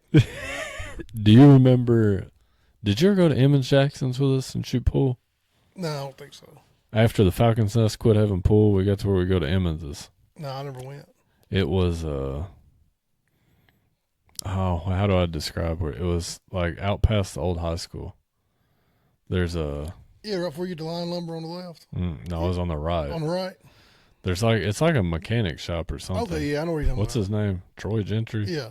So Emmons had like a pool room attached to Troy. I think it's Troy Gentry. Yeah. He had a pool hall attached to it. And then the other house, so we would go there. Right. Red. Uh-huh. Okay. Red would be there playing, like it was Red and Daddy, Emmons, and then there's a guy named Red Page. I don't know him. There's a guy Daddy was buddies with named Corbin. I don't remember his last name. Corbin was related to Jared and Fat Jack somehow. Really? I think, but I can't remember what his last name was. That's somebody else who play pool, Fat Jack. All those guys would be up there playing like poker. Really? They'd be playing poker and they play pitch some. But they played like a poker game I'd never seen before. It's like, I can't remember what they called it, but it was like 2 columns of cards. So you'd have like, there'd be 3 cards and 2 columns, and there was one in the middle, and you would have like 3 in your hand. Mm-hmm. So you would pick one of those columns to play with your hand. It was weird. I ain't never seen that either. Yeah, I watched them play that for like 6 months and couldn't figure out how to play it. But they played it all the time. I'd play pitch with them sometimes. Really? But I'd only play pitch like if they were playing for like $2. Yeah. When they got up to the $5 games, I couldn't hang with them. Oh, shoot. They used to play like they play $5 games of pitch, and if you went set, you had to put like another $2 or $3 in the pot. Really? Yeah. Oh man, I ain't played pitch in forever. I ain't either. We need to get together, have a pit like we say. We should get together. We need to get together and play pitch or something sometime. Yeah. I got a good setup down here to play pitch. Oh, we'd play pitch at the trailer. There'd be 4 of us. That's the table. Really? Yeah. You don't remember it? No. That's the kitchen table from the trailer. And then there would be 5 or 6 sitting over on the couch in the living room waiting for their turn to play pitch. Hunter Scroggy'd be out there. Hayden Scroggy. I ain't seen him for either. I saw Hunter at David's wedding. Really? Yeah. David got married like back in April. Hunter's in Pennsylvania. Really? He's living like outside of Pittsburgh. What's he doing? Some kind of like contracts, like I think he's a lineman or something like that. Dude, can you be a lineman and like just move around and do contracts? Well, I think that's what he's doing. But he come home for like a week during David's wedding. And I saw him at the wedding. He come by. Oh man, well, we're running on 9 o'clock now. Shoot. I appreciate you coming, brother. We're gonna have to do this again sometime. Sounds good. We'll wrap it up. Everybody, stay tuned for the next episode. Thank you, Tyler.